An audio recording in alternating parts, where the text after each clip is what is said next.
right, everybody. Good evening, ladies and gentlemen. Welcome back to Talking Watches. My name is Tim Wright, your humble and occasionally shameless host, coming to you live every single day at 5 p.m. New York time. 3 hours of wristwatch news, hot takes, collector stories, interviews, and just a little bit of chaos. This is my full-time job. That's right. I have somehow convinced the universe that talking about watches on YouTube 7 days a week is a career. But here's the deal. It only works if the beautiful people in the chat support the show. And how do you do that? By sending a super chat, or as we like to call it here, keeping the grift alive. So if you like the content, if you enjoy the drama, if you want me to keep going live every day, dig deep into those pockets and help fuel the grift jar. Speaking of drama, yesterday in episode 1611, we finally completed our Watch and React marathon of what's now an iconic interview, collecting FP Journe with Kevin O'Leary and Pierre Halimi Lakerlot. And if that wasn't enough, Brendan Boswell dropped by and delivered some explosive news about an ongoing investigation into Aventi. Let's just say jaws were dropped, receipts were shown, and my inbox hasn't been the same. But tonight we're changing gears. We're putting the drama aside, well, most of it, and we're gonna dive deep into a world where fine art meets fine watchmaking. And our guest tonight is a creative force who has done it all. She worked with BBC, Tate Modern, Sir Paul McCartney. Yes, that Paul McCartney. And now she's turning her talent towards wristwatches, creating one-of-a-kind dials, collaborating with watchmakers, and doing commissions that collectors are drooling all over. So grab a drink, warm up those super chat fingers, and let's bring on tonight's guest. Here we go. Hello, Sophie.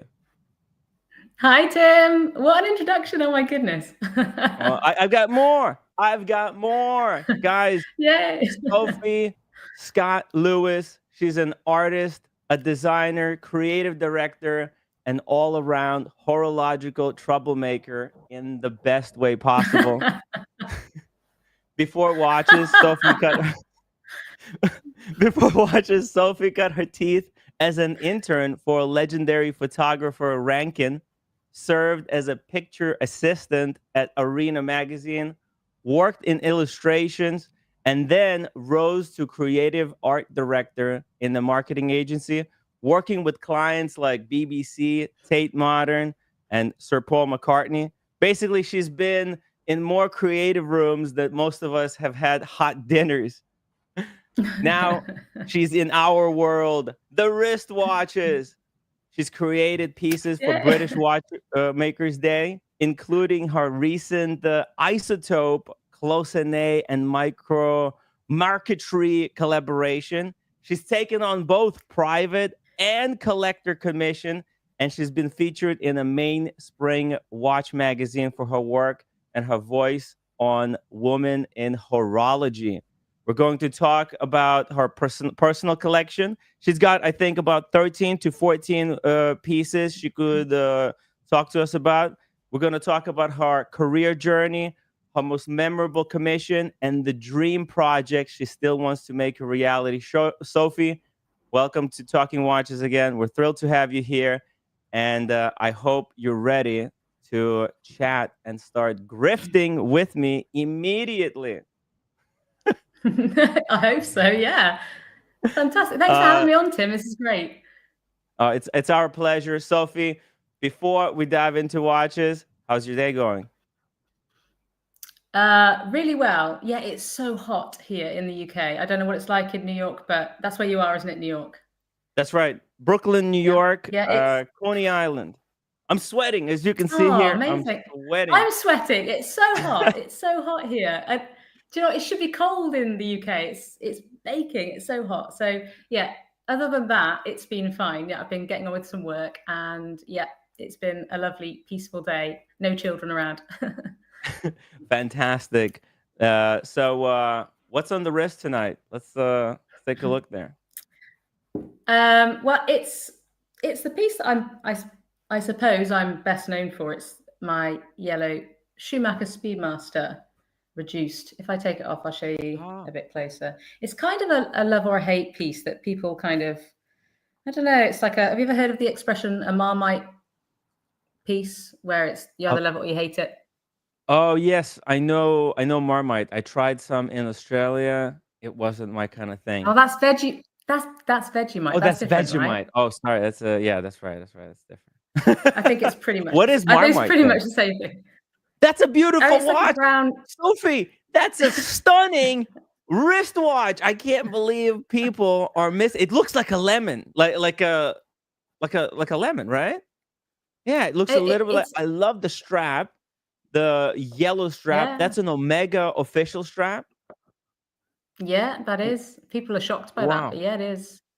And Schumacher, Yeah, you can see it. F1 right now is huge in wristwatches. So this collab, I think at the time it was a little bit underrated, but my God, that's a hot watch. F1 is back.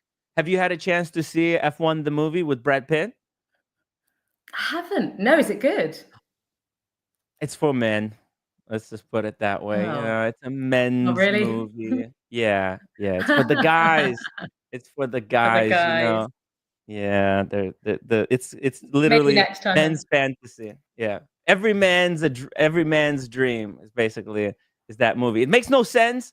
I have F1 fanatics who've been reaching out to me and they were like, after that first collision, he would have been completely disqualified. This doesn't make any sense, you know. But as a movie, it's got great storyline. But I love that Schumacher. I think people are a little bit critical of that it's the reduced, right? It's the automatic Yeah. Speedmaster. But Uh-huh. that's just, I think that's snobbery.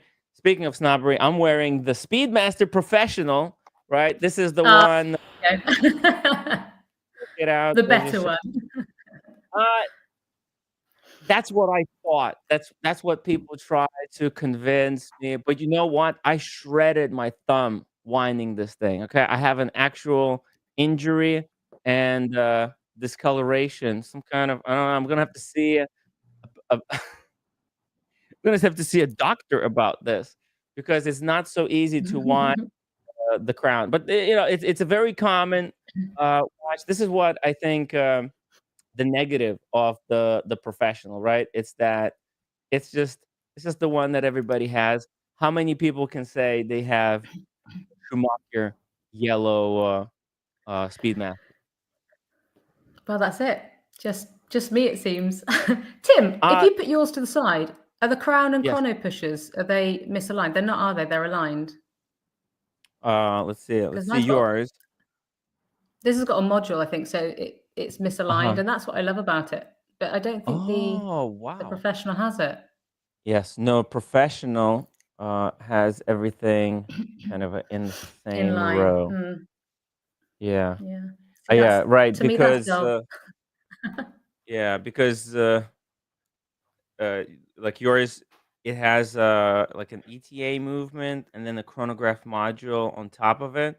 So Yeah. the chronograph, the pushers, they push the module which is slightly higher, and because this one is all integrated. But yeah, that's a watch nerd stuff, right? It's how you like things. In Japanese culture, there's a concept about the misalignment, which is really cool. Do you take that misalignment philosophy into consideration when you're working on your projects? Have you thought about that, or do you like to align things?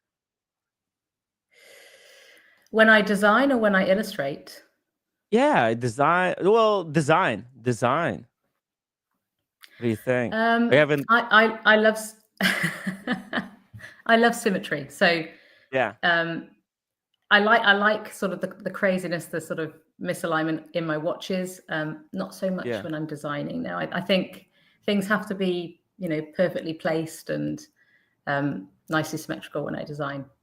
But you know those crazy Lange watches, right? They're all seem to be all over the place, right? But there is an alignment in that misalignment. So even though those pushers, they're kind of they're not misaligned. There's symmetry to them, right? The crown is slightly lower and the pushers are up. It creates this triangle effect. Yeah. So do you remember your first time a watch really hooked you? Yeah. It was actually the kind of like I started collecting watches in 3 phases, and it was the second wave when my brother bought himself a watch to celebrate this big milestone at work.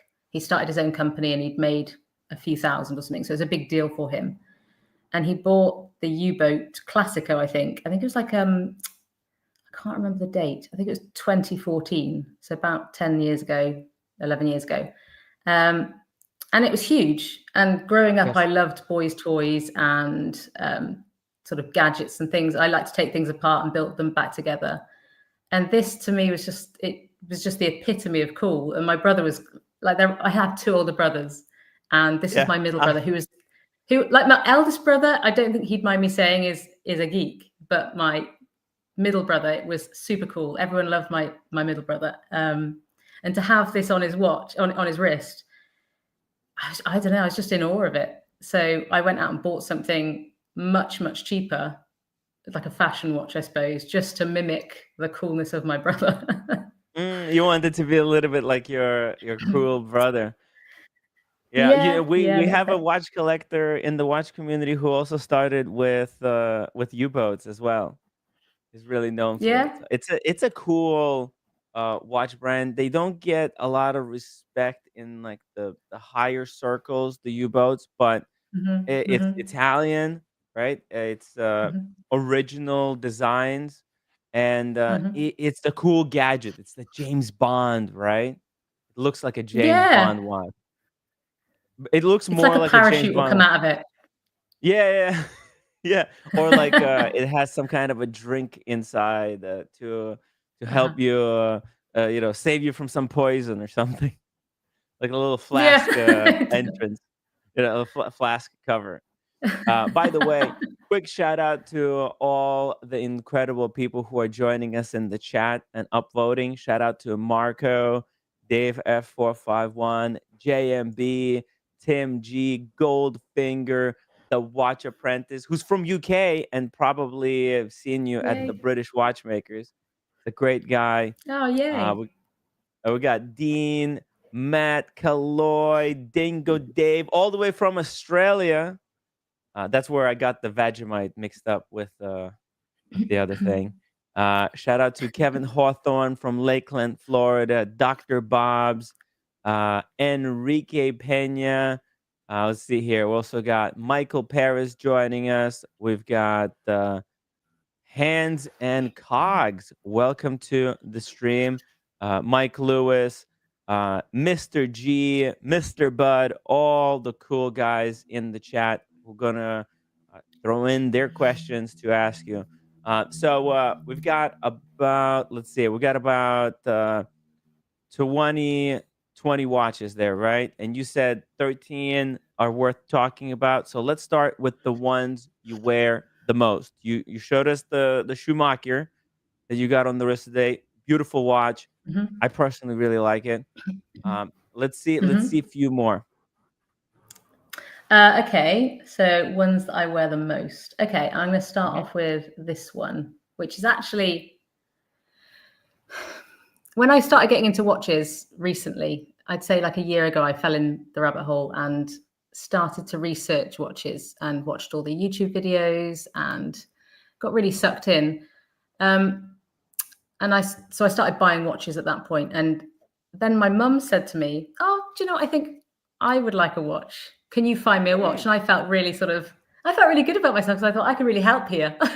Yes. Little did I know back then. I mean, I know nothing now really about watches compared to, I'm sure, your viewers, but back then I thought, oh, do you know what? I do know a lot about watches. I've learned Mm. so much from, you know, Andrew McCutcheon and Adrian Barker and people like that. And so They're yeah, great. yeah, they're really good. They're really good. They're doing amazing things, aren't they, right now? Yeah, I've With met their Adrian in London a few times. He's a great guy. He's kind of the guy responsible for me getting the Explorer too. So, and Andrew McCutcheon, I ah, love what he's doing. You know, with the time and tide, the way he built, he turned his passion into business. He's going to be mhm. opening a boutique here in New York City, in my neck of the woods. But please continue Yes. with the beautiful, beautiful watch. Oh, well, I mean, I know Breitling are not for everybody. I know that some people have issues with Breitling, and I understand that. But at the time, I didn't know much about watches, thought I did. And I created this list for my mum to choose from. And there were loads of fashion watches in there. There was Nomos, there was a Nomos, which was a beautiful watch. And then there was this one. And thank God, I mean, other than the Nomos, thank God she chose this, because it is Oh, it is one of my favorites actually to wear. So I share it with her. So she doesn't well, get to that's the wear it much. Superocean, right? That's the Superocean, Yeah. the new re-edition of the Yeah. Superocean. They've Yeah. put, I think, the ETA movement in these, but they've upped the design. So there's no, is there a date on this or no date? No, no date. But the Beautiful. most gorgeous I love orange it. secondhand. Yeah, and this is a Yeah. smaller size for the ladies. Perfect watch. There's Mhm. nothing wrong with this watch. Yeah, No, Breitling I gets love it. but there's nothing wrong. Perfect rubber, very good quality rubber strap. There's no date, so it's a beautiful design. I love that square hand that it has, a chunky loom I in love there. You got a little Yeah, I love bezel. that. Mhm. That watch is Mhm. going to last a lifetime. Okay, Yeah, it's there's quite not. heavy too. Mm-hmm. And it's got the buckle with the micro adjustment now, correct? So you can adjust it. It's like a glide like system inside. Yeah. Yeah. Yep. Yeah. You're gonna have to Beautiful. ignore the graphite marks on it, because it just like my mum's furious that I get graphite all over it. But it's yeah, it's got a beautiful bracelet. It's so comfortable to wear, and luckily we have the same wrist size. So There's nothing better than being able to share a watch with another family member, especially like a watch that you can wear with your mom. It's special.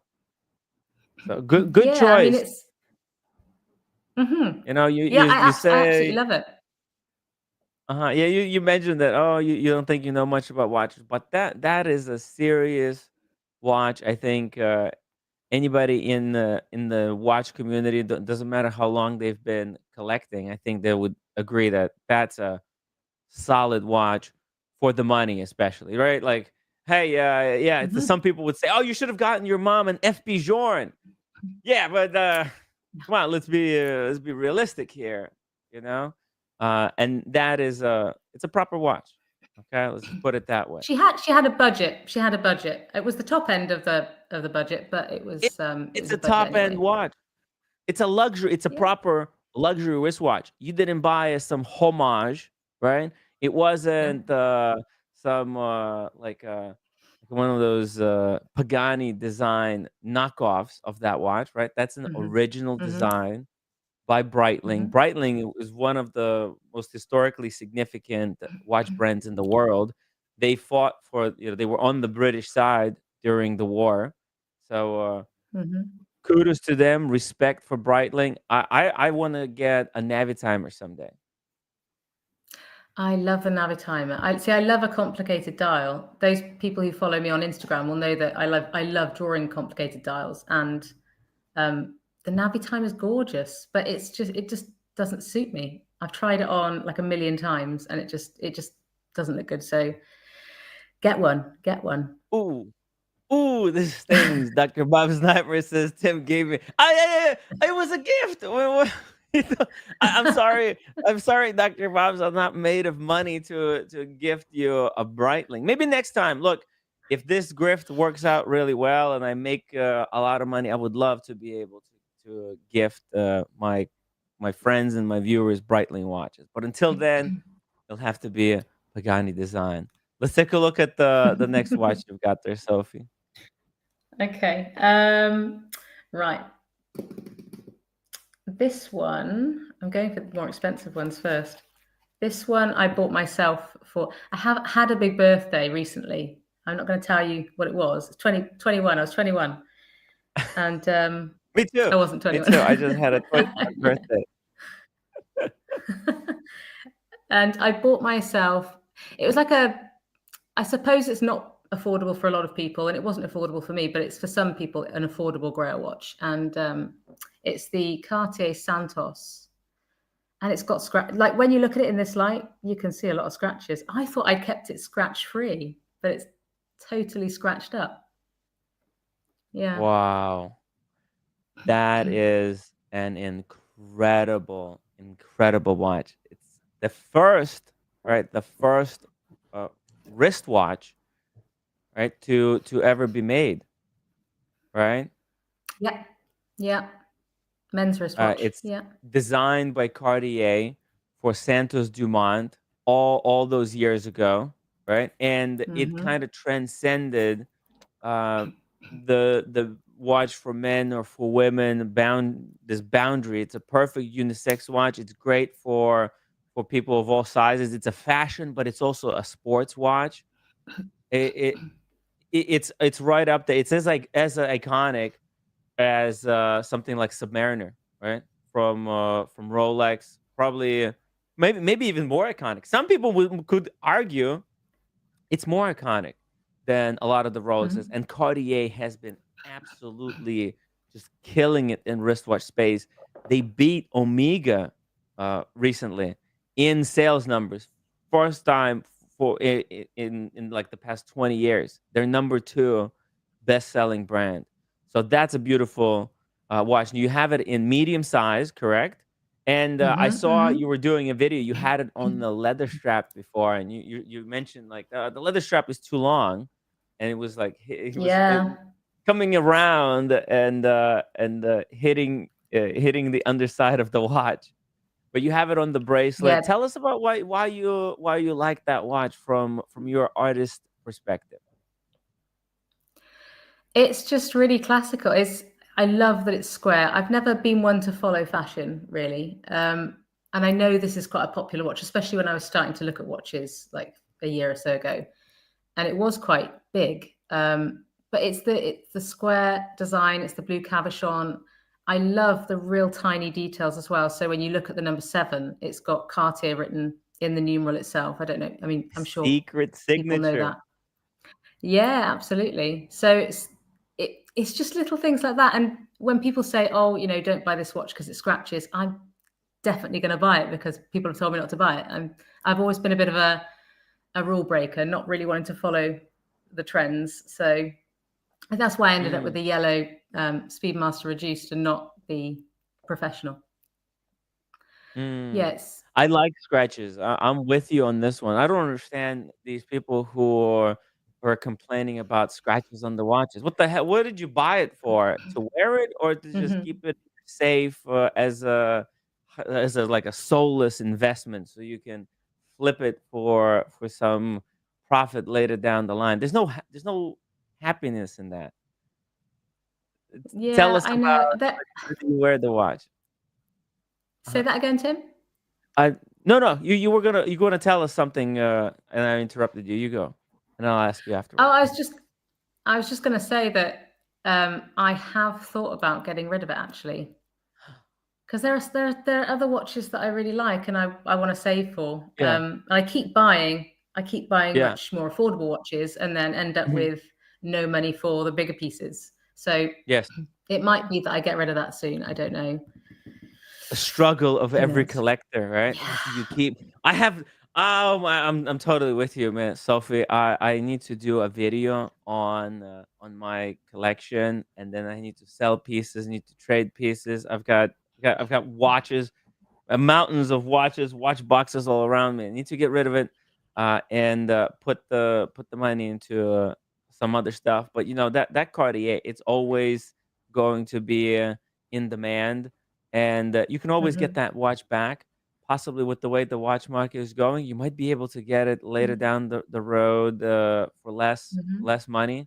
Plus, if you said like Hmm. they have a small size now, Sophie. That I know. maybe that's what you should do. Get rid of the medium size and get the tiny little lady size. It's so cute. I tried it on. I want it. Why do you think I'm losing all this weight? I wanna get sleeve tattoos. Okay, and I'm gonna be 130 pounds, like these New York hipsters, and I'll be wearing geezer tiny little watches like that, 31 mil. Uh-huh. I don't know. I was gutted when that came out.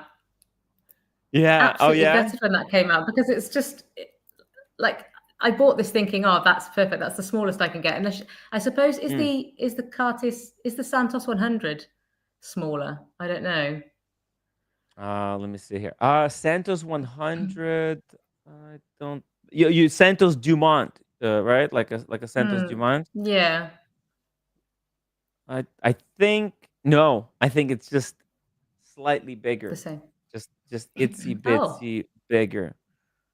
Let me see if I oh, can show okay. you that watch. I tried it on. Here we go. It's this one right here. This is the one we're talking about. See, this is going to be on my wrist, and this is where when I was overweight. But you see that? That's a That is that's nice a though. cute little watch, right? Hmm. Totally with you. If you wanna get rid of it and get the smaller size, you The always have to dinks mean do what something makes to me you now, happy. though. Yeah. Oh, what does it mean? Well, it's like Tell my us. kids. My Hmm. kids seem to scratch at my watches. So, and I've got a 2 year Yeah. old, and she likes to try them on and drop them. And I Y- suppose if I got rid of that, then you get rid of the memories, don't you? And I suppose that's part of the charm of watches You is have the you stories have they you have tell. a girl and a boy, or just one child? I've got 2 boys and a girl. Oh, two boys and a girl. Right. Then I think it's best to Mhm. keep this one because that's a very much unisex watch. So later down the road, you can give it to one of your boys or you can give it to your girl. Mhm. If you go with the small size, then you're going to have to make sure that your boys remain skinny, that they stay healthy, and that they get sleeve tattoos. Only then they can wear the small one. Yeah. Okay. But They've got dibs on all of my watches, so I know which one's going to who. So no, okay, nice. That's funny. That's fine. But yeah, keep the Santos. It's an icon. And the cool thing about this watch is that it's a family heirloom. Cartier, they're here. They're gonna be here forever. And if you ever visit New York City, you can stop by Fifth Avenue Cartier Mansion because you own the Mm. watch. You can go upstairs. They'll serve you espresso, sparkling water, even champagne, all because you're a customer of Cartier. It's all Oh, inclusive. really? Yeah, yeah, oh yeah. And that's the beautiful thing about Cartier is that service. If you were to go to a bar, it would cost you $50. But because you're a customer of Cartier, you're treated like part of the family. And they have a little museum in there. Yeah, you can make it in like a little experience whilst you're in New York City. All right. Oh, it's worth Yeah, keeping then. Absolutely, I'm going to yeah. keep it for that. Yeah, it's a keeper. It can be serviced forever, It's, and then your kids will give it to the kids of their own. So don't get rid of it anywhere. And I think you drew that watch. It's featured in a lot of your artwork as well. I did. Yeah, I did. I drew. That was actually so I draw in predominantly graphite, and that was drawn in ink. That was the Hmm. first portrait I did in ink. I'd never used inks before, so it's quite scary to do. But yeah, I was obsessed with that watch for a good year before I bought it. Absolutely obsessed. I'm only really obsessed with 2 watches, that one or was, and the Lange Zeitwerk. Now, if I bought that, the worry is that I lose interest. I do that. I buy watches and then I kind of lose interest after a while. unless That's they have some sort of special meaning. Do you know? But that one was just my 40th. It wasn't really special from somebody else. It was, I bought it. you have to.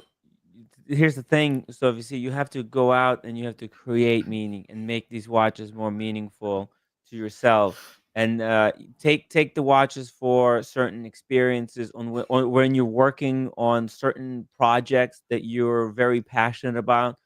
Wear the watch. That way, later you'll remember. Oh, that Isotope project that I worked on, I was wearing this watch. See it? Mm-hmm. That's how you keep the passion for the watch alive. By the way, shout out to Mike Lewis here. He says he's a Mike Lewis. He says Sophie is definitely a Lewis. She likes Cartier. Mike Lewis is a huge Cartier collector. He's got, as you can Mm-hmm. see, he's got that.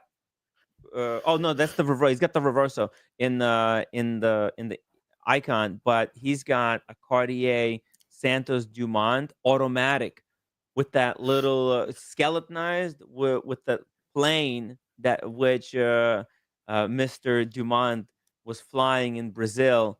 That that's why Dumont asked Cartier to design him a watch that could be worn on the wrist. So it's a cool thing. So It's a that's on the very cool. dial. Is that plain on Yeah. the dial?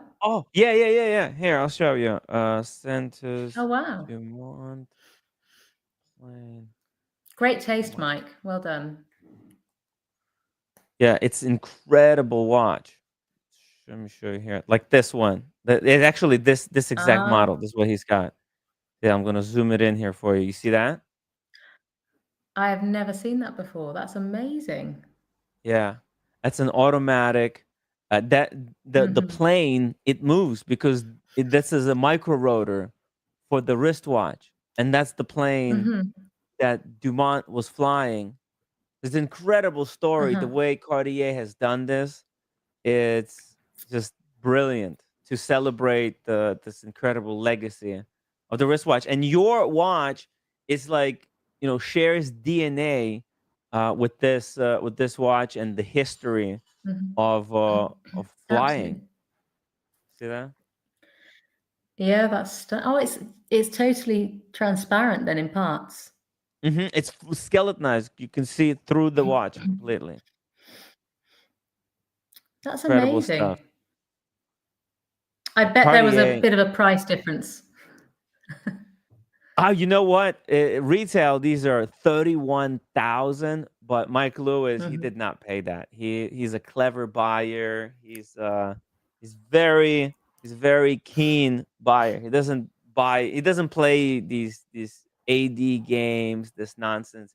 I think he paid like, but way less. I don't remember exactly, but like way less, like 30% off or something. He is brutal. He's brutal with Wow. these sales associates. So yeah, that's the thing with this hobby. There's so many ways to buy watches. You can get the new ones, you can get the used ones, and you have to go to the right place. And that's why Mm-hmm. it's part of the reason kind of I've created this community is to educate people, not just about uh, the the amazing watches that they are, the stories behind them, what makes them special, but also kind of where to buy them, how much to pay for pieces, so that people don't get scammed in, Mm-hmm. in in a way.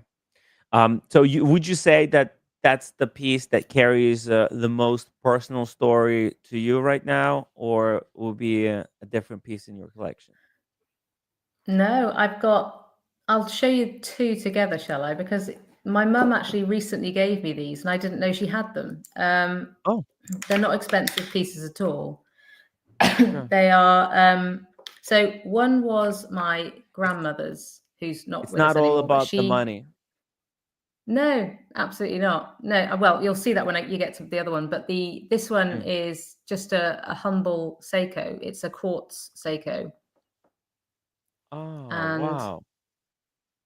I just remember as a little girl, like my parents broke up when I was really young and I went to go and stay with my grandparents. And I remember my gran, who was an amazing cook, making things like Mm. pancakes and cakes and all sorts of treats. And she just didn't take this off. This was with her the whole time. I think she may have even slept in it because whenever you did see it off, She had Yeah. she had quite thick wrists. She was quite a chunky lady, and she used to have this indentation around her wrist from this watch, and it was just, it doesn't fit me though. It's too big, so, and I've tried to get it altered by myself. Yeah. So I need to get You it can taken in alter somewhere, really. yourself. I can show you a trick on how to gain a lot of weight. You just go to Harrods and you order unlimited salmon, and then it's just the weight gets on very quickly. But that Seiko, it looks brand new still to this day. It Yeah, withstood the test of and time. she wore this Seiko, and it was. Do you know, with the sort of trend at the moment being, more delicate watches, especially for women, Yes. I Yeah, want to be it's able to actually wear that this. trend is coming back now, right? The trend went away, Yeah. but that watch is becoming that type of design is becoming very popular. Brands like Yeah. Tissot, they started coming out with the PRX, like a 25 millimeter one, like a really really tiny one. APs made those Uh-huh. really tiny little dainty Royal Oaks. So I Hmm. I I kind of think smaller watches are so cool on a lady because They are, it but my eyesight's not great, so I can't see a mm, lot anymore. I have to wear glasses, and sometimes when I'm doing my work, I wear glasses, and then I have this thing here, which is a magnifying glass. So, oh yes. so having this on my wrist and then no glasses is it's a nightmare. Oh, but that's a watch that you keep forever. Maybe you can size it. A watchmaker could cut it in a. I don't know if you would want to do something like that, and maybe your daughter can enjoy that watch when she goes to high school, as long as she doesn't lose it because it's an important Ah, family heirloom. I think. uh-huh. Yeah, well, Right? the That'd be way she cool. treats my watches right now, I'm not trusting her with any of my watches. She threw one watch across the room the other day, and I was nightmare, absolute nightmare for a watch Ah, collector. oh my god. And you these kids, you have to like teach them. Then, it's but how do you do it? It's so tough. It's I you know I'm not I really want to thank you for trying your best to raise kids. Not enough people nowadays have the courage to have like these families, and you're raising two boys and a girl, and you're doing Uh-huh. all that work. It's incredible. Tim, I'm exhausted all the time. I'm exhausted all the time. And you've Ah, got me up at 10 o'clock at night, and I'll be asleep soon. I'm sorry. I'm I'll sorry. move on to the next Yeah. watch. Let's see your other watch. Hmm. So this one this is super cheap. This is a Loris, so like a more of a fashion watch that my mum used to wear, and I Oh, honestly thought she got rid of it. And this is the watch that I remember all the time. My mum she used to be a teacher, and she used to dress so smartly. Like teachers these days in the UK don't dress particularly smartly anymore, but she used to wear the most amazing suits, and she used to put this watch on, and I used to think she was $1 million. And mm, I don't know. I wanted the watch. I wanted to look like my mum. I do now. I do look like my mum now, yeah, actually. But I wanted to so badly look like my mum. And every time I look at this watch now, it just takes me back to that moment in time where, we would be playing or going to the shops, and she'd be wearing this or getting ready for work. And yeah, it's heavenly to look at, because although it's the mm, cheapest watch in my collection, I think it holds the most value. So if my house, God forbid, burnt down, this is the watch I would save. yes, yes. That it's all about that story. The fact that your mother, did everything, worked so hard. I mean, teacher's job is so tough. That's what I was trying to become. I was studying in college to become a teacher. And then I decided, Mm-hmm. well, it's too much. It's just too much work. But that's a beautiful. Is that what brand is that watch? It's Loris. Oh, It's just a high Loris. street brand, I think. I'm not even sure if they're around now. I haven't seen any. I think you might get them in like high street fashion shops. Yeah, And it but it's weighs very, nothing, and very elegant. it's quartz. It is elegant, Yeah. yeah, but it is, it doesn't cost anything really. So Yeah. Your mom was not a something that I hero. think your She viewers will like. raised your mother. She was a hero. She raised a generation of boys and girls who become who went on and had careers of their own. So big shout out to your mom. She's true legend. And that Hmm. watch, it served the job, right? Her passion wasn't in watches, but her passion was taking care of these kids and making sure she was there on time, right? And Hmm. nothing tells time better than a quartz watch, right? Let's be She was honest. the These most punctual woman as well. She was mm, like, I don't think I've ever met anybody more punctual than my mum. And yeah, this humble watch was what got her there, I suppose. Yeah, she had three wow. children, and she raised them predominantly single-handedly. So yeah, it is just a kind of like a trophy, I suppose, of my mum and her strength, I guess. Yeah. Not Do to get too you sappy. wear that watch from time to time?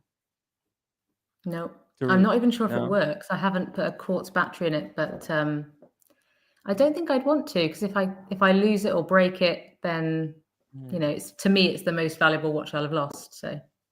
yeah. That's very cool. I think it's very cool that you're cherishing your family watches.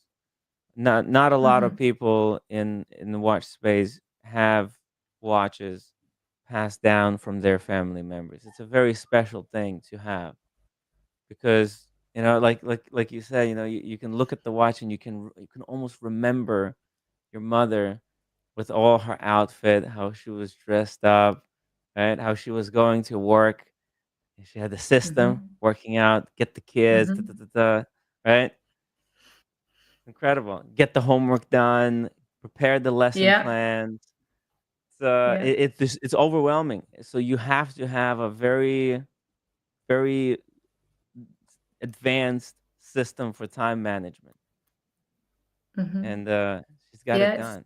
Very cool. She's a very clever lady. Yeah. She Mm. could have bought a nicer watch, but it still means a lot to me. Mm. Yeah, it's not all about the watches, right? She was focused on other more important things, right? Like her family, you guys, your brother, right? You said you had two older one younger brother and one older brother, right? Both are older than me. One's much old. Well, one's 6 years and one's 3 years older. Mm, Shall I show yeah. you the watch that I bought because my brother bought that U-boat? Let's take a look at Yeah. the watch that you bought because of your brother. That's the watch that basically got you into the Yeah. hobby, right? Yeah, this is again another fashion watch. This isn't. I've not gone on to the better watches in my collection really, but I actually had to look it up because I didn't know it was a U-boat Classico, but they are Mhm. almost identical. This is a chili beans I got from Brazil when I was, how old was I? Whoa. It was like, yeah, it's huge. But Tim, do you know what this has gotten me?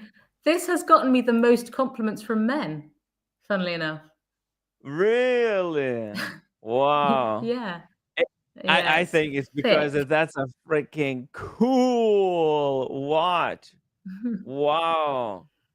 Yeah, Well, it's I don't know. not on the trend right now, but I think that trend for big watches is definitely going to come back. So make sure you don't ever get rid of it. But it's still probably very cool to wear from time to time, depending on the occasion. Yes. Yeah. It's so cool. It's And huge. you have to build an outfit around it. You wear that with a leather jacket, right? Leather boots, and boom, that works. Yeah, yeah. Do you know what? I can't get anybody to fit a battery for it. So It's Really? just dead. It's No, been dead for U-boat will absolutely do it. years. U-boat will do it for No, free. If U-boat you just won't touch this. U-boat won't touch really? this. It's not a U-boat. No, it's Oh, not it's a not a U-boat, is it? U-boat. Oh, okay. No. Hmm. This is the cheap version I got of my brother's watch. So he got the Classico, and I went to a high street shop and got that special beast. Ah, I see.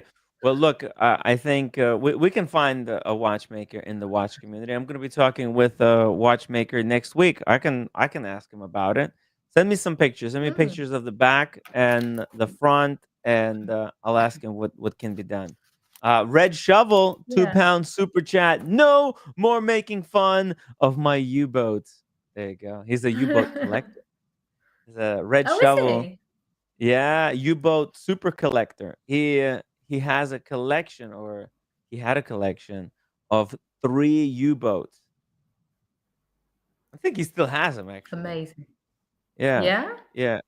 And he I actually don't mind them. I don't mind them. it's Italian. It's a proper brand. He even Red Shovel even went to Watches and Wonders, visited the U-boat booth, and interviewed the U-boat CEO. Ah, wow. Yeah, he really loves the brand, and they're doing they're besides doing the big chunky diver watches, they're they're experimenting with other stuff, and they have some creative oil filled watches. I don't know if you've seen these. They fill the Hmm. watch with oil, and then it looks like the dial is printed on the underside of the sapphire glass. Have you seen Yeah. this thing? It's a I have. It's crazy got a effect. bubble, hasn't it? A bubble of oil Yeah, in with it, a little bubble or in air there. bubble in. Yeah. Hmm. Yes. Hmm. I love them. Yes. I almost bought a white one. I almost bought a No, white one because I really. really like those. Yeah. Ah. It's the same with Panerai. I think I don't know why people don't like Panerai. I know that's probably not going to be popular, but I really like big watches. I've always been a fan of big chunky watches. So with this whole make them slim and fitting under the cuff, I've always gone for the opposite approach and gone for hefty. Mm. Double D says U-boat is the number one watch choice of flat earthers. There you go. Panerai is a little bit controversial because they're they don't look like an expensive watch, but they're like above Rolex prices, like 15, Mhm, 16, up to now $100,000. So super expensive. And in the past, uh, they had certain models with ETA movements that have been mhm. faked to such a degree that even Panerai can't distinguish whether it's a fake or a real one. So, buying a Oh, used really? Panerai, yeah, because it's ETA movement, and these, fakers, they just CNC and they copy the dials. The Mhm. dials are very simple, right? They don't have U-boat doesn't have a secret Cartier in the number 7, right? That's Where it. it's that to print it that finely, that requires a very special high-end machine to do that. Uh, Mhm. Panerai doesn't have these type of precautionary measures, so they've been faked. And that's actually quite long ago. But it's yeah, they're big, and you know what the biggest problem? They look like these big chunky waterproof watches, but then they created this model that's like a fashion watch with 30 meters water resistance. Like it still has Huh. their patented crown of that. Oh, it's supposed to be super water resistant, but 30 meters water resistant. What sense does that make? So, but Yeah, yeah. luckily they're going away from that. They're doing proper watches now. They are getting Thomas better, aren't they? Oh yeah. Thomas Burnett, £5 super chat. Sophie, drawings of watches on paper or brand collaborations on dials. Which ones do you prefer? Well, I've had way more experience doing illustrations, so I feel more confident working in graphite. I think, well, I've always drawn things, and it was only 10 years ago that I became a designer, not a watch designer, but a graphic designer. Um, Mhm. so I've it takes me back to my childhood. Drawing reminds me of, you know, having my friends around our house and drawing with them. And there's that freeness with graphite that, you know, if you make a mistake, it becomes part of the process, you know, whereas if you're working digitally with a dial design, you can easily erase it on the computer, and you lose the, I don't know, the authenticity, I suppose, because a computer's involved. So it's a bit like I suppose watchmaking. That would I prefer to make a watch from scratch, or would I prefer to buy a secondhand movement and get it made elsewhere? Then I would prefer to be able to make one. And I suppose, looking at it like that, I think I prefer to work in graphite, but that doesn't mean to say that I don't enjoy dial design, because I am working on graphite dials. So it's not previously, but now, sort of in the future, be working on graphite dials. So I'm going to be able to merge the two passions, really. Good question. Awesome. Really good question. Yeah. Thank you, Thomas. He's a great supporter of the channel and big enthusiast of wristwatches. He recently got a Breguet with that enamel dial. I don't know if you've seen. There's this Breguet, and it has seconds at like a very strange position, like 4:30, and also there's a secret little signature, Breguet signature on the enamel. It's very cool. Oh, And Travis, I love that. yeah, very cool watch. He traded it for a Kermit. So crazy thing is Kermit is the Rolex with the green bezel. So essentially, what he's done, he's traded a watch that originally retailed for 5,000 for a watch that retails for 30,000. What an incredible trade! And because people don't appreciate Breguet and they appreciate Rolex, and he but Thomas, he understands quality, and he knows that this is a no-brainer trade. A mass-produced, kind of a highly robust watch for a work of art, easy. So he's done it. He pulled the trigger. Shout out to Travis. Thank you so much for being member for 15 months. Says, cheers, Tim, in the chat. Lovely guest, guys. Follow Sophie Scott Lewis on Instagram, and bookmark her website, which Tim G put in the chat. I have a few more questions here regarding wristwatch journey, and then we're gonna talk a little bit about art career and how you got into watch design. What's your stance on hype pieces? Fun to chase or not worth the stress? What do you think?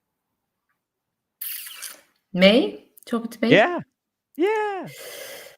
I don't know. I get seduced by hype pieces and then wish I didn't. You know, it's a funny one, because if you're ahead of the curve and you get on the train fast, then you feel good about it.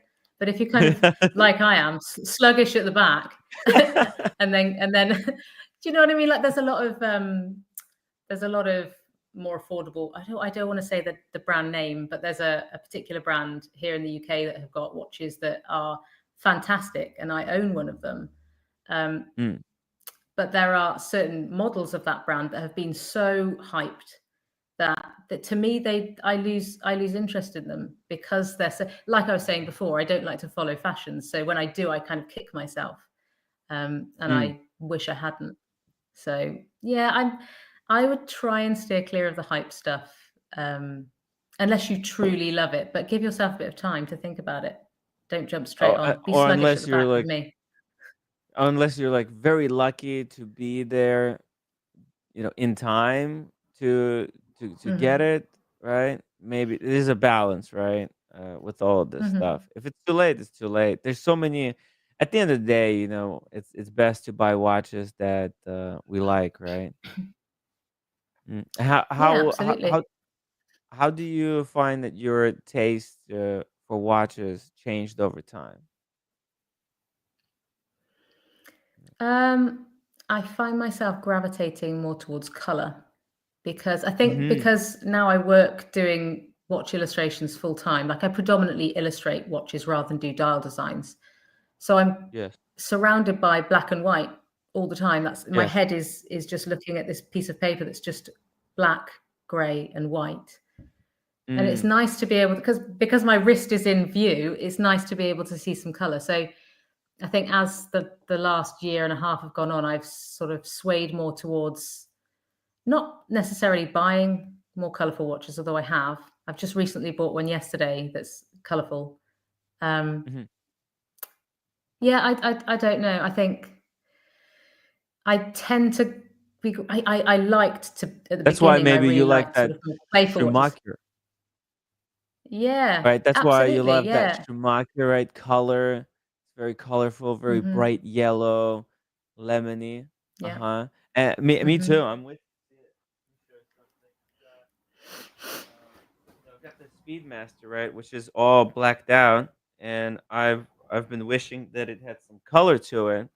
So I actually had a strap commissioned for it, and let's see what you think. It's gonna be a pink strap like that.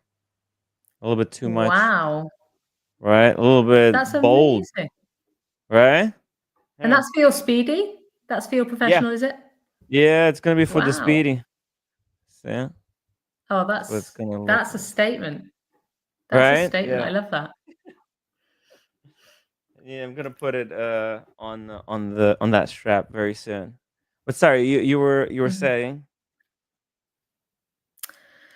What was I saying, Tim? Mm, I suppose I liked more playful watches at the very mhm, beginning of this watch mhm, collecting journey that I'm on, and now I am gravitating more towards the more mature pieces, I guess. Um, mm, I really love the Lange Datograph, flyback Datograph. I I would love that watch. So I guess the sort of design language has changed. Do you see what I mean? yes.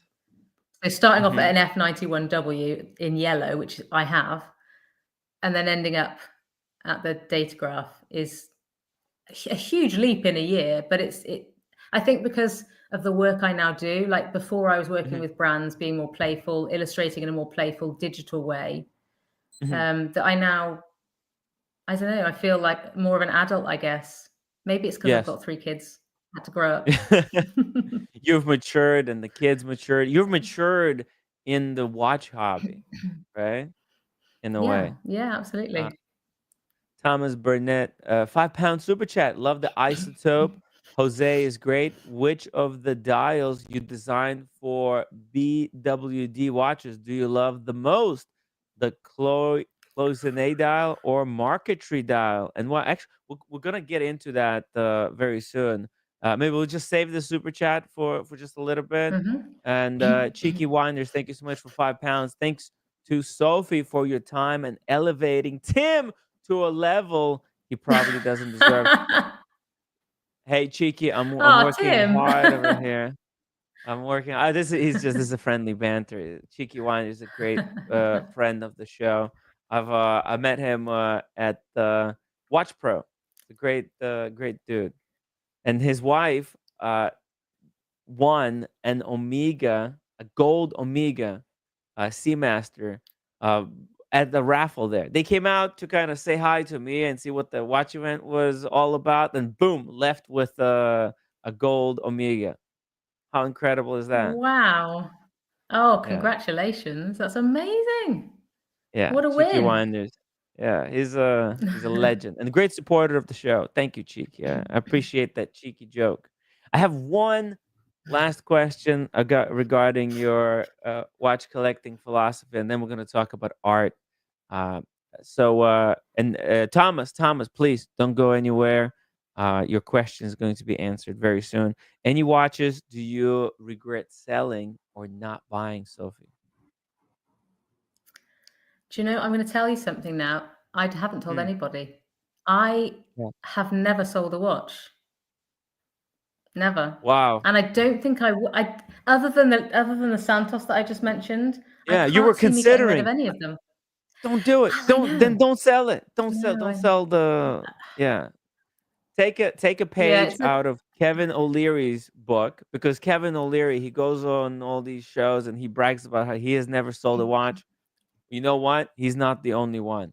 Sophie, don't do it. And you're a true enthusiast. Your watches is not just an investment portfolio. It's true love for watches. I don't have a red strap like Kevin. I know he has red straps, doesn't he? We need I've to got a make red yellow dial. I do not have red straps. I think you should do more yellow Yes. straps, because you've got that Schumacher. Well, Yellow looks so good on you. Could be Tim, your shtick. See? I bought the Heron Mariner Rainbow. I wanted it the first time around. Have you heard of Heron? They're a micro brand in Canada. Heron. No, I haven't. And Heron. It's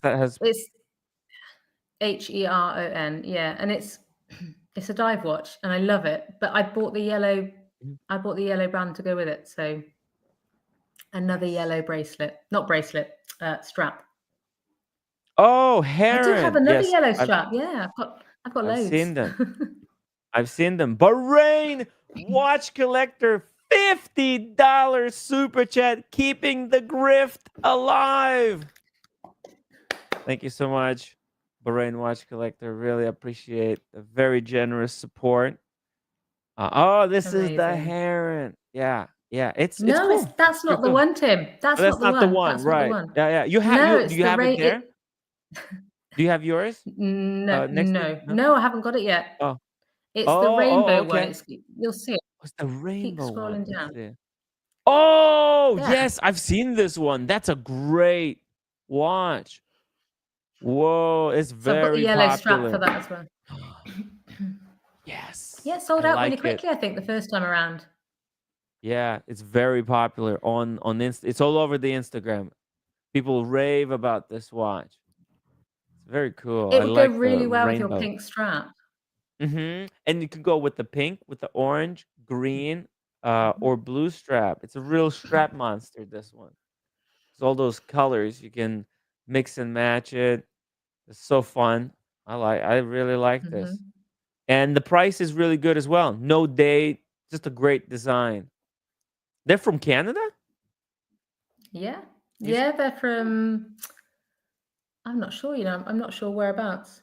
But yeah, Canada. And yeah, I've got the bracelet, and then I ordered the yellow strap because I don't want to be that person. I don't want to be Kevin O'Leary though and only wear yellow straps, but they're mounting. I've got this in with a yellow strap, and I've got this with a yellow strap. I feel like I'm pigeonholing myself. Let's see. Let's see a close up there. Just a quick look of those two yellow straps. Yeah. What are those watches? You got a Seiko. Sorry, Casio, and That's the F91. Beautiful F91. That's F91 in yellow. I don't think I've seen those. Those are like limited edition, right? They don't have these No, I don't available think so. for sale at all times. They don't sell them in the US as yellow, because they've got them in like pink and blue, and I think they have like black. a batch. They have a batch that they'll release, and then it's gone for a very long time, and usually it's just black. But what's the other one that do you have there as well? So this was a company. This is a UK micro brand called Marlowe, and they were exhibiting this watch at the British Watchmakers Day. You might have seen it because you were there, weren't you, Tim? So it's their decade in time. Very cool. Very cool. What lovely blue, with yellow seconds hand and yellow rubber strap. Very nice. Bahrain watch collector also. Thank you so much for 53 months. 3 months is support of a gift. Thank you. Wouldn't be possible. 53 months wouldn't be possible without Bahrain watch collectors support. We would have been gone long time ago. They tried to cancel me, Sophie, so many times, but I survived. And now we're leveling up the show, and we're doing it the proper way. So I'm really glad that Bahrain watch collector had the patience with me, so stuck around until we start doing these shows for real. Okay, now we're gonna rewind the clock, Sophie. What did young Sophie think she's going to be doing in life? I always wanted to be an artist. I think when I was about 10, I wrote a list of things that I like, life goals.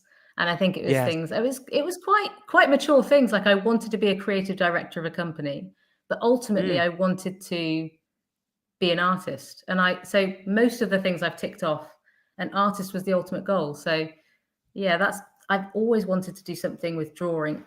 I kind of went around the houses and did other things like photographer and designer and things like that, but ultimately ended up as an artist. So I think my 10-year-old self would be pretty happy. Yes. What was it like interning for Rankin? Any holy crap moments? Do you know what? I don't know whether your viewers will know who Rankin is, but he's a really famous fashion photographer. Like he's taken photographs of the most famous people in the world, and he looks a little bit like you, Tim. He wears the sunglasses, and he came in one day, and I was so terrified by him. He had this presence, right? I'm not terrified by you, but he had this presence, Yeah. and I had to order his lunch, and I'd never. It was on Old Street in London, and I was told to go and get his lunch, and it was like mash and peas and gravy or something like that from this restaurant I'd never been to. That's him. You don't look like him. My memory has failed me. You look nothing No, I like him, can't. Tim. I do But a he wears, little bit look like him. I just need to work on my hair a little bit, chisel my jaw, uh-huh. and I'm close to it. He's got this intensity about him. I get it. I I see think it. he's a bit older. He's a little bit older. Look, I'm I gonna think he's a be bit older. Yeah. gonna be old like Rankin soon. Hopefully, just as talented.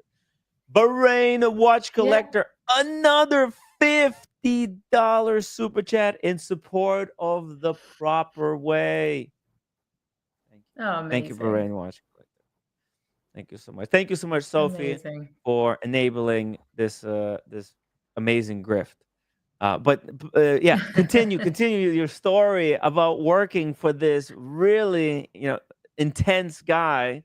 Who is like you said, he is a professional photographer, photographed some of the most famous people in the world, right? So Yeah, yeah, he's probably one of the most famous. Well, I think he's one of the most famous fashion photographers living at the moment.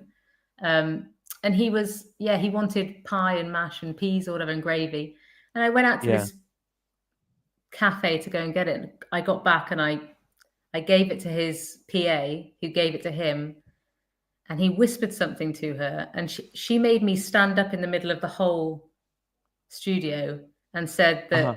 that the mistake I had made was that I put gravy on his pie, and everybody was like, "Oh my goodness, what's she done?" It was just the worst experience of my life.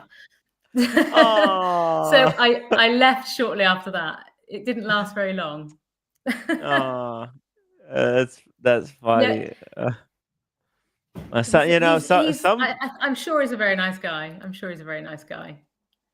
yeah, it's some of the people, like at the highest level, they sometimes they could take it out on, just on an innocent mistake.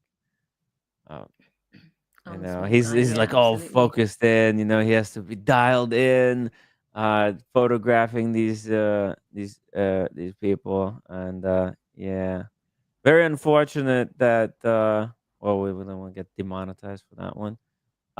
Let's see. Good stuff. He is absolutely amazing. He's a genius, though. Yeah, He's amazing the way he works. yeah. Very, very talented. And obviously, Yeah, he's been doing it for a very long time. What yeah. about It was my so first. it was your first gig working with somebody up high in the industry, right? It was my first gig outside of university. Yeah, as soon as I left university, I graduated with a BA in photography, and because he was a fashion photographer, I applied to this job thinking I'm not going to get it. In fact, it Yeah. was through university that I think Rankin had contacted a load of universities and asked, does somebody want to apply? And I stupidly did. Although it was a fantastic opportunity, but it was terrifying, absolutely terrifying, to go from university where you are, you're kind of living the life of Riley, aren't you? You're not really doing anything too strenuous, I suppose, Yeah, no especially not pressure. doing yeah. And then to end up at this famous fashion photographer's doorstep and getting him gravy on his peas, Christ. Yes. It was But you know what? not It's great. Not great. it's all about the reaction, right? Sometimes these intense guys, they like it if you're responding. See, there's different ways to react to this, and if you were spicy, you could have said, "Well, he's lucky I didn't put that gravy all over his face." Right? Maybe you never know. Sometimes people react to this in a funny way. They can see the humor in it, and that it was just an innocent mistake, and and we very often when we're new to other people, we don't know, like we overreact ourselves. It's hard. It's all the pressure, right? And he's got all these people that he's surrounded with, right? They're all trying to it's big money involved, right? He's got this studio. They're photographing these celebrities, right? And they have to do it in a really efficient way. It's the stakes over there are really, really high. Mhm. But you tried your best. That's what Yeah. matters. And then you tell us a little bit about your time at Arena Magazine. What did you learn about visuals and storytelling there? Well, I was working on the picture desk, so I was the assistant to the photo editor, who was assistant to the photography director. So we were sitting in like a row of three, and yeah, I was basically tasked to collect photographs for the different stories. So I sat opposite a designer, wishing that I had his job. He had the most Yes. amazing job, and from time to time I would go across. I think he works for Net-a-Porter now. His name's Simon, and he's a wonderful guy. And I used to walk across and he used to show me what he was doing, and Hmm. that is what got me into graphics. So that was the transition from photography to graphic design. Hmm. Bear in mind, I was always drawing anyway, but not professionally in any sense of the word. So he would put together like the masthead on the front cover, put together all the writing, the placement of the photos, add in design elements like swooshes and gradients and things like that. And I just used to think it was magic. So I just used to sit and watch him and not Hmm. actually get much work done, because I think it was just something so different to anything I'd done. I mean, I'd done a tiny bit of graphic design during my degree, but nothing in the extent of nothing professionally anyway. And to see it, at a working level was really, really exciting. And I think that's what made me reconsider my direction. I think I left university thinking I wanted to be a photographer, and then realized quite quickly after that photography wasn't for me. And because it's Hmm. quite unless you've got assistants around you, it's quite a lonely existence. Mind you, I am quite, I've got quite a lonely existence now, I suppose, because I'm an artist and I work in a studio all day by myself. But when I'm, a 20 something and I'm going out with my friends, you want to be surrounded by people. And I think the world of graphic design Yes. opened so many more doors to me. So yeah, it was really that guy Simon that was the pivotal moment in my career when I changed my mind, I guess. Hmm. Yeah, I see that, like, same thing. I think I've went through some similar experiences like this. Sometimes I grew up in Ukraine in a very isolated village. And coming to United States, it felt like a completely change of environments. There's all so many people here, and then you kind of miss the isolation, and then Mm-hmm. then you want to experience like we're doing here, where it's like this show where there's so many friends who tune in and watch and participate, and it's like a big community. And then sometimes I feel like I just need some alone time. Like just leave me alone, everybody. Just give me a couple hours, take a break, so I could just be with myself. Just doom scroll through Instagram or something. you know, Yeah. it's it's always that. We're always battling with how much do we let people in with us. But you got your family. Mhm. It's very important, and you're focusing on your art and through this show, you're gonna have so many more fans who are going to watch your work. That's the most important thing. Now, working in an illustration agency, what kind of projects were you handling there? So I was working with a selection of illustrators working in lots of different styles, predominantly in Mhm. digital illustration. And Mhm. then what I would do is I would mail out their work to publishing houses and people like that, and so we would get the work for the artists. Um, Mhm. and I think that job. So I after leaving that job, I started, and I haven't told you this, Tim, but I started my own company called Tiny Grey, which is an illustration studio, which still exists in the Ah. background, but it's something that I took from the illustration agency and then started to do things like children's books and marketing for brands and things like that in a totally different style to what I illustrate in now. Um, so yeah, that was kind of another pivotal moment, I guess, where graphic design changed into illustration. Yeah, amazing. And then, as a creative director, you worked with BBC, Tate Modern, and you worked with Paul McCartney. Can you tell us a little bit about those collaborations? Yeah, so it's a marketing agency, a creative marketing agency. So we would get clients coming to us saying we want to target this particular type of people.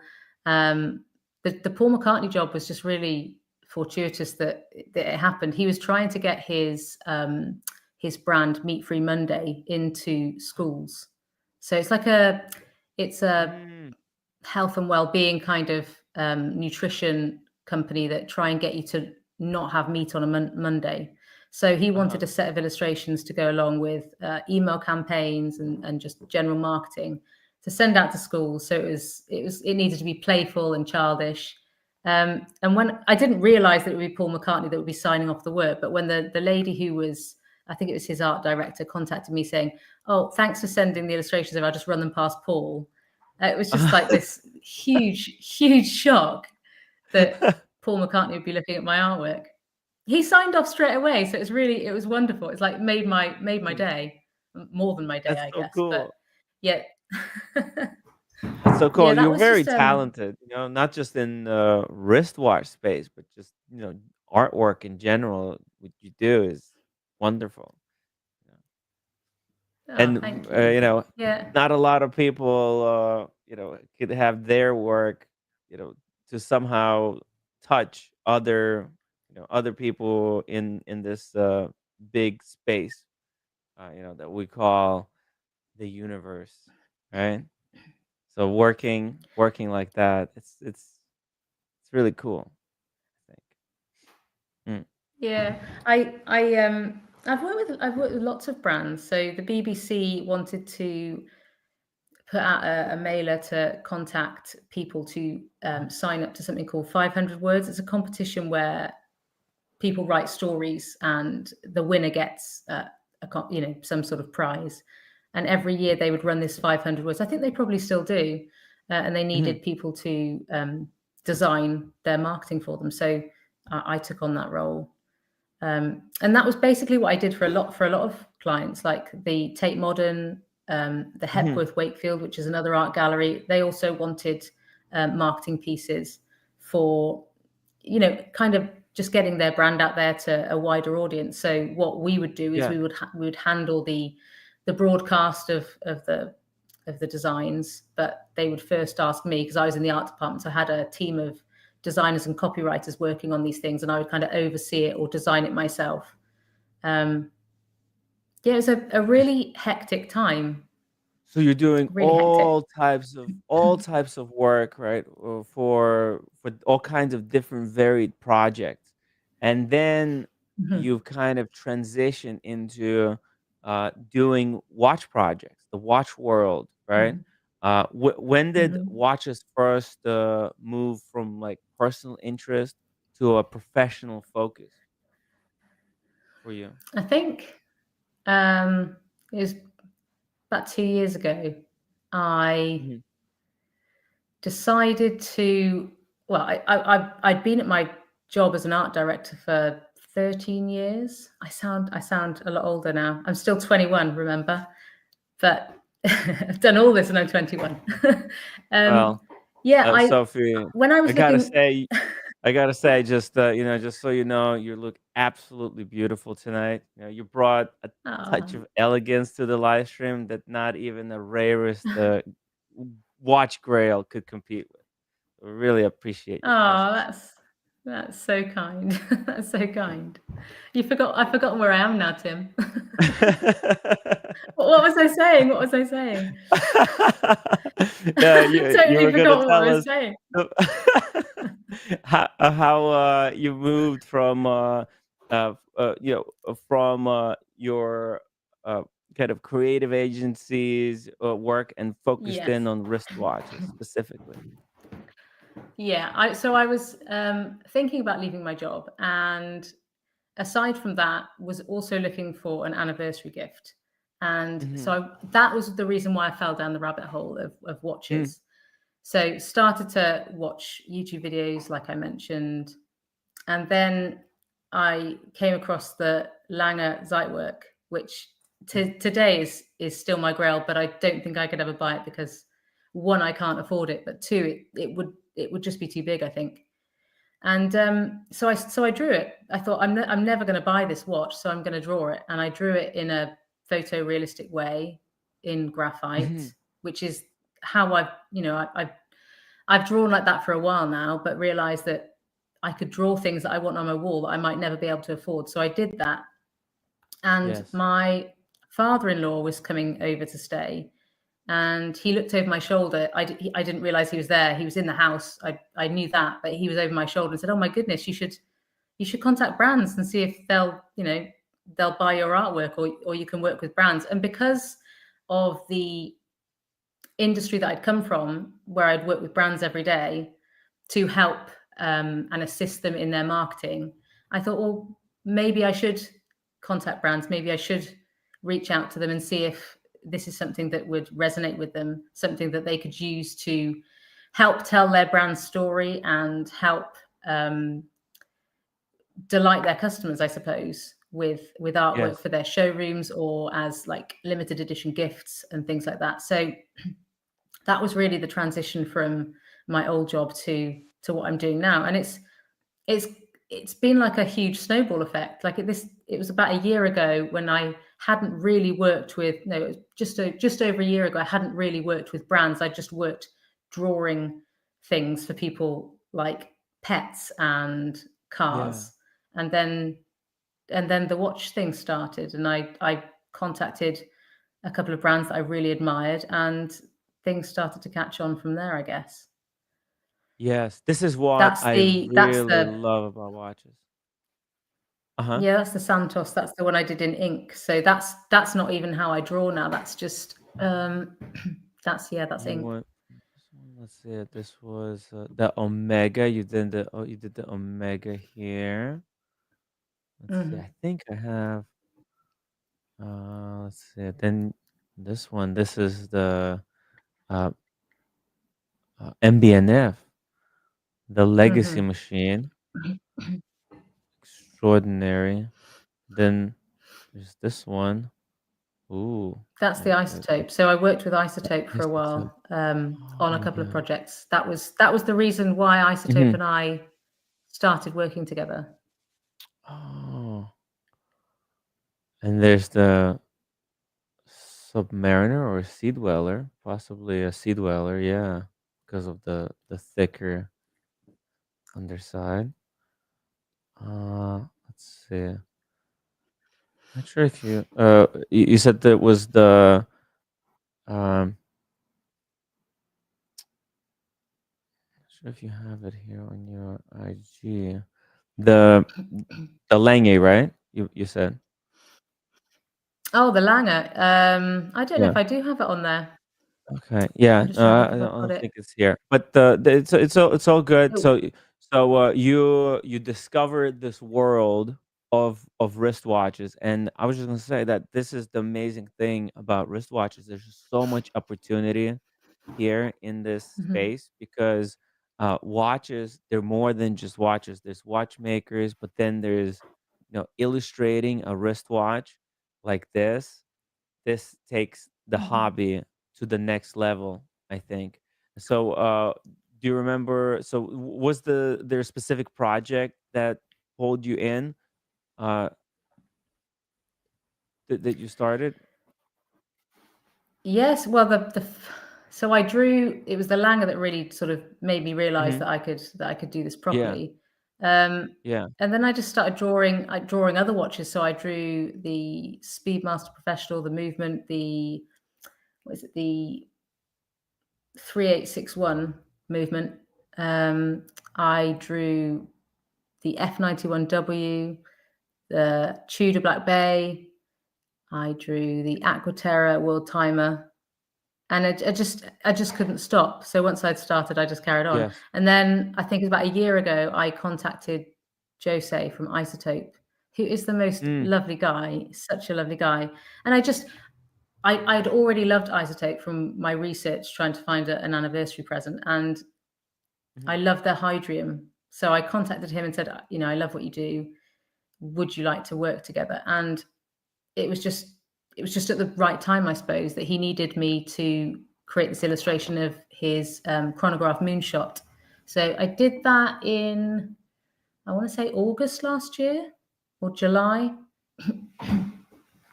And then he said, actually, have you thought about doing any dial designs? Would you like to This one do right our here. two? But yeah, that's it. That's the one. So that, yeah, I had to. Wow. It was a baptism of fire. It was really difficult to do that piece because if you look at the piece, the real watch closely, the dials, Yeah. horizontal lines are so close together, and the way the light hits them, it dances Mm. off it in different ways depending on where the light source is. So the way that it Mm. had been shot that I had to copy was really, Yeah. really, really tricky. And then I had to add in these different, the smoke components because the moonshot is the moment a rocket takes off. So I wanted it to have smoke surrounding it. But yeah, that was the first part of that project. Then he asked me to do the British Watchmakers Day dial designs. So that was a huge honor, and the first commission I'd had professional, like working with a brand. So Mm. everything kind of snowballed after that. What do you think was the most surprising thing about the watch industry coming from the other creative fields? I think everybody knows everybody, and Hmm. it's such a friendly community and helpful. And if you don't know something, someone is willing to help you, and not just to get ahead of you either. They're willing to help. Like some of the women in the industry have been really, really kind to me. Like Sophie's Watch World has always been really Hmm. supportive of what I've done. She was one of the first people that I contacted anyway when I came to the industry. Hmm. So yeah, I think in the industry that I was at before, you're working with these huge corporations that don't have the time to explain to you what they want, and there's a lot of back and forth. But in the working with brands in particular in the watch industry, and I suppose to a degree, yeah, I suppose with personal projects as well, like with private commissions, people really want to spend the time with you to explain what it is that they love about the watch, or explain why it's different to competitors in the field, and they Hmm. want to impart that knowledge. And that's what's so lovely about the watch community, is that there's this, it's like it's like, it is like a huge family. I know people call it the watch fam. It is like a huge family, and Yeah. it's just really inclusive. And it's really, everybody's been so kind to me. So yeah, it's really lovely. Yeah, this is In the MBNF. This is a personal project, this one. Yeah, you added the little characters in there. This is beautiful. Kind of you're pushed the boundaries of watch art with this one, because it's so cool to have a watch, but then you added you drew this photorealistic watch and then added all these little things to make it fun. This is a brilliant idea. But how did your uh, creative past, you think, prepare you for the watch design? I think trusting in my ability. I Mhm. think everything I've done so far, in previous jobs, I've always been kind of nervous to finish a project because I've never thought it was very good. You Mhm. always have, I think, no matter where you are in your career, you have or I certainly have an element of imposter syndrome where you feel like somebody's better than me, or am I doing this very well? Mhm. And I think I'm getting to the point now where you just trust the process. You trust what you're doing. Trust that it will turn out okay. And everything has so far. I mean, Yes. I've never, touch wood, I've never had a piece that's gone wrong because I've trusted myself. And I think that's something that I've taken from previous experience. Yes.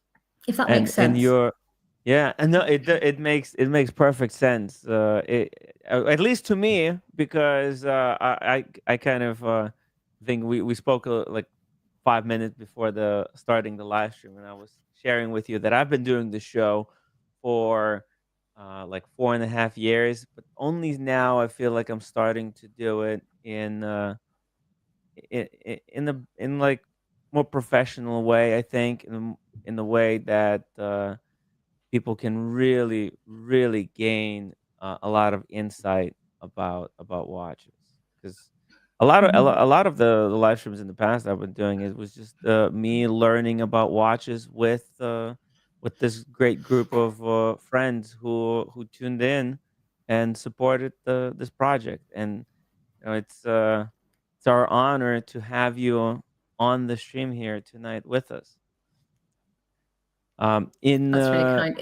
I don't know, honestly, Tim, I don't know how you do it for so long every night. I mean, it's it is such a talent what you do, because to be able to talk, I find it, I think I've always found it quite hard talking about anything at length, and certainly about myself, but you seem to, you're a natural. I think we're really passionate. A lot of it is me, but a lot of it is the people who are so passionate about wristwatches, and they keep coming back and they keep encouraging me to keep pushing forward, because there's so much to talk about in wristwatches. I think that's why I really appreciate it when people like you come in and they add so much more depth to this hobby, right? What other hobbies are there where there's not just wristwatches, but there's wristwatch art, and people are kind of willing to help each other to blend all of these hobbies together. It's rare that this something like this happens. We really appreciate you being part of this community, Sophie. People Oh, like you make this so much more fun and interesting.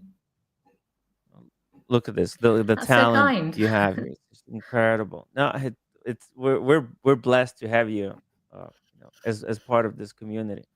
Truly, truly. And as a woman in horology, that's it's even more tough, because for a long time, kind of watch hobby has been considered a man's hobby, but it's good to have you here with us. And in your mainspring feature, you talked about being a woman in the field.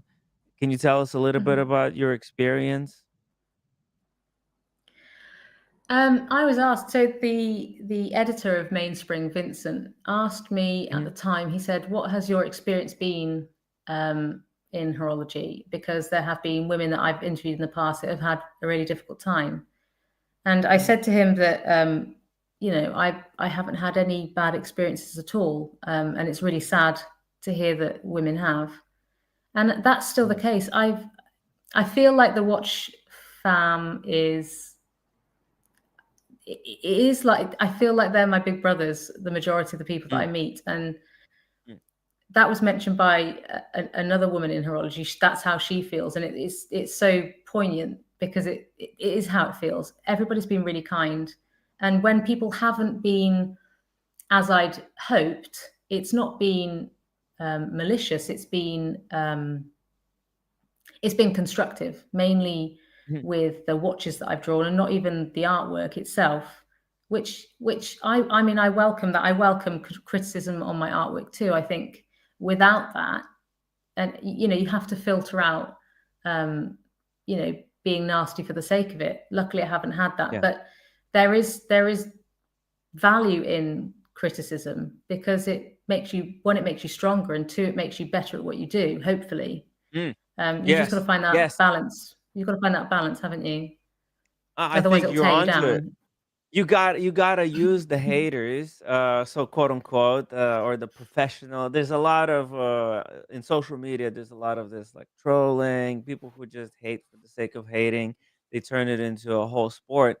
But as somebody who has a mission and direction, you have to channel that energy as a motivation for yourself to become better every single day.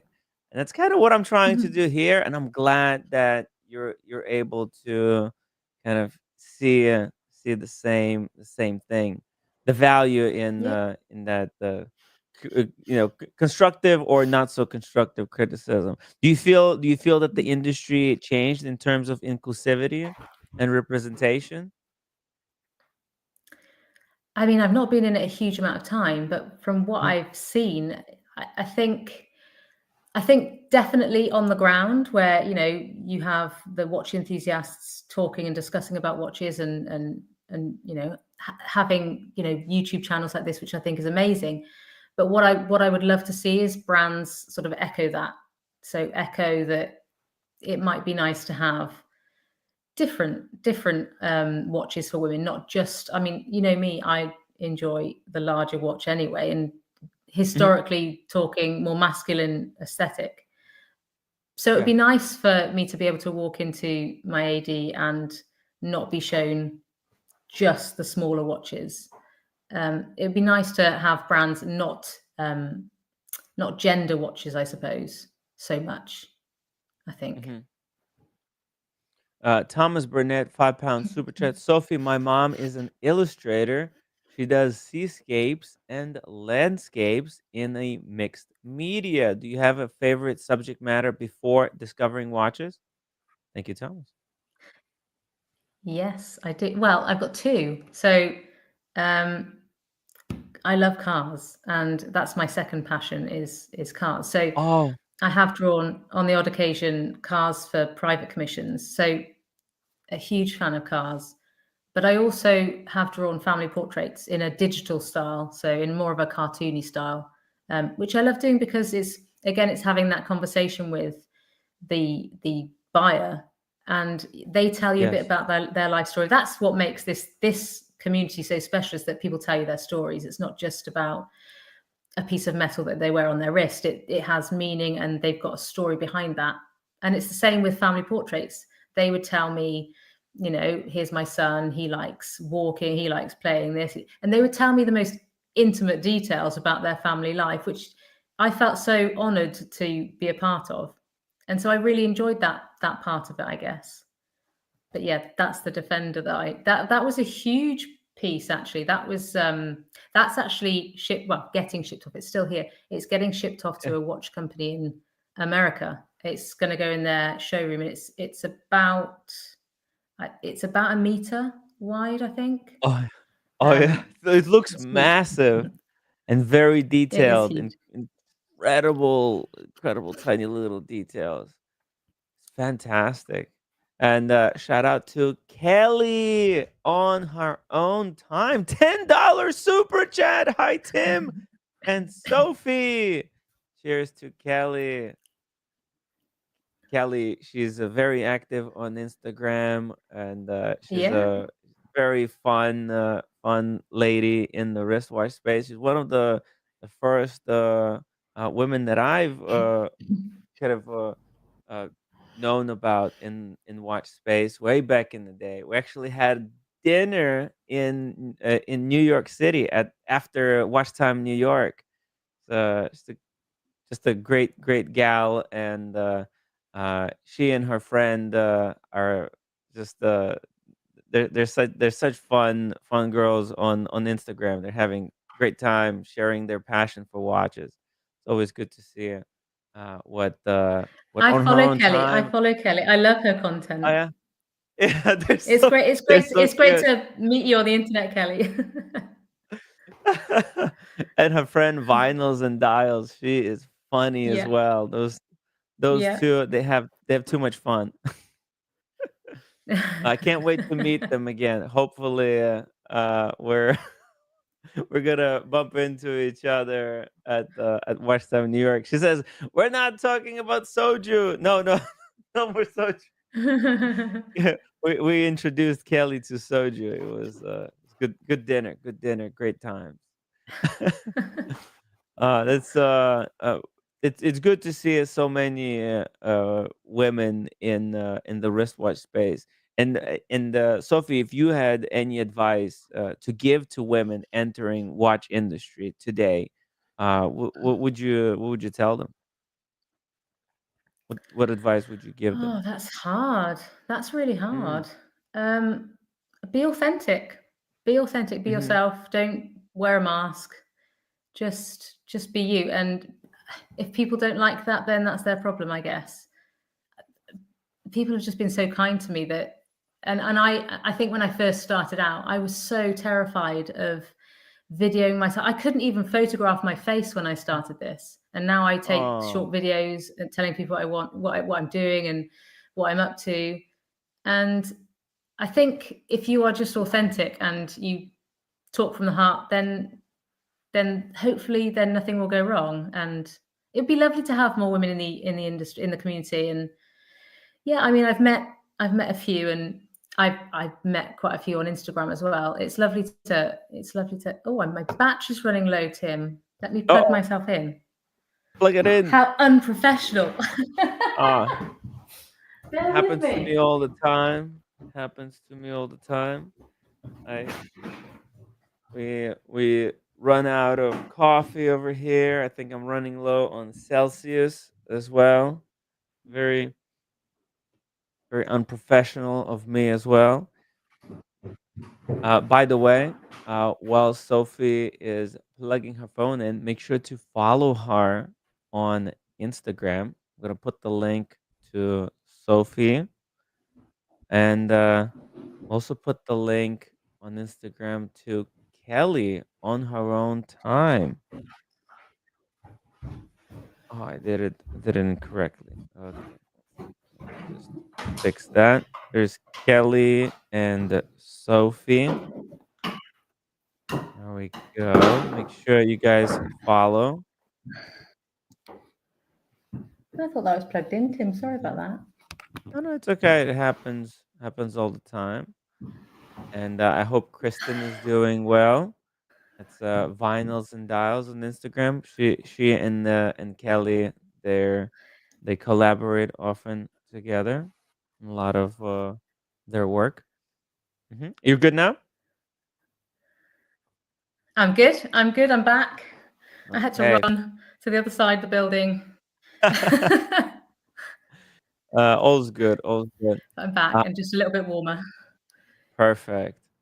It's good to get some exercise, get some stretches. We've already been going for like an hour and 45 minutes, so we better move on to the next segment of this interview. Let's talk about the British Watchmakers Day and Isotope collab. Okay, let's see. Let me pull up this. I think I have the isotope. Here we go. Uh, here we go. Tell us, please, how did your isotope close and micro marketry collaboration came about?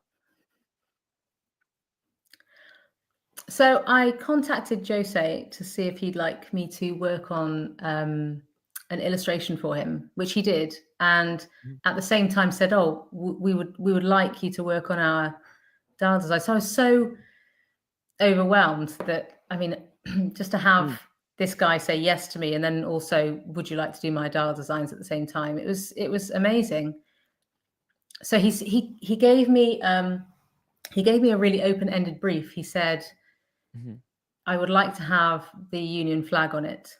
And he pretty much gave me free rein from there to do what I liked. He said that one is going to be made in cloisonné, which is a kind of like a glassy material.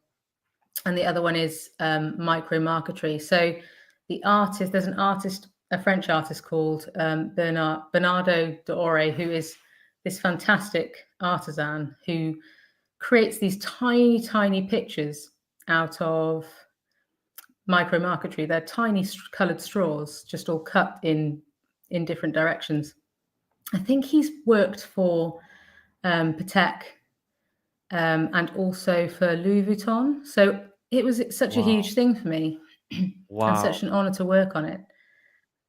So yeah, so this is the micro marquetry that Bernardo worked on, and I thought of doing a deconstructed Union flag because I thought if I wanted one to be very traditional looking and one to be more modern, so they would be similar in color, but they would still sit side by side and work. So that was that one. This one's the cloisonné. This is a really difficult technique. You've got to. I don't know how the artist does it, but there's tiny silver metal wires that there you go. You can see it there, and then they color it in. So any sort of bleed on the paint, then they have to start over. So yeah, it's a really, really this is where thing to do.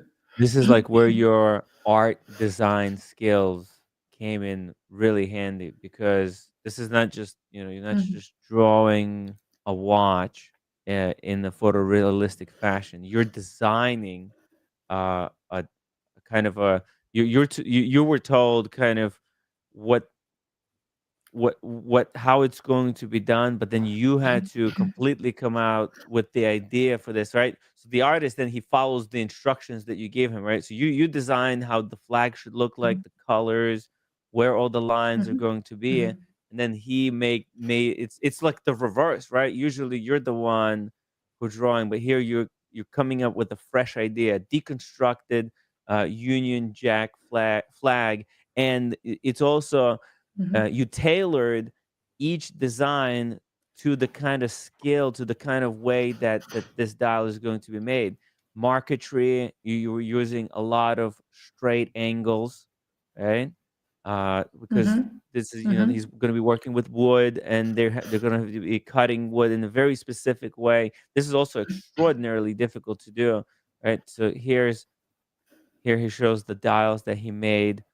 Those are the little blue and the red straw that they put together. And that's the cloisonné. Wow. We had trouble with the micro marquetry because I don't think they make pure white straws. So Bernardo had to source ones that were as close to white as possible because the design wouldn't have worked if they were like yellow. So yeah, and I know Bernardo does do sort of circular designs. So he does cut straws. He doesn't bend the straws in circles, but he cuts them sort of from small to large to small to make a circle.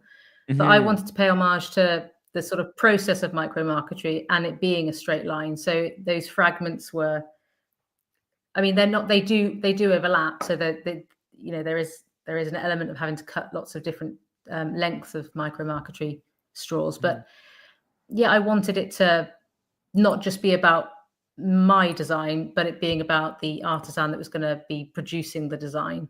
So, what was and the same with the cloisonné. What was the most challenging aspect of this project? What would you say? I think it was so the cloisonné was relatively straightforward. I had to get a cloth in my house and manipulate it until I got the right folds to make before I drew it. Yeah, because I think people think that, oh, you know, So she can just cool. draw Yeah. something straight away. Oh, just out of your But brain, you're if you just gonna want it to pull it look out. No. realistic, Uh-huh. yeah. I mean, you could try. I would have given it a go if I didn't have a cloth, but I wanted to replicate those folds and make sure that it looked realistic. Yes. And yeah, with the cloisonné, because it's a liquid sort of glass, I Mm. wanted the design to reflect that, and so it's more fluid. I'm not even sure if I told Jose that actually, but yeah, so that's the reason why there's those two, and because they sit side by side color-wise very well, I wanted that.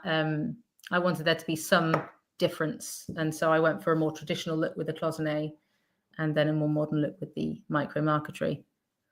Yeah, the micro marquetry I think was the most difficult to do. Oh yeah. Because Of the you were because of the deconstructing overlaps. it. You want to make sure you've got enough space. Yeah, Yeah. exactly. You want to make sure that the spikes have enough breathable room before the next spike starts. And when if you overlap them in different ways, and I tried it lots of ways, you don't necessarily, if you're not a designer, you don't necessarily know what looks wrong, but it's down to the spacing between the sort of shards. So it was quite tricky to work that out. By the way, shout out to David H for $20 super chat. Thank you for joining us, Sophie. Great guest. Thank you, Sophie. Oh, Really, thanks, Dave. really appreciate it. David H is one of the longest time supporters of the show as well.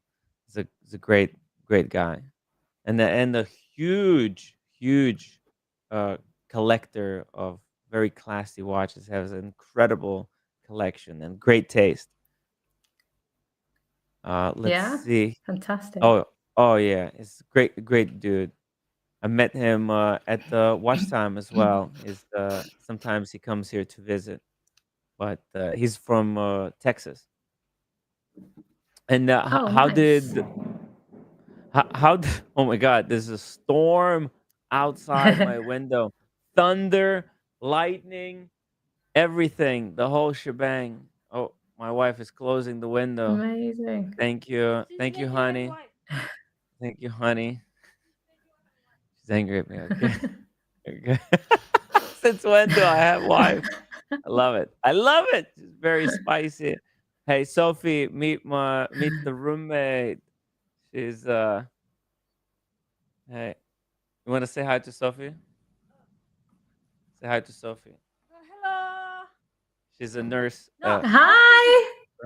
Housekeeper. He's a housekeeper and the roommate. He's his wife. I'm not his wife. Yeah, what are we talking about here? Okay. Okay. It's a room service. Excuse me, ma'am. Make sure that it's all organized over there and cleaned up. Thank you. She's gonna kill me later. I bet she will. She's been giving me a hard time lately. It's hard because I've been so busy, focused on improving the live stream. I've been really neglecting it. Yes, she is. She has 3 kids. Oh. Yeah, 2 boys and the girl.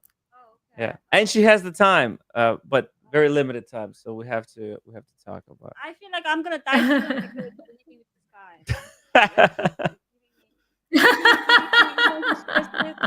Coming to like my physical problem.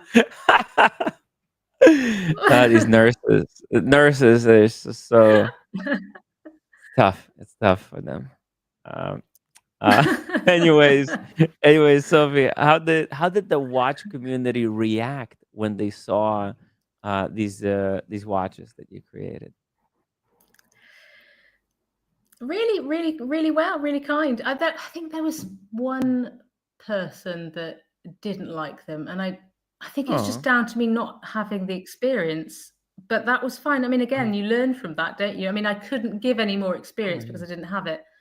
Yeah. But other than that, I mean, it was covered by some of the brands that I absolutely love, like Worn and Wound and Time and Tide. It was just such a great experience, and everyone was so lovely about it. To my face, I don't know about behind my back. You never know. I think you've done fantastic job. I liked how, one watch had straight lines and the other one was more organic. You did this in a really clever way, and it's not easy. And also, like it was, the project was to have a watch for the British watchmakers, but you didn't make it so British that you could obviously tell, right? There's, you know, uh, this is a very much an I think you can with the artistic cloisonne, can't interpretation. you? You it's tough. You have to squint. You have to really squint. But I think you could suspend the disbelief as well, and make it so that it's other things other than the flag, right? Because it could be anything, Mhm. and that's the cool thing about it. That it's not just a flag. You didn't just put, because that's the easy thing to do. A lot of kind of the non-creative way to go about this would be just to plop the flag, center dial, and just cut it into circle. But there's a lot of thought that went into designing these. So I Mhm. really, I think it's pretty cool. Um, can you walk us through some of your 2025 private and client commissions?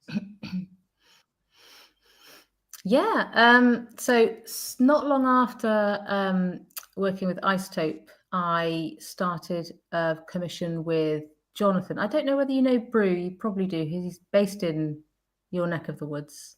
Jonathan Uh, from Brew Watches. oh, Brew watches. Yes, I know. You know I know Brew? Jonathan. Yeah. Brew watches, a very Yes, I popular worked. brand. Uh huh. Let me pull Yeah. it up. I So I think worked there's. on his. Uh huh. Yeah, do that. There we go. So it's That's his metric. wow. Yeah, so this piece was really tricky actually. It was the first one I'd done really zoomed in. I thought it Mm-hmm. might be nice to have a sort of more abstract view of the watch. So the creating a black dial in graphite is really difficult to do. So I had to layer and layer and layer using just different variations of sort of thickness of graphite. So that dial took me, I want to say, about 80 to 100 hours Wow. for that piece. It's quite a big one actually. I think that's, I can't think what the measurements are in the US, but it's about an A1, I think, an A2 and A1. So that one was quite a big one, and that was the piece where I stayed up all night just working on the crown. Nice. So I couldn't get it, so I just carried on and carried on and carried on, and ended up, I think it was 4 in the morning. I was like, oh gosh, I've got my Casio beeping at me. Sorry about Uh oh. Shout out to Casio for keeping us on time. I think it's the clock telling me, was it 12 o'clock? I think we got one more 12 hour. o'clock. Yeah. Yeah, midnight time to go. Well, hopefully you can stick around. No, Tell no. Cassia we're gonna Yeah. do just a little bit longer. Just a little bit longer, guys. Also get Mm-hmm. your questions ready for Sophie here as we're approaching the lightning round. Um, so this Amazing. is a pretty cool project. And how did Brew use this project in their marketing? Do you know? So Or this was they for wanted his me personal? to. Mhm. No, this is, well, he wanted this piece. He wanted me to do a video for him because they are Mhm. predominantly based online, aren't they? Because most micro brands are. So he Mhm. wanted to have a video of the process to show the piece being made to sit alongside the watches that they create. And he wanted the original artwork to be hung in his showroom. So I think Yes. he's got that hanging in his showroom now, if I'm not mistaken. So yeah, that was, I didn't actually finish that piece, but it was a proper, it was a choice I made. So with some of the pieces that I create, I choose not to complete the piece because I want the viewer to see the artist's line rather than it being totally complete like a photograph. It shows that it's Yes. been made by an artist's hand. So it Yes. sort of reflects the artisanal quality of the watches and how they're built and things like that. So yeah, that was that was a tricky one to do. It was that really dark dial and that crown that had me. And then from then the watches have become easier and easier to draw, I think, because I'm now used to the proportions, used to the symmetry, and I find crowns a bit easier to do. You know the steps to take in order to make those reflections so realistic, right? It's you're investing in yourself. You know, if you staying up all night now, you're so much more familiar with how to do it. That next time, Hmm. it'll be a little bit easier, just ever so. But also, I think this is a very cool project for uh, brew watch company to commission, because it's a cool thing for this brand to have. They spend time making the watch, and the guys who designed the watch, they can have this as a marketing material now, but then later they could post it on the wall as a successful project that they did in their lives. So it's a memento for them. Hmm. It's marketing. It's everything. So this is the ecosystem that only exists in the watch world, and I would encourage other watchmakers to commission work from you for their watches that they have coming out or planning to come out, so that they could use it, and they'll have uh, an artwork to have in their house for the rest of eternity, right? Something they could show to, like, to their friends. You know how cool this is going to be. When sorry, what's the name of the guy from uh the brew company? Uh, what's his Jonathan. name? Jonathan. Sorry, it's just slipped my mind. So Jonathan. Jonathan, how cool is it going to be, Jonathan, when in 20 years he'll have this thing hanging his wall on his wall in his house, and he'll have friends over, and they'll be asking, what is that? And he'll say, oh, this is a project I worked about on 20 years ago, right? And we commissioned this work from Sophie. These watches, these brew watches, they're going to be very collectible later down the road, because it's a it's really good thing that they're doing that. There's a lot of coffee drinkers, and the way they appeal to the coffee community through this watch. You see how there's a cross community work going on even with the brew, because all their watches, they Hmm. have like chronographs designed to help coffee drinkers make their coffee better. 'Cause coffee is also like a Yes, crazy time the science as perfect well. espresso shot, isn't it? Yes, It's a really cool watch. I really like it. exactly. Do you have a commission that has been your personal favorite, by the way, so far? Yeah, so I was, well, I am in the process of, it's kind of a long um, project, but I'm putting together an exhibition. I'm not going to tell you what it's about, but Uh-huh. it required me to contact some people in the watch industry, and I contacted someone that I've admired for a while called Jeff Hess. Do you know who Jeff Hess is? He's the global head of watches of Sotheby's, Yes, and actually, he started the Rolly Fest. Yeah. he's the guy that I thought. I thought that Jeff Hess was Fred Savage. I was at funny story. I was at the Geneva Watch Days, and Red Shovel, the Panerai guy, told me that, look at this, Tim, behind you is Fred Savage. And I forgot. I forgot who Fred Savage was. I didn't remember what he looked like. So I turned around, and there was Jeff Hess with Fred Savage. Because they're working on the project together, and I thought that he was referring to Jeff Hess. I thought Jeff Hess was Fred Savage. So I'm like, oh, let me go say hi. And as I try to get to Jeff Hess, Fred Savage says hello, and I'm like, who are you, by the way? We're trying to get to Fred Savage over there. He's like, I'm Fred Savage. Disaster. Disaster. I had my my share of embarrassing moments on the stream, but yeah, Jeff Hess. So you're working with Jeff Hess. That's amazing. Well, He's a well, Sotheby's auction guy. yeah, he's global head of watches at Sotheby's, and Mm, I contacted him about this exhibition that I'm doing and whether he wanted to be mm, involved. And we had a chat and left it there because the project is on hold. And then I got a message from his wife.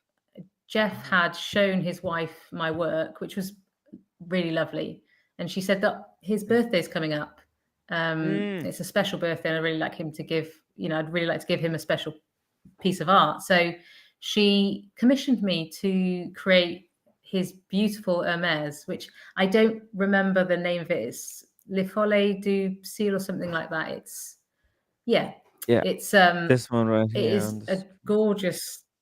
It's wow. it's an art piece. So it's got this like conceptual balloon. You can see it there. It's got two balloons and a sort of floating bird, and it's the most. What's unique about this commission is that it's the most colourful watch with a bright white strap. So it's Oh, it's just it's made all the more special that she asked me to do it because mhm, I think she gave him another piece of art the year before, possibly a cake or something like that, where it was mhm. in the right color. So she wanted something slightly different, and that's how the commission came. But that's been my favorite because it's been really difficult to do. So it's a challenge because you're replicating another artist's drawing. Essentially, it's not just another artist's work, but it's another artist's drawing. So you really need to pay attention to like if the artist's hands wobble slightly when they've been applying the paint, you need to replicate that. The Mhm. shadows fall differently to how they do on numerals and things like that because it's like a beveled they're beveled balloons, so I think they're slightly raised. And then I added some additional bits around the side just to emphasize the watch hand, the watchmaker's hand in all of it, because it's a completed piece. So that Yeah, was really enjoyable to do, and he's such a legend. So I was really excited to do the piece. it's amazing. And what a special kind of gift to give to someone, right? Somebody who is very passionate about watches, somebody who works in the industry to have their favorite watch or watch that's so special to them to be illustrated in this creative way, professional way, um, and commemorated. Right now, he can not just wear that. He could always wear his watch on the wrist, but he can also have the image of this watch hanging in his office or somewhere at home, and continue to bring joy to his life. And also, I think it's very thoughtful of his wife to commission such a work. It just shows how much she thinks about him, how much she knows something that this is something that would be very special for him and something that he would really like. I would really actually encourage people who watch the stream to think if there's somebody special in their life, and if they want to commission work from you for their loved ones, to contact you, right, via Instagram, and maybe if you have the time, you'll do it for them as well, right? Obviously, there's Absolutely, a yeah, process. absolutely. I'd love to. Yeah. Yeah, Jeez. yeah, absolutely. Oh, is that a storm? Yeah, it's really going crazy over there. Wow. Wow, wow, wow. Yeah, it's very scary out there, guys. Wow. Yeah, it's beautiful. Beautiful. And I like how you took what's happening on the dial as well and added like the little birds outside the canvas kind of looking in, and it's very wristwatch specific. Hmm. And then you have some Yeah, I balloons think over it's a there in really the corners. Yeah. yeah, it's a really Yeah. special piece to Jeff. So it was an Mm, honor to create that one. mm, I've yeah, I think Very cool. so. I've talked about Brew and I've talked about that one. Did you? Mm. I can't How do you? remember which one I was going to mention. I think I have. Let's see here. Da, da, da, da, da. I have some other stuff that yeah, it's coming up. It's coming up. The other one I have one more that we talked about. But before we Okay. go to the next project that you wanna do, how do you balance, like, what's your approach to balancing client vision with your artistic identity? I've been really fortunate. I think people have been. I think people have trusted me so far, and they have. Like even brands have said, just do what you think. You're the artist. Yes. Go with what you think. In fact, the brand commission I'm working on at the moment, just behind me, Sandor is the CEO of the company, and he said, trust. I trust you. You do Mhm. what you think works. It's very, very unusual in what I've been doing with watches for people to say, I want it to be so specific like this. Mhm. I haven't had that yet. That's not to say that it won't happen. And because I've worked in, I've worked with brands. There was in the job before, there was a lot of toing and froing, a lot of people saying, let's try this, let's try that. So I'm absolutely used to that. Mhm. And I think the longer I go on, the more that's going to happen, I'm sure. Mhm. Shout out to the wrist chick, $2 super chat. You're amazing girl. Good to see you. Thank you, wrist chick. Yay! Uh, Fantastic. So yes, the wrist chick I and thi- red shovel, there's a thing going on, isn't there? there's a lot of things going on. I think there is a thing going on. I I love I a love haven't been story, so really following I'm lately. watching with There's bated breath. yeah, and now Red Shovel. He's the Panerai guy, and wrist chick. I The think. Panerai guy. He needs to change his Instagram handle to the Panerai guy. Oh no, the U-boat. The U-boat is the The U-boat U-boat guy. collector. The U-boat guy. Is the U-boat Panerai collector, and wrist chick. She wants to rid world of Apple watches, and they Yeah. teamed up. They're teamed up to on a collab, and I hope to see what they've been working on very soon. Maybe they'll do it on the stream. They'll give us an update. Um, but let's see here. So, because I have a few more questions here that I've been going through. Okay, so if budget and logistics kind of were no obstacle, what's the one watch project you create tomorrow? See, this is what I think we're talking about. Yes. Yeah. Sophie, tell us a little bit So about this. I'm a huge fan of pocket watches. Like Hmm. I've always loved pocket watches, but unfortunately they've been predominantly aimed at men. And so I would like to create a pendant watch or a pocket watch that is unisex and something that is not just what's been done before. So pocket watches Yeah. in their essence are traditional, aren't they? I would like to create something that is both traditional and modern. And so I started designing my own. I'm not going to bring this to the market or anything, but Oh, you I would never love to never say work with a never. brand on this.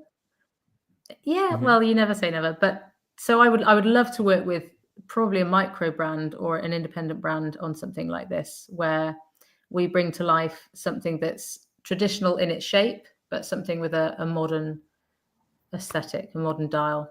And so I came up with Hmm. this. I've been toying with the idea. I'm not, like I said, I'm not going to start a watch brand because there are watch brands out there that do it a million times better than I could. But I started creating these dial designs way before I did the pieces for Isotope, and they looked like this. So it was almost like a winking face. And then Yeah. as time went on, and I started to find more pocket watches and things like that, I started to think about designing them. And moved it from a watch face to a pocket watch face. It was funny, actually. I got contacted by a writer from the Financial Times the other day because they'd seen me wearing a pocket watch on my Instagram feed.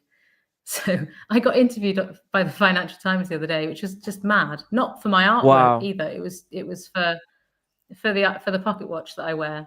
So I think it's a thing. The reason why I tell you that is because I think more and more women are wearing pocket watches as pendants. So I bought this Witham pocket watch in you'd call it a thrift store. Oh, wow. And Yes. I've been searching for ages, and it's got the most amazing, like, fresh dial. I'm also searching If you can see for that. a pocket watch to add to my collection. Oh, that's incredible. It's a Waltham pocket watch. Yeah, and then on the back you've got It's got a beautiful it's got chain an amazing and yeah. beautiful finish there on the movement as well. Wow. It's a And real the stunner. condition So seems to be really I nice. yeah, I think it's got some sort of inscription on the I think it's got initials on the front. I don't know if you Wow. can see that. Wow. That's so cool. Very classy. I love the chain. How do you wear it? Just around my neck. As a pocket? Or let's see. That, you wanna show No, around my neck. Yeah? Oh, okay. It's a little bit too long right now. Or oh, there we go. Oh, cool. Yeah. Oh, that's really nice. Actually, really nice. See, these Yes. watches, I think pocket watches are going to make a big comeback because uh, the wristwatches, I mean, they're cool, but that's just because they're very convenient to wear on the wrist. But there's so many pocket watches; they're so undervalued as well.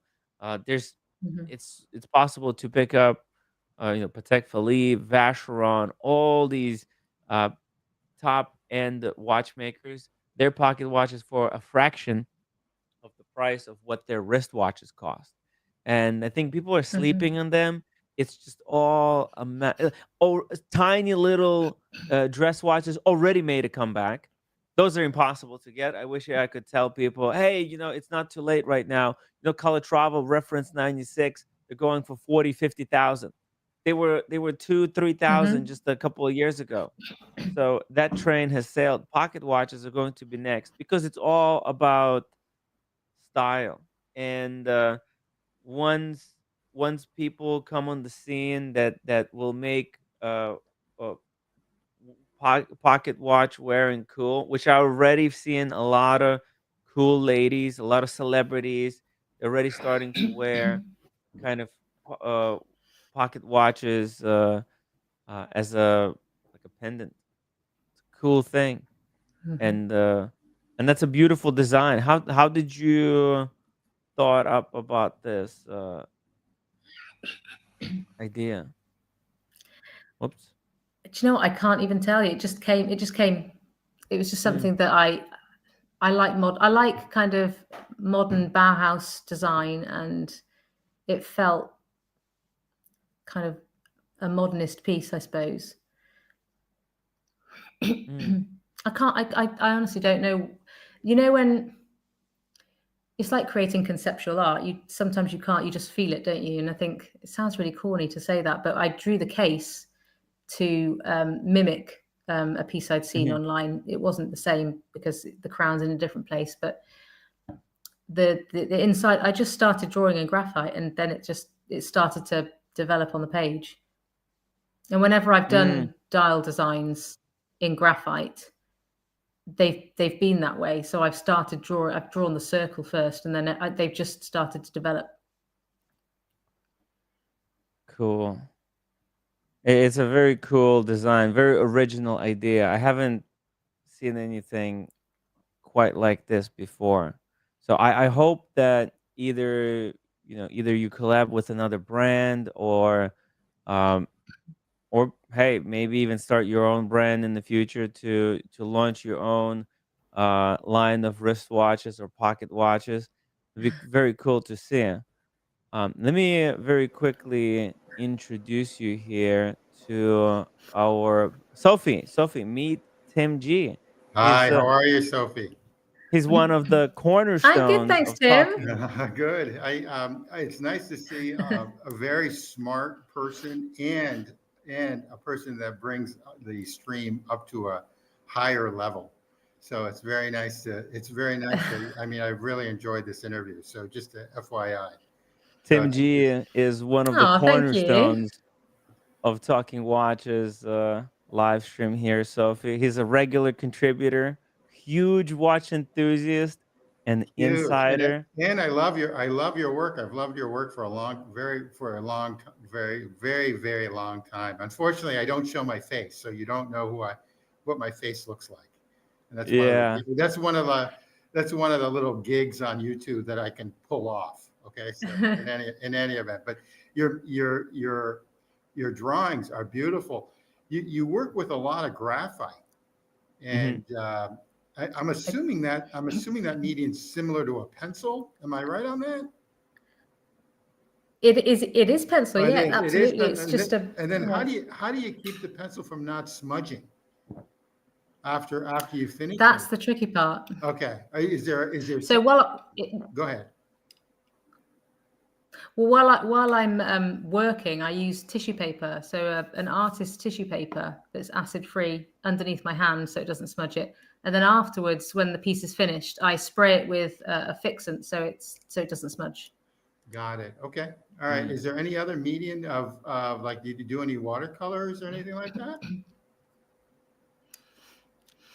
I have done watercolors. I've done pets and I've done houses in watercolors, but isn't that watches I just do in graphite. Okay, so you're out of the you're out of the pet and house painting business. I take it now, right? Well, I don't. there is a anymore, possibility. No. Well, a pet. That's okay. It makes sense. It makes sense. Are there any materials or techniques that you're itching to experiment with, Sophie, in the watch world? I see you done a little bit of this one. This was ink, right? Yeah, maybe gouache. I'd quite like to try gouache, which is like a thick paint.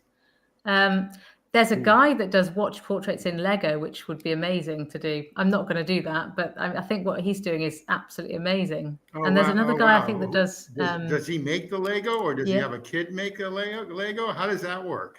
And he draws from the Lego? I think he doesn't draw. No, that his artwork is the Lego, so he builds the watches in Lego, like big portraits. Yeah, and there's another guy I think that does it in rugs. So like he does it in the material that you make rugs from. So he cuts these bits of fabric out basically and makes big watch portraits out of that. Well, that's wonderful. This Santos that you have drawn is just unbelievably like so accurate. I'm just curious even how you get your proportions that accurate, because it looks like it's spot on in the sense of proportions. You have to blow the thing. You have to blow the watch up, and to get the proportions even right seems like pretty difficult. Yeah, it is really hard. That's the hardest part. Tom, we have a super chat here from Thomas Burnett, £5. Any brands you would love to work with most? Louis Vuitton, Van Cleef, Studio Underdog, Moser, Rolex, Voutilainen, Patek, etc. Who would be your favorite? Great question. I would love to work for Cartier. Would absolutely love to work for them. Do you know what? I actually pitched a project idea to the owner of Studio Underdog, Richard Bentz. I didn't hear anything back, but the offer's still out there. So yeah, it'd be nice to work with those guys. Yeah, Van Cleef, especially because they're in Britain as it? well. It's in your neck of the woods right there. Not only that, but they killed it on their last launch. I mean, I think they made a fortune on their last launch. I mean, so matter of producing all those watches. So he just might be overwhelmed because that's where I was headed. I think they got 6,000 watches to deliver, so it might have just gotten lost in somewhere in the mailbox. Well, I would highly recommend just sending him a follow-up, because I'm sure he would be happy to work with you on something, because they're always he's a really lovely guy. He's a really lovely guy. Yeah. Very cool guy. I licked his pizza watch. He had no problem with it, luckily. I could have gone to jail. So he's very, very tolerant guy. Do you have any studio under? How did that happen? You know what? Me, I do. was. I've got Oh yeah, let's see. Let's see I've your got studio I've underdog got their watch. strawberries and I've got their strawberries and cream, which I absolutely love. Oh yeah. Wow. Oh yeah, the Oh, yeah, you strawberries do. and cream. That's a rare studio underdog. There's not a lot of those, so Yeah. make sure to hold on to it. That's beautiful. I had to Look at fight for that one. Oh yeah.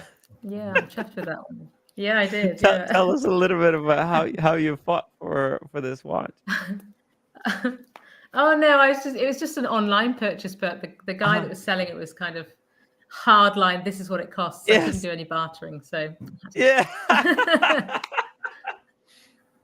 Yes.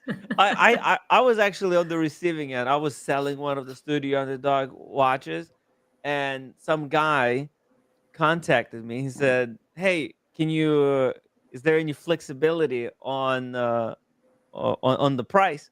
So I immediately just replied with the $50 discount because I had to sell. I had no money. I had to pay rent, and unfortunately, I had to sell those studio underdog watches. I couldn't keep them. I got them to do a video and take some pictures and promote the brand, but I had to get rid of them. I just Mhm. Sophie, I overspent. I'm totally crazy. All my money are in wristwatches. I don't know what I'm doing.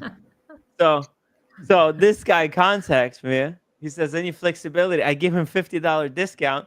He comes back. Can you do any more?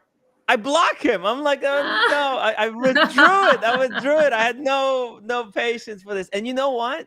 Next week it sold for full price. So I got lucky with that one. There you But go. you know, That's me. That person's me. no, but I was flexible. I gave him discount. I gave him $50 to.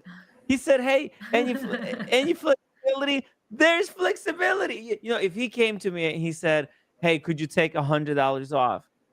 Maybe I would have done it because I was so desperate. But I took off 50. I think at that part I was losing money already because the YouTube, it's brutal. The fees on YouTube, I sold it for, in the end, I think I broke just even by selling it at what I listed it at. But if I sold it for according to that price, I would have lost money. And I can't. No. The grift is hard, so it's it's been brutal. So I'm glad I stood my ground, and then I got my money. But hey, I was flexible. I tried. Watch, You were flexible. world is Yeah. tough. Yeah.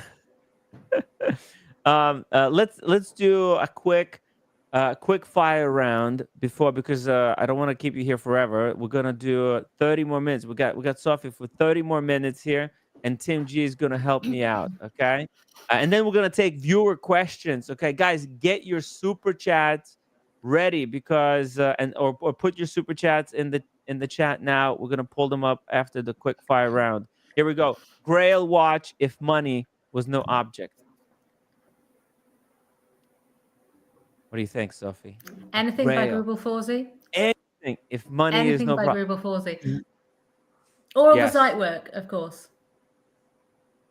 Grubel Forsey. In fact, Tim G is a huge fan of Grubel Forsey as well. Huge fan of Gruber Forsey, but Yeah. I don't like the convex models. I like the regular model. I like the traditional, like their Signature 1, which they no longer make, or the Signature 2, which they sort of make. And I'm a huge fan. As a matter of fact, if I was going to spend $200,000 to $300,000 US dollars, or 180 to 250 UK pounds, I would pick a Grubel Forsey.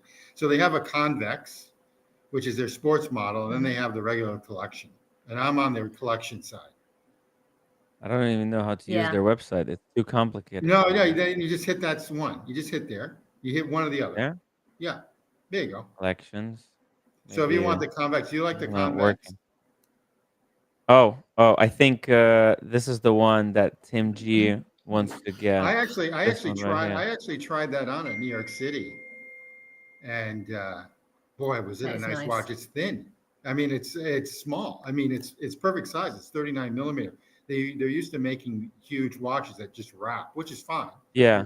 It's like that U-boat thing that you got, Sophie, which on you it looks good. Mhm. On Red, this guy named Red in our chat, it looks like who's one of our legends on the stream. It looks like it's it looks bad on him. I don't care what he says, but on the U it looks fine. So I guess it then depends on who's wearing the watch, that type of watch. That's all.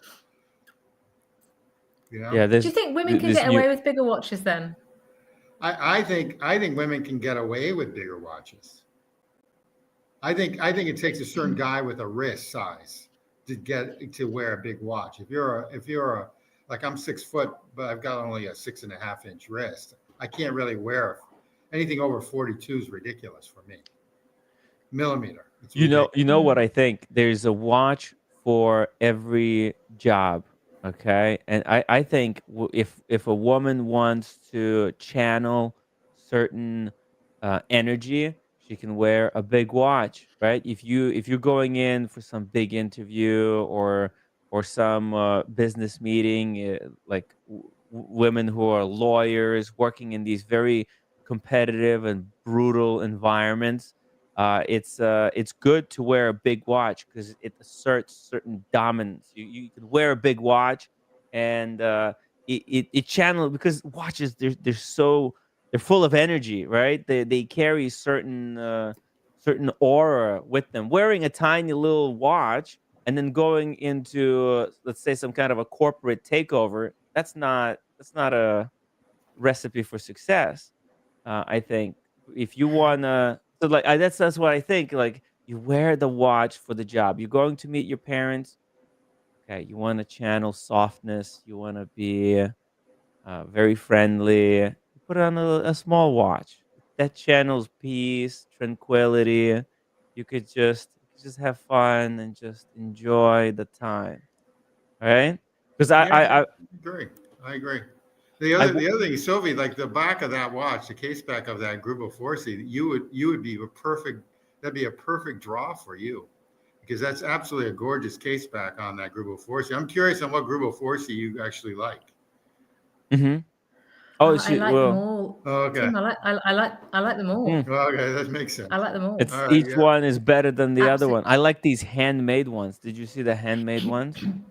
Yeah. Unfortunately, they go for like $1 million. These handmade ones. Yeah.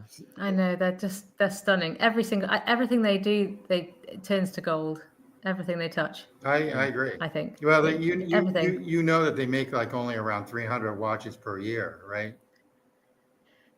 Yeah, sadly, yeah.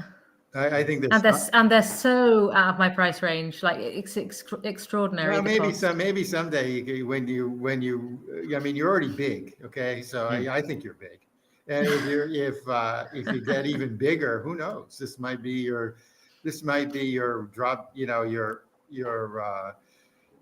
last watch ever, and then you can pass it on to your kids and everything else. This That's could why be we call it part of their grail. inheritance. Yeah. Yeah. Why we call Yeah. it grails. Something to work towards, right? We all want to work towards something, and that's the amazing thing about watches. There's watches for all price categories, and it's inspirational stuff. You know what? Like we don't even have to buy these things. Watch Time New York, Grupo Forsi, they come and they have all their watches there with them, and I've tried on most of their watches. They're amazing stuff. Would That's I amazing. ever want to own one? I don't. Oh, it's expensive to own it, and I don't know. It's tough to own these type of things as well because there's insurance that's involved. It's so much. Well, it's not that. It's I've had a couple. I've been Dangerous. fortunate. I'm fortunate to have had a couple of Mhm. high-end watches. It's the maintenance on them that's really a killer. Yeah, After even a fi- smart man doesn't want to. the maintenance on something like this Yeah. is huge to bring it in after time. So that's one of the things you have to look at. But Cellini, there was at Cellini where I put this on. I didn't want to take it off. It was absolutely gorgeous. Yeah. So in any event, But yeah, you've got great taste. We already know that though. Mm. So Now, now, Sophie, what do you think is the most underrated watch brand right now?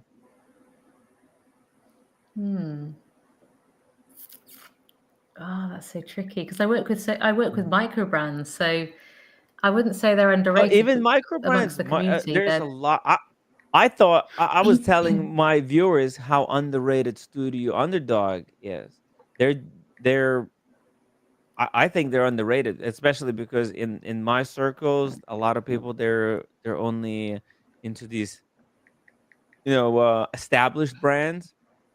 But I think Studio yeah. Underdog, I think they're just from my huge in the personal, UK though. They're huge as a micro they're brand. I big, mean, I don't think on the high street they're huge, but they are, amongst the community in the UK, they're yeah, huge. I think so. and I So I think the wouldn't way I they're wouldn't have building chosen their those. right, okay. But you think about it. Uh, uh, to me, I think they've got the formula for success. I think in a couple of years later down the road, if they continue doing what they're doing right now, and that they don't have to change anything, just keep bringing more new creative dials and more collabs, and just try to somehow keep innovating, keep making the case thinner, and keep moving in the direction. They don't have to do much, and I think if someday they can, make their own in-house movement, that would be incredible. But just if they just keep doing what they're doing, I think they're going to be a force to be reckoned with. But obviously, in a couple Yeah. years, and who knows, they might get bought out by LVMH, and LVMH Yes. might put in-house movements in them, or who knows. But that's why I think they're Yeah. I mean, underrated. But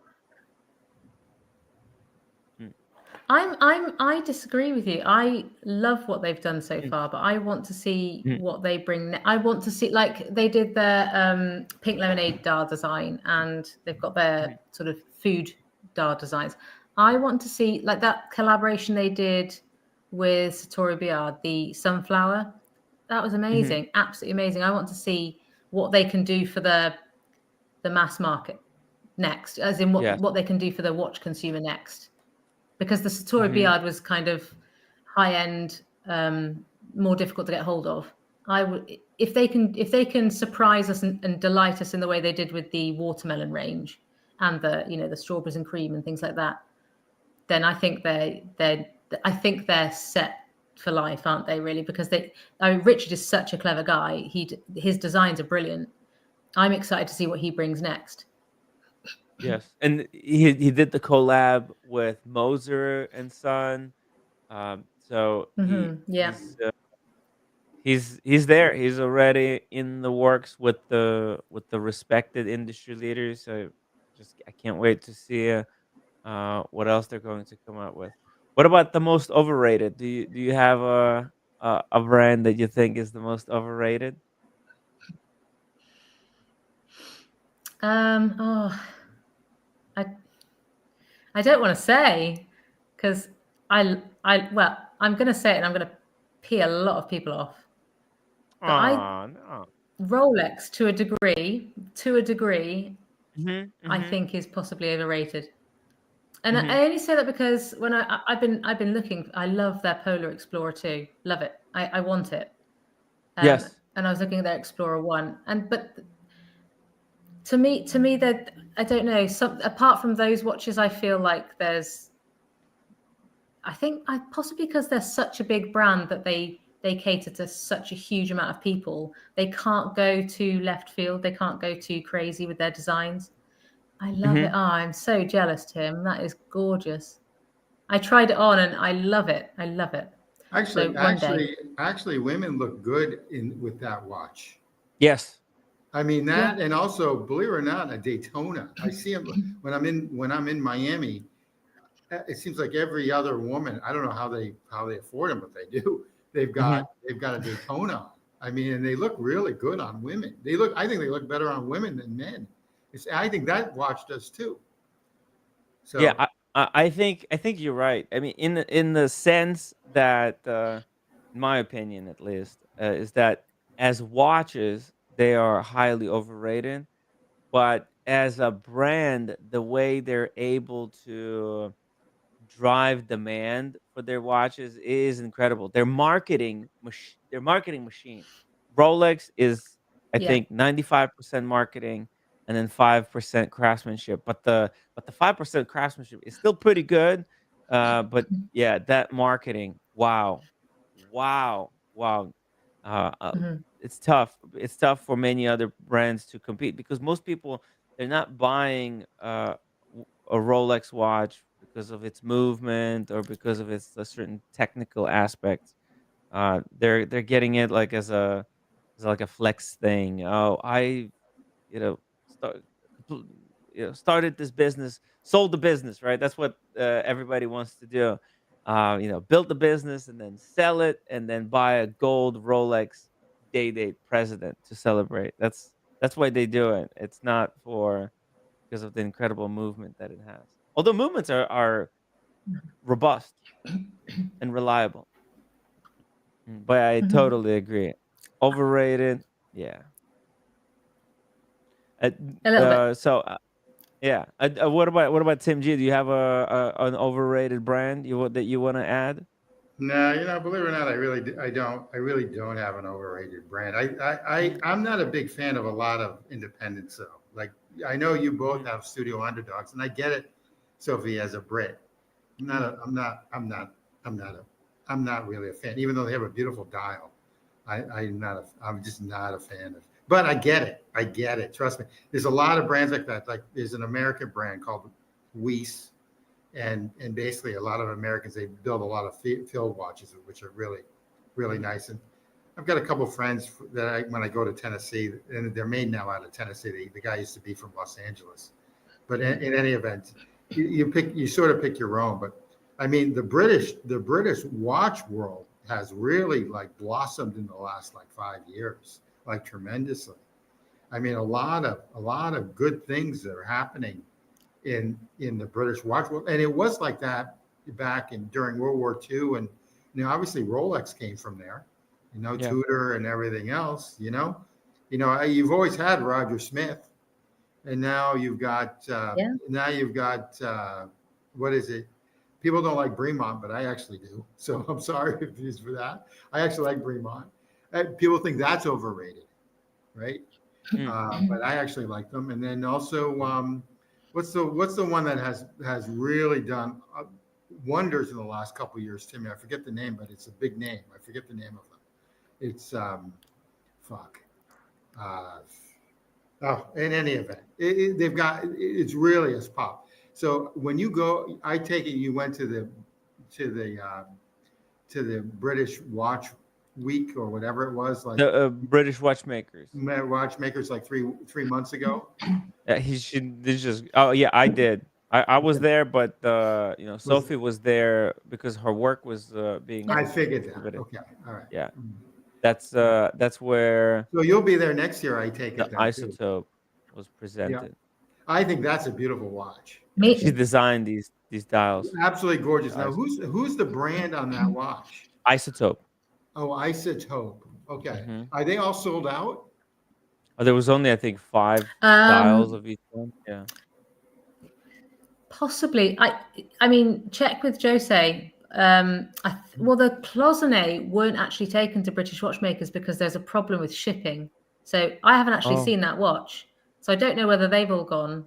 Uh huh. I don't know. To Okay, be well, honest, that's Tim, I'm not gorgeous. The sure. case is beautiful. I like the idea that it's got a white. I'm assuming that's a rubber strap, and then Yes. Yeah.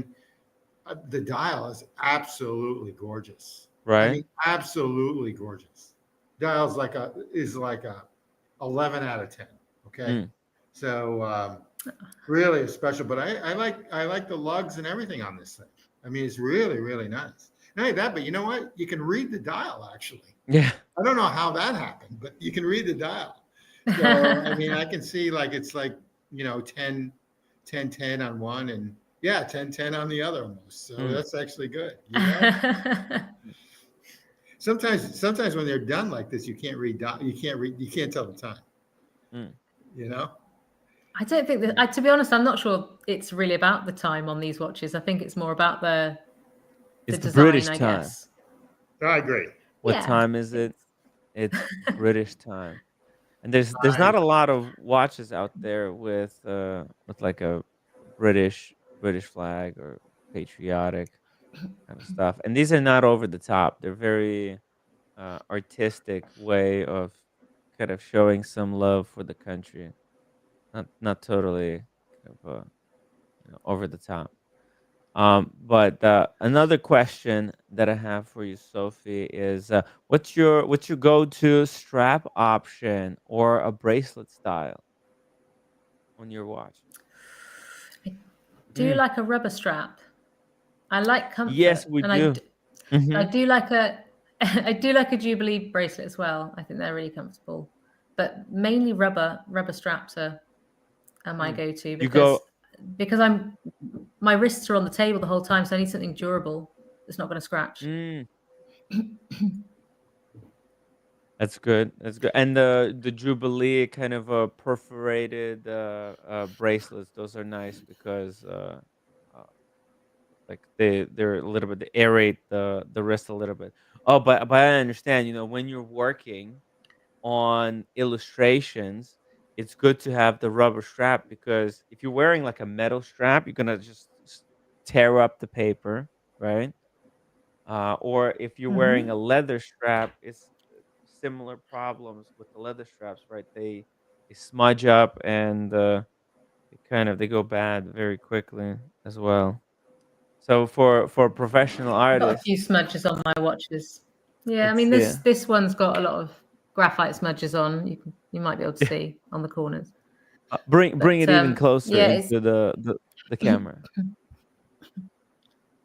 Closer, just looks closer, closer. dirty, but it's Oh, that looks really nice. Yeah.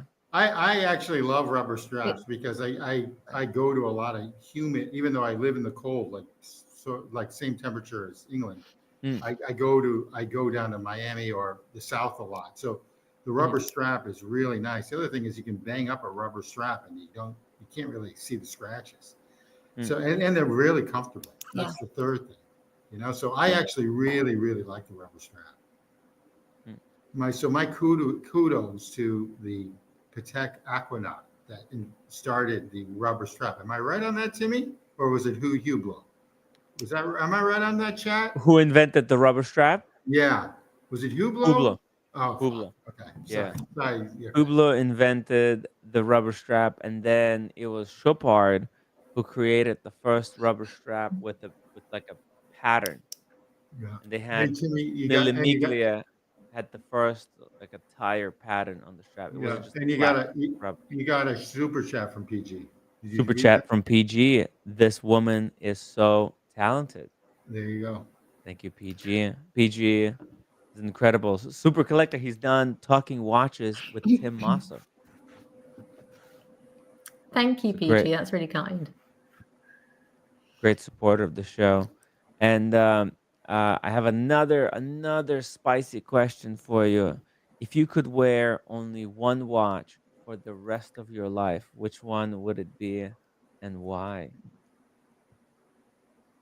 In my collection or not in my collection? That's the Oh, question. well, if you want to go outside of your collection, feel free to go outside of your collection.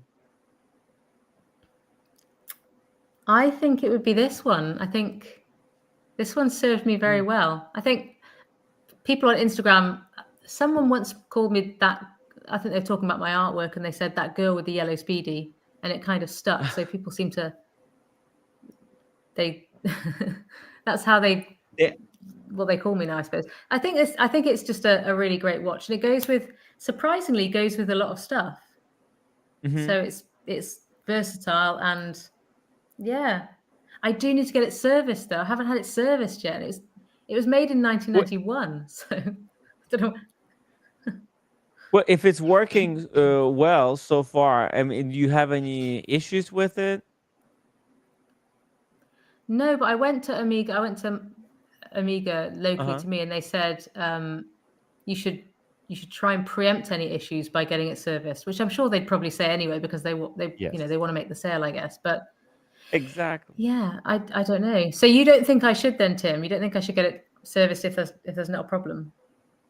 What do I know? Let's ask the watch community. Guys, in the chat, let us know. What do you think? Should Sophie wait for service and service when there's actually some trouble with it, or should she preemptively service her wristwatch? I Okay. think I think they have it for I months, don't they? They have it for weeks or months at a time. So Okay. So yeah. yeah. how, is it currently under warranty?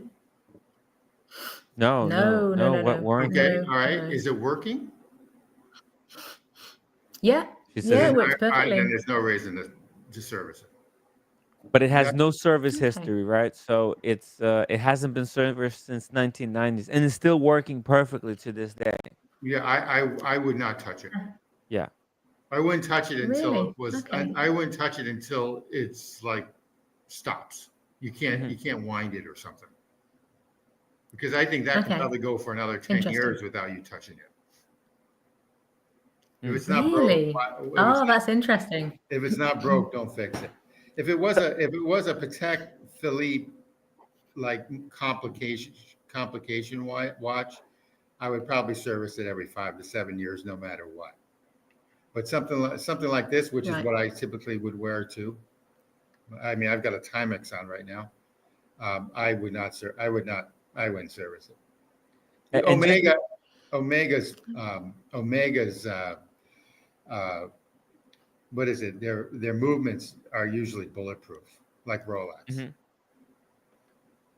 And Mhm. usually, and just because you send something for service doesn't mean it's going to come back and going to work for what, like 20, almost 30 years again. The red shovel, the U-boat collector, he sent his Yeah. AP for service because the chronograph wasn't running. He got it back. There was the whole big process. They sent the guy to deliver the watch to his house, and then he runs the chronograph once, and it broke immediately. So he had to send it back Oh my for goodness. another service. Yeah, you So can't yeah, make this stuff up. yeah. I would say it all depends on the brand. I mean, I would leave a Rolex and I would leave an Omega alone, unless they're under warranty, until the thing just Okay. just dies. Something like an AP Okay. or a Patek Philippe, I would probably service it every 5 to 7 years, depending. So these things are tanked. Okay. That you can bang the heck out of that. And also you save money because you don't have to bring it in. Yeah. You can't get it wet though. You can't get it wet, can you? They stop No, it's apparently. probably to a get them 30. wet, so. It's probably a 30-meter water resistant watch, but that's fine. I mean, yeah, I don't think you're going to go swimming with this, especially with that leather band. So I think it's not. I think it's a great watch. Mhm. I've never seen this watch before. They do it in red and they do it in blue as well. There's wow. 3 different versions, I think. Wow. Yeah. I know what I like about it too. It's no date, so it makes life very simple. You know. Yes. Yeah. Yeah.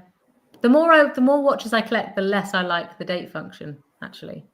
Yeah, ditto. Because especially when you post on Instagram photos of your watch, mine never have the right date, ever. Never. Yeah, I don't think I've ever had the right date once. That's the same. That's the same thing. But yeah, this is a great watch. You I just bought my first Omega. I'm waiting for it. It's supposedly coming on Friday. I bought it online. You can go online and buy a watch. You don't have to go to the boutique anymore. That's I don't know how that's going to work with the boutique people, but I just bought the thing online and they're sending it to me. I mean, I'm getting it tracked right now and it's coming Friday. I bought it Saturday.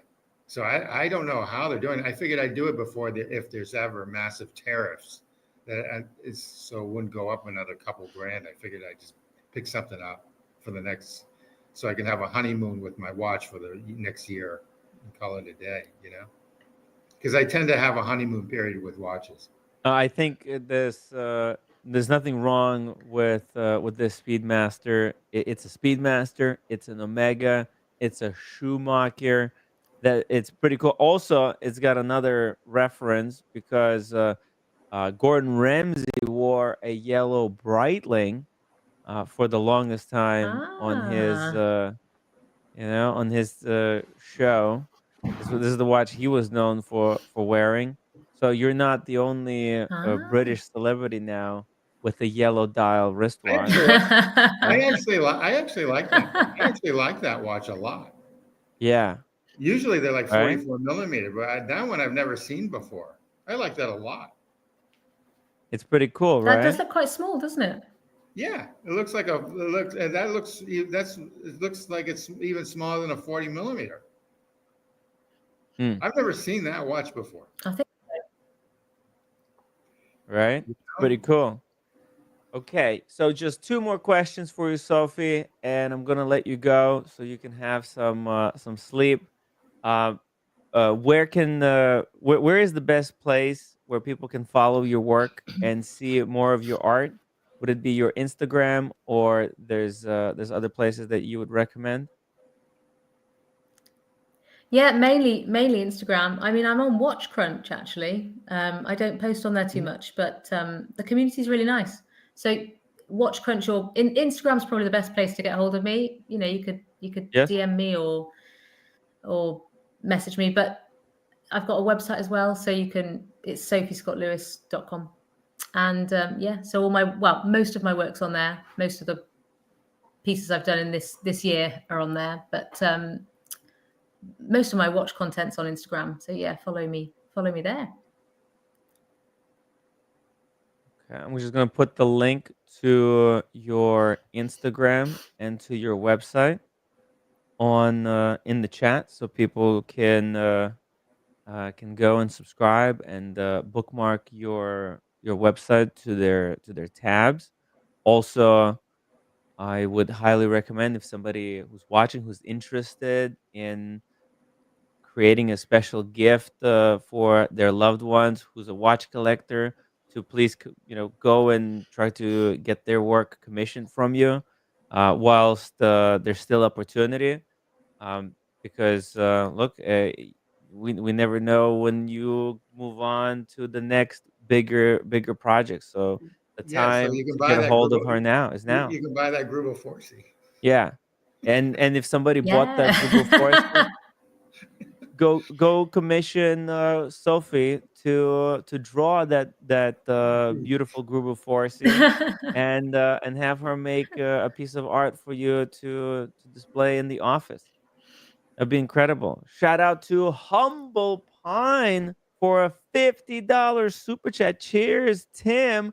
Out with Friends just came to upvote for the beautiful guest. Thank you so much, Humble Pine. Oh, We're thank gonna you. How about Pine is the CEO of this channel, of this stream. So basically, what he sort of says kind of goes. He's like the Wizard of Oz. He's like behind the curtain a lot, but yes. he kind of dictates. Huh? He kind of dictates things. He So runs the show behind the scenes, and basically without Humble Pine, there wouldn't have been this show. He's the biggest, most important Oh, supporter of this channel. And I'm gonna try to convince him that amazing. to get him to commission Sophie to draw that beautiful star wheel that he has uh, as That an is a art. stunner. there you That would go. be a great watch, right? And Wow. supposedly he's like one of the best attorneys in the United States. So he's got like a law firm. They might commission behind the Oh, wow. behind the when you walk into a law firm. But unfortunately, I've walked into a lot of law firms in my life. There's usually the receptionist, and behind it is usually a really nice painting. So something like what you have, or a picture, or something, it would be like perfect for like a commission for a law firm. Yeah, that would be beautiful. Yeah, absolutely. And he has banger watches, and he gave Timmy like a watch that's like a He banger. gave me an IWC engineer. You want to see it? Yes, always. I mean, he gave it to him. I'm saying to myself, I mean, why That's don't so I generous. why don't I get one of these things? I mean, that's just ridiculous. That's so generous. Very, very generous guy. Check this out. This is the Ingenieur IWC. He just Is that he had a two-tone? Oh, nice. no, it's Is that steel. two-tone? No, steel, but it's Oh, okay. polished. Look, the It might light as made well it be. look two-tone. Yeah, was- but it's it so was- expensive. It might as well be two-tone. It They was charge it ridiculous. was one of the Gerald Gentas, and they relaunched it like 3 years ago. And I think they screwed up the launch because it took them like a year really to get the watches out. So IWC, it's an IWC. I think it's a big success for them, big winner for them. The Yeah. funny story, we were It's stunning. at the bar just having good time, just talking watches, and he's been having trouble with this watch because it doesn't have the micro adjustment. There's no micro adjustment on the bracelet. It's just like a bracelet that comes together in the center, right? Uh-huh. And there's no half links for the bracelet too. So he tried to take out the link, but then the watch is too tight. And then he put the link in, and then it's too jingly jangly. So he was just really annoyed by the size of the watch. So he's just like he was thinking of selling it, but he contacted some gray market dealers, and they give him like 7,000 for it, but he paid like 12. So he did, so he's like, fuck this, Timmy. I don't want to, I don't want to lose so much money. So here, you just have it. So, so instead of losing 5,000, he gifted me a $12,000 watch, which is insanely generous. Wow. Obviously, I would never sell it. I'm going to cherish this watch for the rest of my life. And he even said, like, Tim, if you need to sell it for a good reason, feel free to sell it. But I'm going to try not to. I'm going to try my best. It's a great watch. It's a great daily, actually. Yeah. Hey, The people in the watch Mhm. community are the best. Dave 54451 Hmm. in the chat. You see that? You The- dropped the PayPal and Venmo. A picture of Tim with PayPal and Venmo at the bottom would be most appreciated. Okay. Well, we drop the we'll drop the link afterwards. We've just got one final question for Sophie. Your final thoughts or advice for collectors and creatives. What do you think? Advice. Wow. Yeah. Collectors or people who are Don't- creative. Yeah. I don't know. I think for collectors, if you're starting out, don't get swayed by cheaper watches when you've got a more expensive watch in your sights. Just hold out and wait for that more expensive watch. Because I've bought lots of cheaper watches that I don't even keep in my watch box. And I wish I hadn't, and I wish I'd put that more towards, the Zeit work or something. So that would be my advice. I think to creatives is just trust your instinct and trust the process. If you're an artist or a designer and you start off and you think, oh, this is rubbish, just keep going, because it opens up new doors for you. You'll stumble upon a different approach. Even if it doesn't work out, you might learn something from it. Don't throw it away.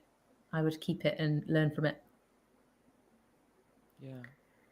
Just keep going. Don't give up, right? Believe in yourself. Absolutely. Keep Yeah. going. Do not give up. Do not get distracted. Like young Sophie, make a list of what you want to become and pursue your dreams. And there we go. Sophie. Absolutely. Make a list. Yeah. Yeah. Make a list and keep doing it. Sophie, thank you so much for joining us tonight on Talking Watches. It's been amazing to hear about your journey, your art, and the way you brought something truly unique into the watch world. I just want to say, please keep going. What you're doing matters, not just for collectors, but for the culture of horology, the creativity, the craftsmanship. It's inspiring, and I know the chat feels the same way. Everyone who's watching, make sure to go and follow Sophie on Instagram. The links are in the chat. Check out her work. If you're watching this and you have a special watch that deserves an artistic touch, reach out to her, get a commission, support her work directly.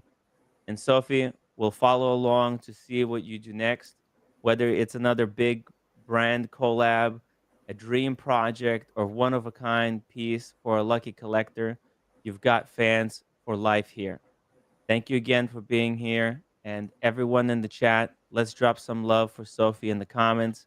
And if you haven't already, smash that like button, subscribe to the channel, and of course, keep the grift alive with Super Chat so we can keep bringing you more conversations like this one.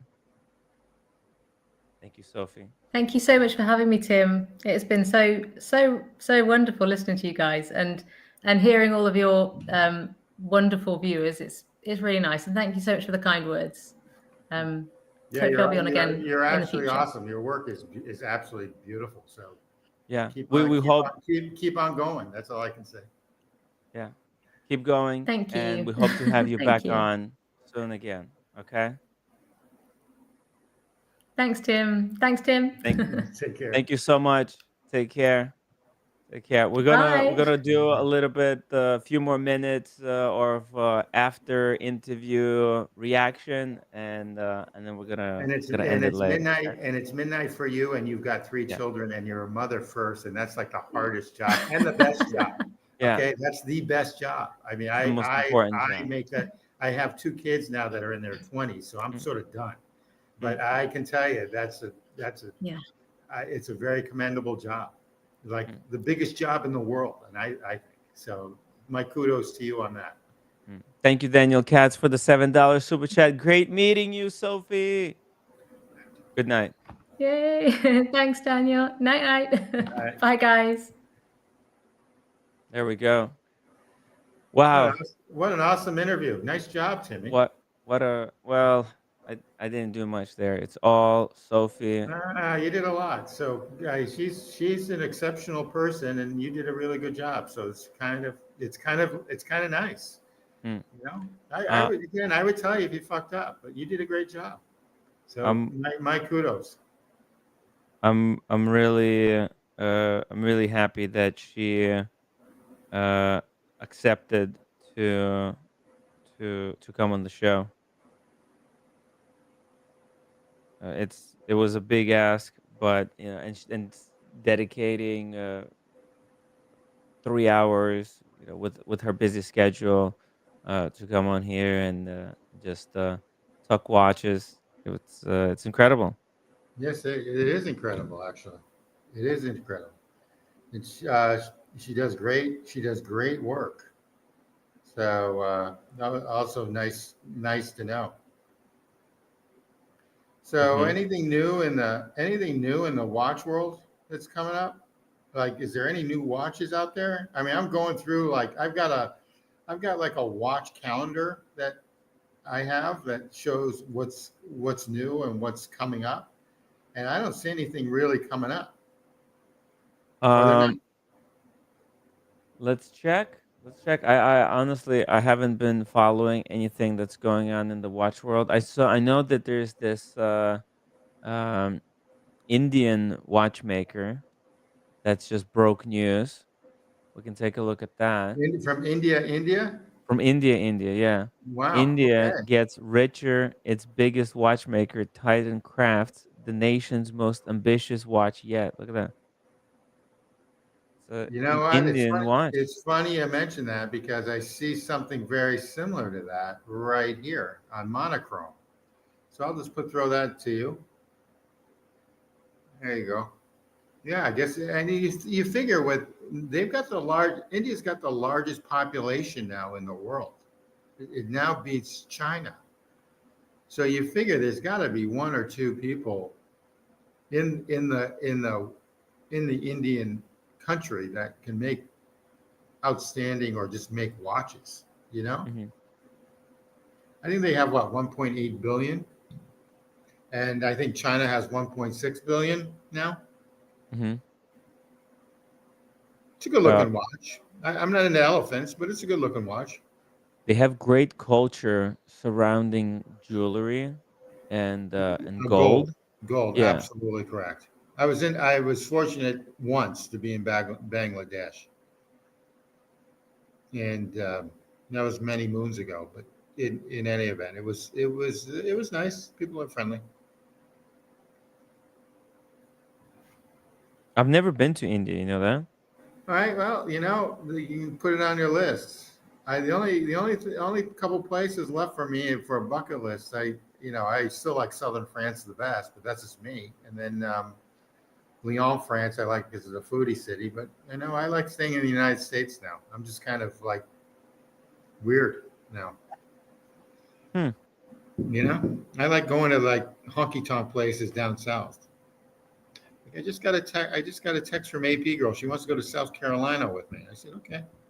Really? Yeah, she wants to buy some. She wants to put up another little tiny house on her property. She's got one. She wants to put up another one, and she wants to buy furniture in South Carolina.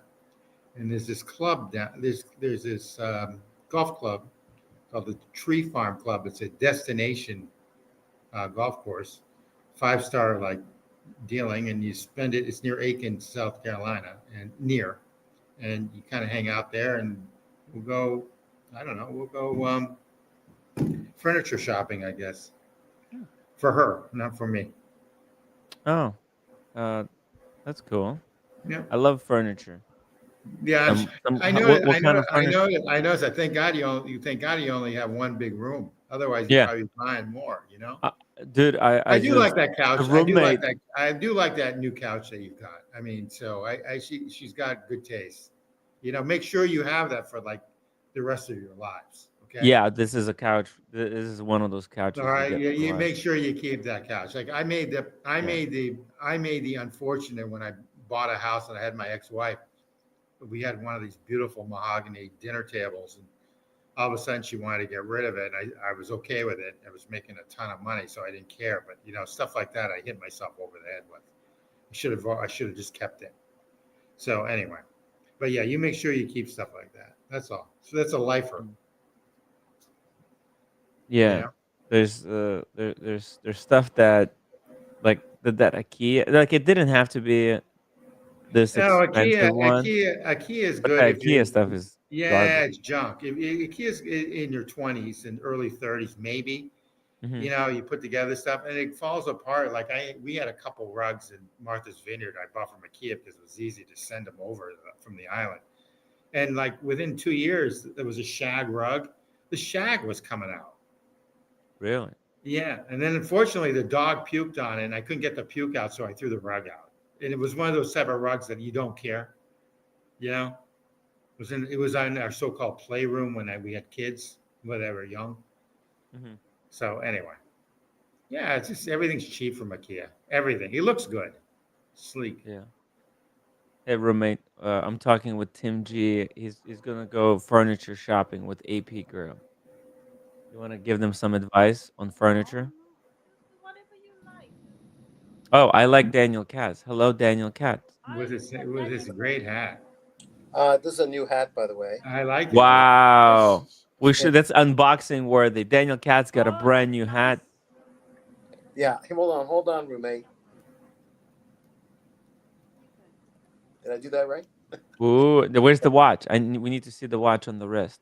What watch on the wrist? Oh, this. Oh yeah, there you go. Now you're doing it right. There you go. You know what? That looks like Oh. I mean, I'm dating myself now, but that looks like a Gene Kelly hat. For Yeah, the well, guy that used I'll to try to dance do- all the time. I'll try Like to a do great, that. huh? Yeah, I'll try to do the dance later. But Yeah, exactly. And He then- was a class. The younger set probably doesn't even know who Gene Kelly is, but that's okay. Yeah. Yeah, I he can't- was a classic. He was a I- great Yeah, he was. great performer. Very, very picky. I think a famous actor, woman actor, never danced before, and boy, to win the studio to win Gene Kelly over because he was the choreographer, I think, also. For her to be in a thing with him and that other guy, I forgot, in a dance movie, and her in it. And she was talented, but not in a dance musical before. She had to learn the steps for the first time. That was crazy. And yeah, I'm not as good as roommate in dancing though. But Hey, Tim, Roommate Tim, doesn't know how to dance. on YouTube, put on YouTube for about 10 seconds. Put on Gene Kelly singing in the rain. No, I can't do that. It's gonna you- demonetize the Oh, live stream. okay, I get it. And then someone's going to complain, and Right. I get it. Isn't that interesting? That kind of sucks, huh? yeah, well, it's the way. Can't you put like when you write a paper, you put down the footnotes on where you got the information from? With YouTube, can't you like put footnotes down that you got the stream from XYZ or? Forget about it. Okay. I want to say, Tim, I don't want to give you compliments, but no, I have to give you a compliment today. You remind me of Edward R. Morrow after you said goodbye to Sophie. There was this introspection as you kind of looked down and you were sort of talking to Tim G. And there was this deep thought before you said the next set of words. And that sort of reminded me of Edward R. Morrow. The only difference is, now that's before your time. He was a chimney. He was smoking cigarettes all the way through his interviews. Oh, Back in the day, Tim G might remember. I actually do. I actually do. Yeah. yo, give me another Celsius, roommate. Those were the days. I hate to say this, but I do love the internet a lot. But the problem is that I'm on it too much, and it really kind of fucks up your day. I mean, I was on Zoom last night until midnight. I was on from 8 p.m. to midnight Eastern time, New York City time, I should say. Mhm. I was on. Then this morning I was on Zoom, and then I'm texting like 100 different people for business. It just sucks. I mean, I'm on this thing all the time. Then I'm looking at my email. I've got like 120 emails. 40% of them are watches that are coming in. Yeah. All right. Because I signed up for every watch brand going. So they just send them along. Now, what's roommate doing, Tim? Is that a dance or is that just? She's happy. Good. All right. Tim, that's lifting weights anyways. Okay. We got to keep her happy. Hey, roommate has a question for you guys. She wants your take on these shoes. Norda, it's a Korean. Sorry, not the Korean. It's a Canadian brand. Oh, I guess. There you go. That's up Katz's alley. yeah, but can I give you an answer later in the week? I've got some people who might know about. Oh yeah. Yeah, Norda. I'll ask some people who know about this stuff a little bit better than me. Yeah. But it looks good. It's something for a little bit of what you do, hiking, isn't it? They look like hiking I use shoes. it for running and walking. This is more for hiking, and it looks solid, and it's probably made outside of Canada, but it's designed in Canada. But I could be wrong.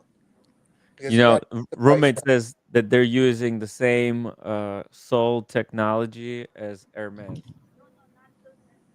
Yeah, it looks Oh, one more good. time, roll that back. I didn't hear that. Roommate said that it's the same technology as what? Quality. We usually say like this Rolex is like the watch of the Hermes, like that kind of thing. This sword, the Vibram, that's the brand. It's a high quality of. That's what I said. Just calm down. No, you said it wrong. Basically they're using the same sole technology as Hermes. Basically, the same brand makes the soles for Hermes and. Okay, I believe that. Okay. Hold on. Wait a minute. Go back up, Tim. Wrong. Tim, go back. Bring it back down again, Tim. Really good There. Just it's roommate. not using to Hermes. Okay, No. just get off my back. Just okay. relax, man. It's okay. Okay, that's it. That's how it is. Look, man. It doesn't matter. It's whatever. It's just shoes. They look like Daniel Katz, he's a shoe professional. I don't know. He used to do marathons. He's gonna ask some people, and he'll get back to us. Okay, just relax, man. Norda, right? So Yeah, I'll get Norda. back. I'm not going to be on tomorrow. They're but out of stock, anyways. So I'll get back to you as early as tomorrow, Tim, to say what I think of it. But I won't be able to be on for any length of time. But let's the world's strongest. Well, go back to that black part writing. Black part. Yeah, you went up and down. Go back. Oh. This. There. Let's just. Oh no. Oh, here. There, Okay. right It's there. Dyneema. Let me just read this. Dyneema one-piece woven upper. Dyneema is actually the special materials used in ultralight hiking backpacks. Oh, great. Okay. And then they got Norda foam, I guess, and Vibram. Okay, so Vibram midsole. So they're using like some kind of a Vibram. I guess it's like a Dyneema. It's a collab, right? Dyneema, and then Vibram. Okay, and then Dyneema laces. Oh shit. I got 2 stores. I'm gonna try to contact and ask their opinion about these shoes, and see if I can get an opinion. Yeah. And then I'm a client for the running shoes, but it might spread out to them knowing of people that know. How You good Korean these people are. easily fall for the hype. This is just Vibram. It's just hype. Roommate watched some kind of video. They hyped her up about that this It might Vibram be is good. really good technology. But that's what they said about Gore-Tex, right? And it turns out Gore-Tex is bad for you. Oh, why? Is it What really? way? Yeah. I Gore-Tex didn't know. really Why? bad for you? Why is Gore-Tex bad for Yeah, you? I didn't know. You didn't know? It has No. chemicals inside. Oh, okay. Chrome hearts. Okay. Okay, so we'll take a look. I'm not too impressed with the sole, Tim. The sole Oh, yeah? looks kind of cheap, but I could be wrong. The rest of it looks good. Mm-hmm. I mean, it's for traction, yeah, but it looks like a cheap assembly line version of something that's got good traction. I could be wrong. I'm only looking at a picture here. Mm-hmm. The rest of it looks kind of good. Let's look at the lacing again.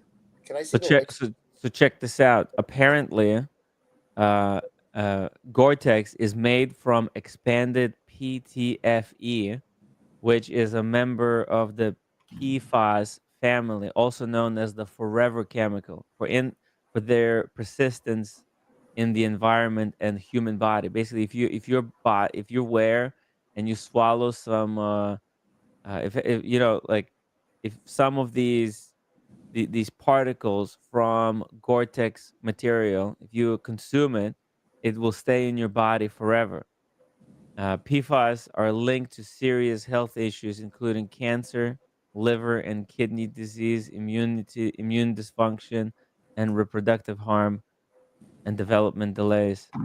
Okay, there's contamination from manufacturing. There's lawsuits allege that Gore-Tex facility in Maryland contaminated local drinking water with PFAS.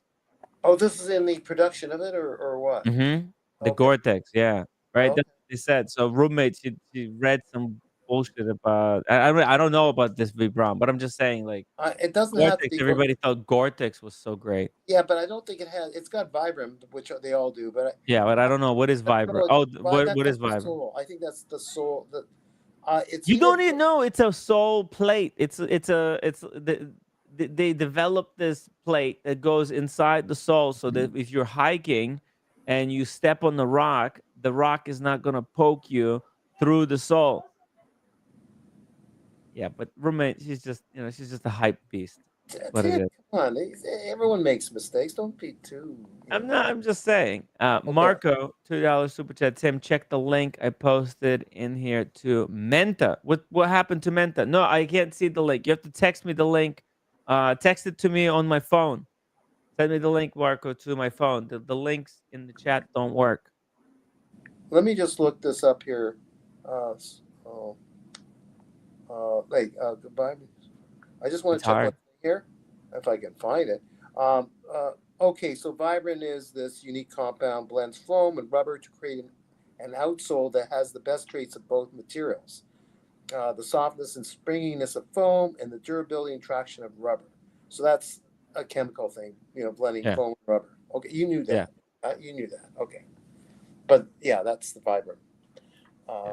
The midsole is whatever they have in there. I don't know. There's a plate, like a special plate that they put in there Is that okay? against the rocks. It's like a rock guard. Alright. But like, Well, what you does she know, need for that for? For what? Where does she? Where does she need $300 hiking shoes for?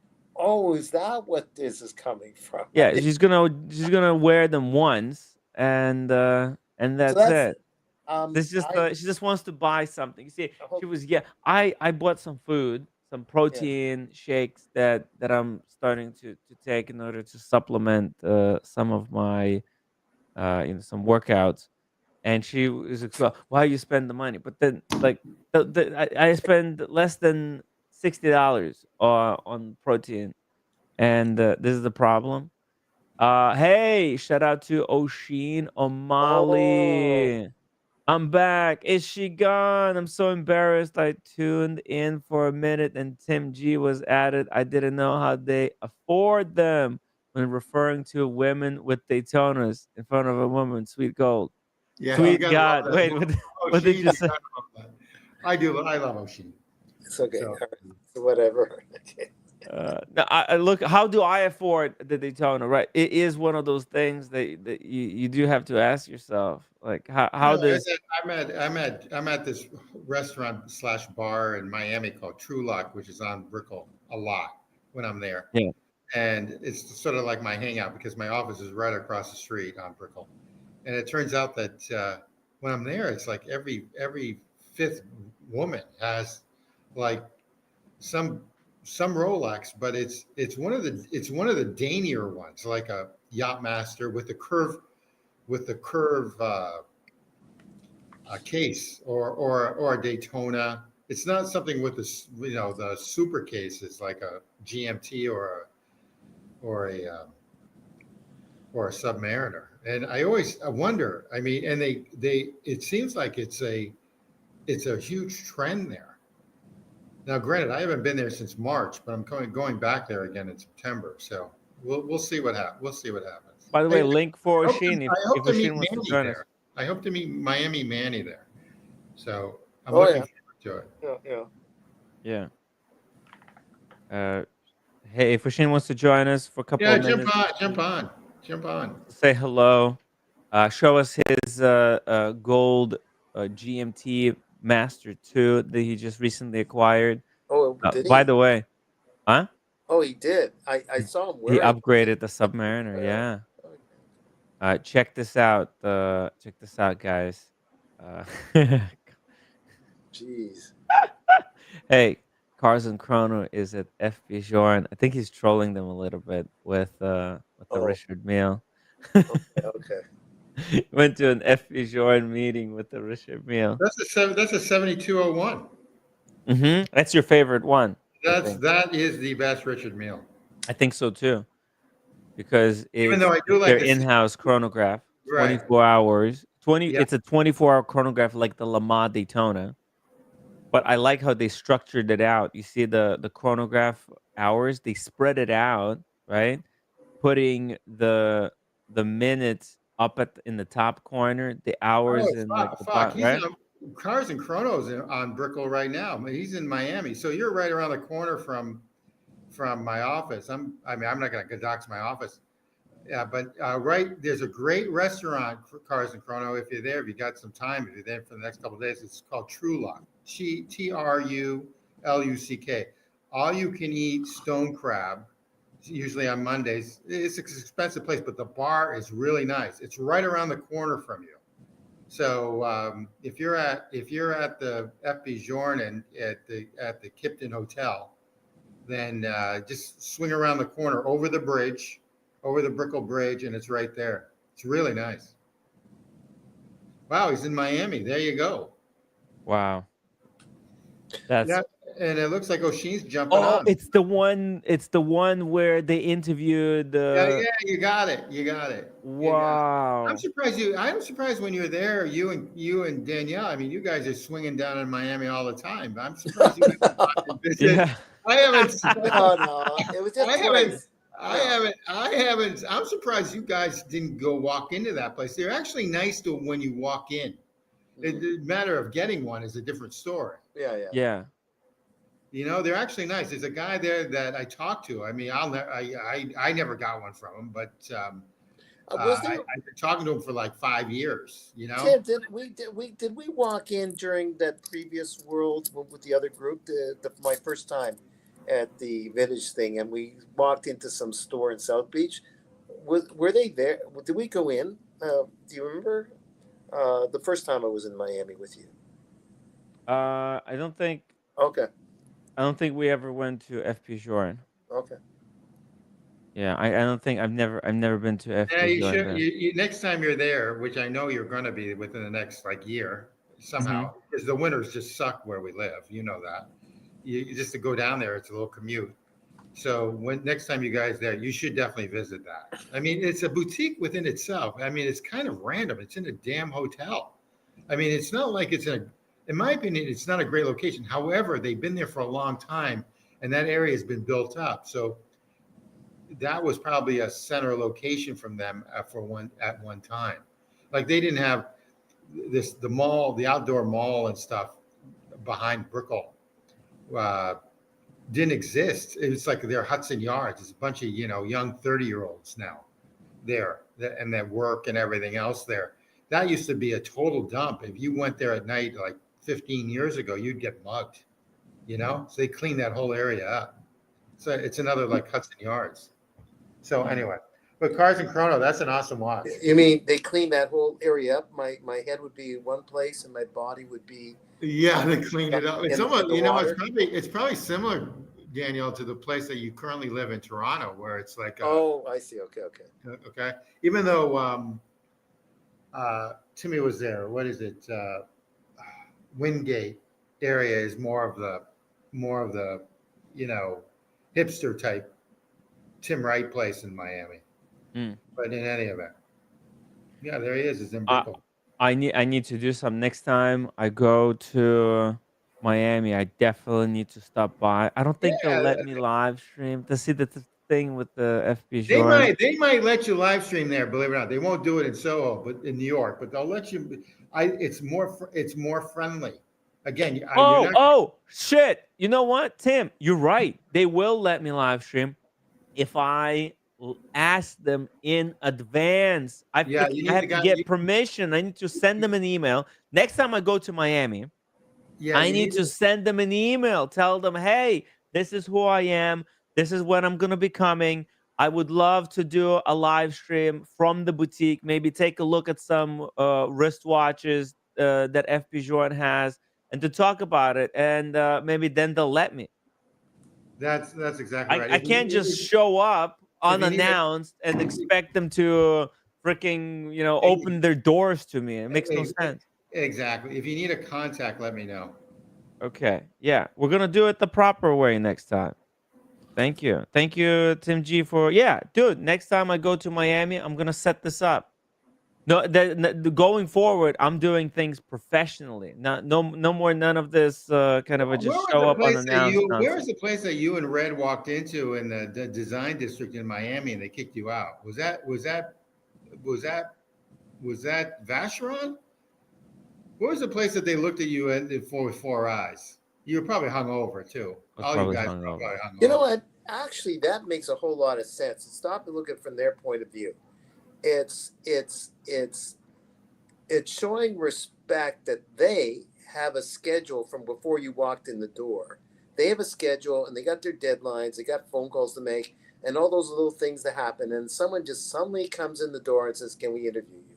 So, Tim, that's a good idea when you make that appointment, because then they put you on the schedule and they are impressed that you don't do what other people do, just walk in the door and say, "Can I interview you?" That will be real, because they are up to here with things. Like I have a shrink. When I want to call her and say I'm about to jump off the cliff, I have to book her. No, I'm not like that. But when I want to see her, like just to keep things straight, I might see her once every couple of months. It's just housekeeping, just bad habits, and I'll and she'd like to see me, but she's got to see, I got to find an opening for her. I can't walk in the door. So it makes sense. Yeah. Right. It makes perfect sense. Yeah. Not only that, but you can with they've got two Paddock boutiques in Miami now. They've got an old school one, and then obviously 1916 moved in. You should see one of them too. They'll let you do it in Miami. They're all friendly down there. There he is. Exactly. Osheen's on. Okay, 1 second. Let's get Osheen on the live stream here. Hello, Osheen O'Malley. Welcome to the Osheen. live stream. Thank you for your little tours back home, Osheen, the last few days. Oh yeah, sure. My pleasure. Hey, it's easy. You just turn on your phone and sit there while you drink and smoke. Listen, Yeah. you guys, what the hell? What the hell? I tuned in. I was working away here editing. I was like, okay, it's time for bed. And then I was like, let me just check if there's anybody on. Oh, Tim's on. And he has a guest, lovely Sophie, the artist. Yes. And I tune in, and it's Tim G. Yeah. saying, "Oh, women have Daytonas. I don't know how they afford them." And I'm like, and she Well, just I'm saying- laughed. Yeah. It was like a nervous laugh. You're saying that to a woman. I was like, oh, Tim. Tim G, what the hell? Where's your awareness? It was, Are you aware? I'm very aware. Trust me. Did you say that then deliberately to put her down? No, that wasn't a put down. That wasn't a put down. I see women with Daytonas, and I don't know how they afford them. Well, that's your opinion. That's not mine. Well, whose opinion should I express? Someone else's? I'm going to express my opinion. Exactly. But no, I appreciate your opinion. I think I love that stance. That's just your opinion. Would Maybe- you like me to express someone else's opinion? I'm not on the stream. I'm not on the stream. Fucking weird that you say. I'm sorry, man. That's just fucking bizarre. maybe he That meant to it a just like, woman in front of a woman, an Okay, accomplished all right, woman, all right. an accomplished woman who has Yeah, nice she is watches. she's Okay, very- you say, I don't know how they afford them. Rewind that clip for yourself and watch her reaction. I will do that. Fucking disgrace, man. I'm sorry, man. I love you and all, but that is It's one of those type of things, Osheen. If you maybe don't it just like came out by accident, man. I don't know. I don't think he meant it that way. Maybe he meant it just like in general. Like, how do some of these people afford these watches? I know, but it just Not just women in general. went but, like- down like a lead balloon, brother. Like, for man. example, sometimes That I was look at rough. Daniel Katz and we think, like, how does he afford that? The Habring, the Day, Yeah, all these expensive watches. I know, but it's different concept. You get it. Mhm. You guys totally get it. I know you're trying to defend here, and of course, and we can all make fun of each other. But Jesus, there's a woman on your fucking thing, and you go, "Wow, Daytonas look great on women," which we all know. Ellen DeGeneres, Kris Jenner, Sandra Bullock, etc. They all have fucking Daytonas. There's no mystery to that at all. That's no discovery whatsoever. Daytonas are a unisex watch. We all know that, right? So there's no news in that whatsoever. Second of all, it's like I see all these women with Daytonas. I don't know how they afford them. What the fuck are you thinking? Oh boy. Anyways, You come out with some clangers, man. You really do. Oh, that's all right. Like I said, if people don't like me, there's a line. So it is. No, it's what not it that we is. don't like you. It's just like Oh, I don't. Fucking hell. Osheen, I don't care. there's a load of shit on the sidewalk, and you stood right in it. I do fine in life. Okay, I do fine in life. I'm not. Okay. I'm not trying to attack you as All right, your good. life Let's just leave position. it. Let's just leave it at that. Okay.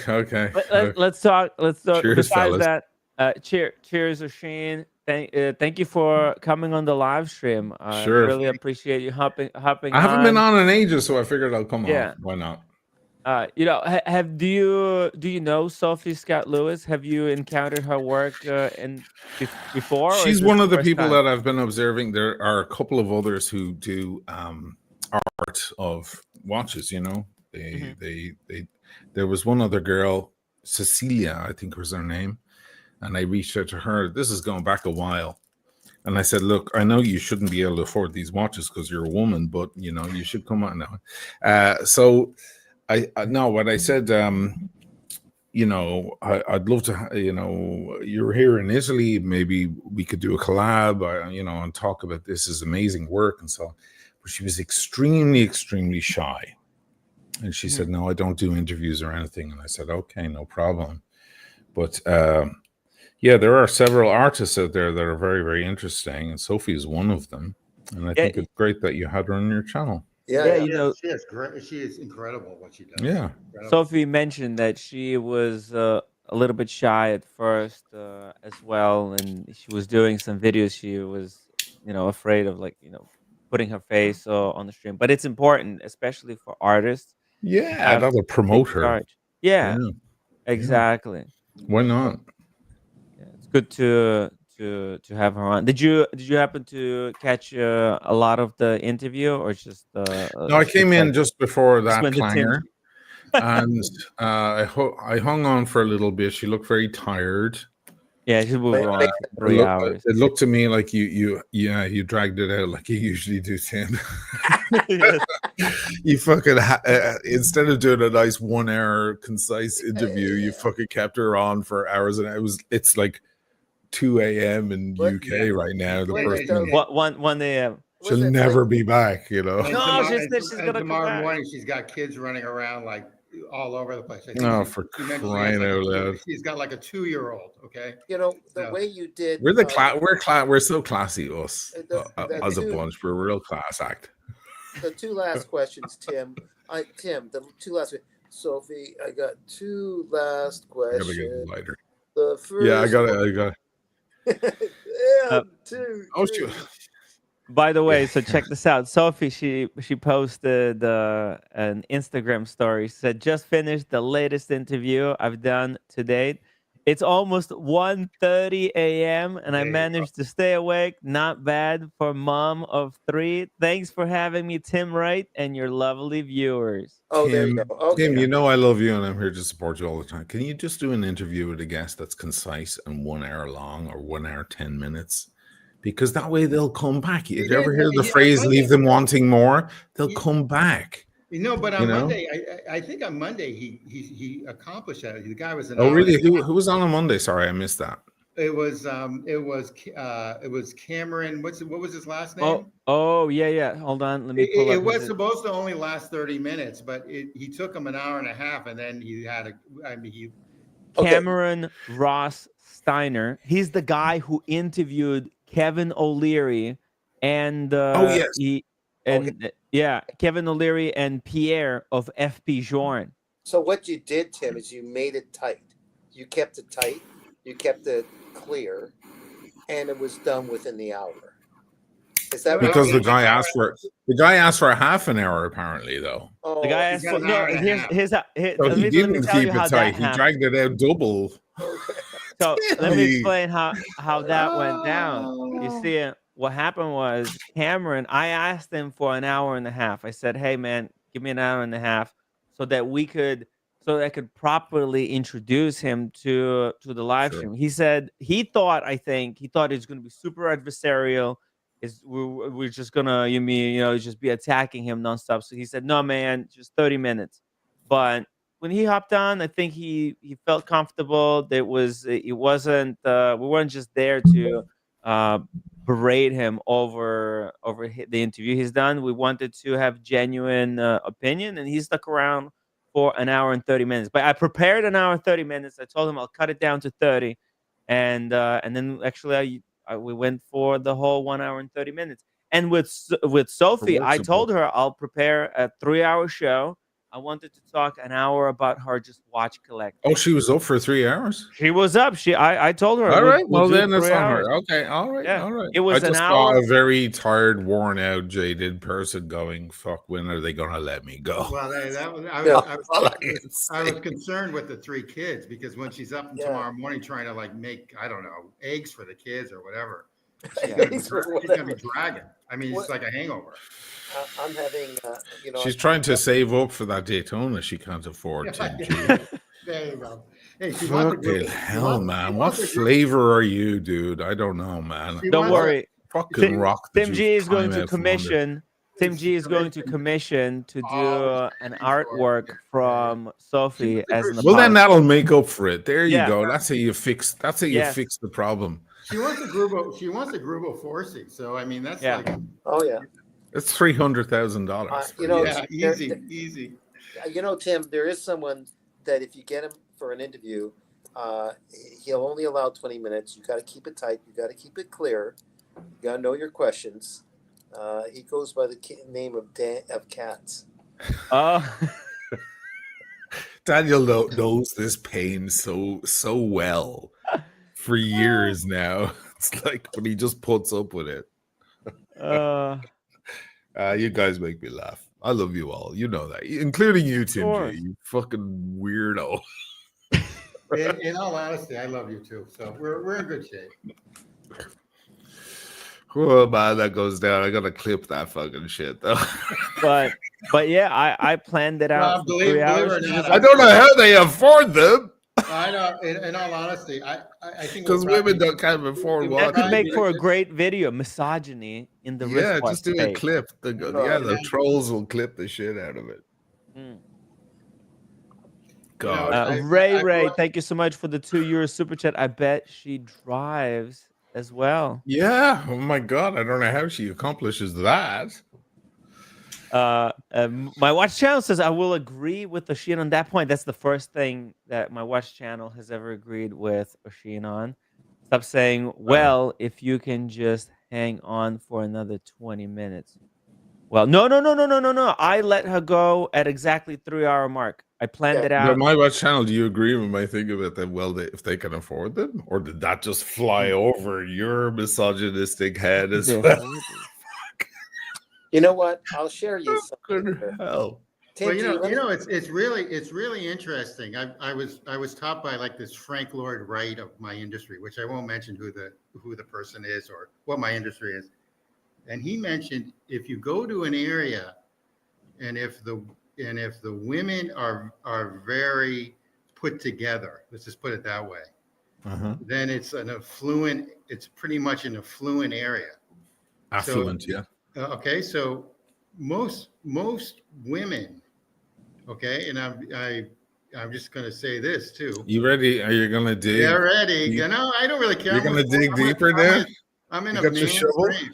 Hey, check this out, guys. Check this out. There's a woman with a Grubel 4C on the wrist. How on earth did she accomplish that? It must be some man. How in the heck did she ever afford that? Absolutely. It must be some man. It has to be some man. Oh God. Yeah. You got to talk to old watch lady. She'll have some words with you. I'm sure. God, how did you find yourself to that place? I wonder how Brit got her Elegante. Well, but that's her case. That doesn't mean that women. Okay, all right. Just because Brit is a woman, and she rode the coattails of her husband on his purchase history. Hey, I didn't say just that. one example. I didn't say that. Okay? But hold on. No, that could way worse. But also that could be interpreted like no. But that question, like Tim G is saying, I wonder how that woman got the money for that watch. That could also be interpreted like, well, what does she do for living? Not necessarily. No, he goes, I don't know how they afford. I see women with Daytonas. I don't know how they afford them. But that not necessarily. That does not necessarily mean that it was bought for them by a guy. Like he could be asking genuinely, like, what do they do? What kind of job? What kind of profession? Okay. There's a lot of lawyers. Say that. Yeah. Don't say I don't know how they afford them. Women wearing Daytonas. I got a wonderful idea. How about the phrase? I'm guilty of it too. Water under the bridge. We always try to be better with our friends. We're just having it. We're having a laugh. That's all. I'm just having a laugh. I know. I'm good with what you said. Yeah. I'm just saying that with humor, and we're all idiots in our own way. But I can't even hurt a butterfly. And a colleague of mine in the writer's circle and various other things, wonderful person, takes me aside, said, we had a meeting over something, and she said, Daniel, what you said was wrong. What are you talking about? Well, you don't say this about da-da-da. And it was a woman thing. I said, I didn't mean to. It's just, it doesn't matter. You don't do that. So I said, okay, I'll try better. And that's all it was. I don't know. I think you guys too much in the political correctness, but that's just me. Okay. No, you can think whatever you want, man, and there's a lot of truth to what you're saying, because certainly a lot of more wealthy and successful gentlemen provide for their women. We Well, all understand that. We're none of us are stupid. We're all men in the room mostly. Look at the fortune. I'm just saying, you said it in front of an accomplished woman. Right, well, that's true. Oh, that is true. Pick your moments. Pick your moments. Look at the Fortune 500 wealthiest people in the world. Oh, I'm not saying like, you're absolutely right, of course, but it's just like, yeah, that's you got the. I think you got. I get the point. Hey, my watch channel, welcome to the stream, Chris. Hey, Tim, how are you? Boys? Hey, we just had a wonderful interview. I think we had a one botched question, but doing so far so good. What you smoking there? Little H. Upman. Nice. Very nice. Yeah. Very nice. I'm okay. Well, my little comment there where I said I agreed with Osheen about keeping it concise and short.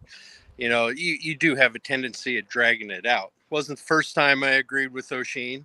Osheen, I don't know where you got off saying it went over my head or whatever, my misogynist head. I had just actually tuned in right there when you were talking about keeping interviews concise. So I had no idea what you're talking about. No, sorry. Okay. So sorry. I assumed that's my bad. That's on me.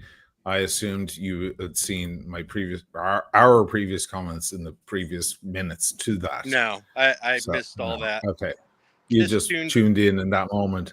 Yep. Okay, got it. So but you agree that Tim drags it out. He does when he has can. like special guests on. Especially like when Daniel wants to leave and go have a bowl of soup. He says, Daniel, 5 more minutes. 5 more minutes. But Daniel's already loyal, and Daniel's part of the group. He can do that with me too. Tim can drag me in for hours, and God knows he has for hours, and I'm game. But when you have a special guest on from some completely different sector, you don't want to tire them out. They'll never come back, man. But it sounds like they stayed on their own accord, so that's awesome. Guys, no. So just so they're not going to open leave, because that's just rude. They're just going to hang out until you're the commander. Tim is the commander of the show, and he's supposed to cut it short when it's supposed. He's supposed to say, "Oh, thank you for your time. It was great having you," and so on. And if for no other reason, just leave the viewers wanting more. Right. But let's say the main reason, and that is so that the person themselves doesn't feel like they've dragged over their welcome or whatever they feel like, and then maybe they'll be tempted to come back to the show at some point, which is only good for the channel because they might come back again in a month or whatever. I doubt you'll see any of these guests ever again. What was the fragrance girl? You wore her out as well. No, I'm gonna have her on the stream again. She's coming back Monday. Well, then I stand corrected. You see? No, but I have a question for you guys, okay? Because with Tim's just likable. With Sophie, he's very likable, and with I hope you guys saw my interview with Christopher Alexander of Case in Time. That was also a 3-hour show, and I planned it out for a 3-hour show. I kind of came up with this structure to do like 1 hour watch talk. Right, where we warm up and we talk about the watch journey, and then 1 hour of so for example with Sophie, because she was an artist, so that then we talked about the art and career transition into watches for an hour, so that people get a taste of like what did she do before watches, what's her background, and how she got into watches, and then 1 hour of her projects, and we talked about 1 hour about her work. So that's how I planned it out. 1 hour. I mean, I could plan maybe half hour. But you guys watched today's show. I highly recommend for those who didn't watch it, rewatch it, watch it from the beginning. If you guys want me to do shorter interviews, maybe 2-hour interviews, I could do 2-hour interviews. Whatever you guys think would be the best way. I'll do 2.5 minutes, Tim. 2.5 minutes for That's fair.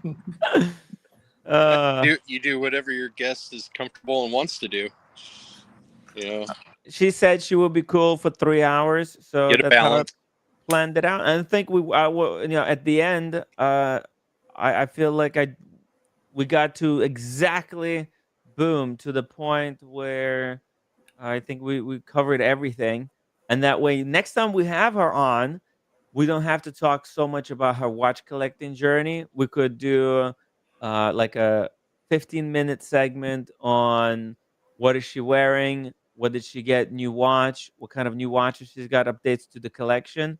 Then talk about her current work, because we already know about her background. And then in the future, it could be an hour and a half interview with Sophie when we have her for part 2. Yeah.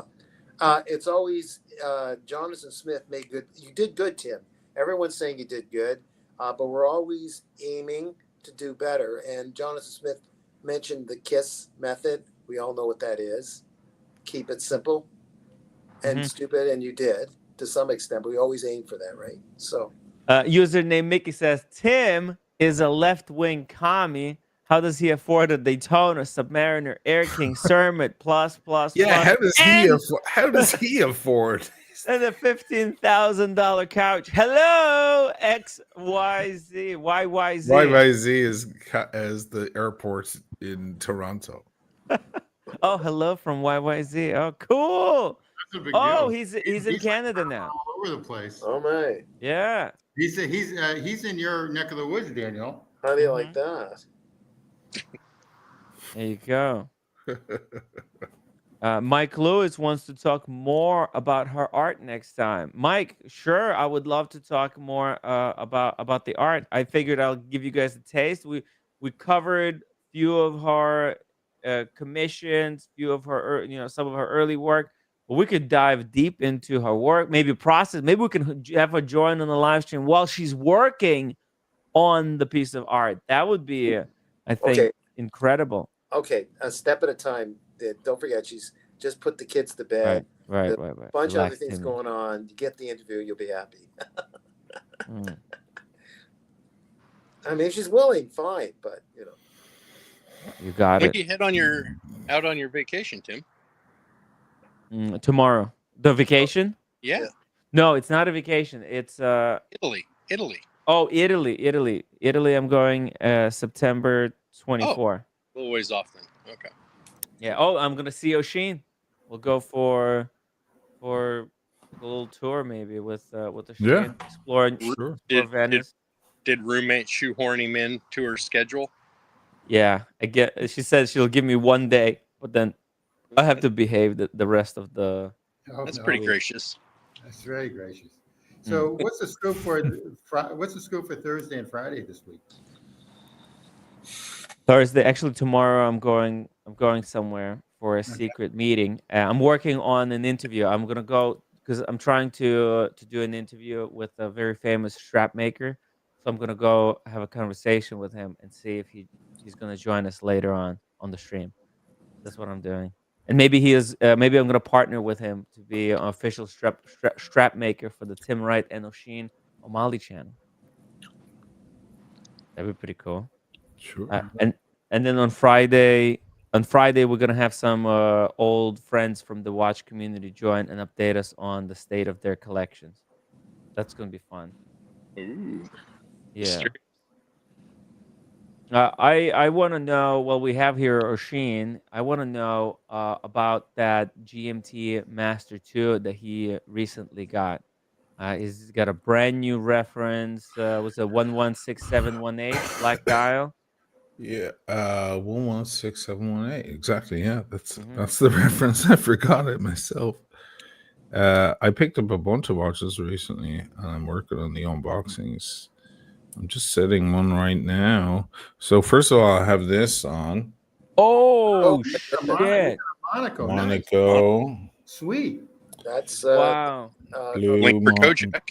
yeah, Monaco. Kojak. Yeah, just especially for Kojak. Yeah, that's really a sweet watch. His watches might finally go up in value. That looks appropriate on your wrist. It That does. looks about right, doesn't it? That's a really nice blue, or is it my imagination? It is a very nice blue. It is. Yeah, they do. Yeah. They do watches very well. Then I've got another one. Let me go through them all real quick. Then I got this Aquaterra, the first Aquaterra that came on the all satin bracelet. Remember, all the later ones have a high gloss center. Centerlink. And if you think of Jody from Just One More Watch, he got the later one and he had it polished down, so it was all satin. It was very nice. To look like this one. So how's the clasp on that one? Oh, it's fantastic. Okay. Yeah, they're all basically the same. So that's the white Aquaterra. Whoa! With the window, the surround. You see the applied window on the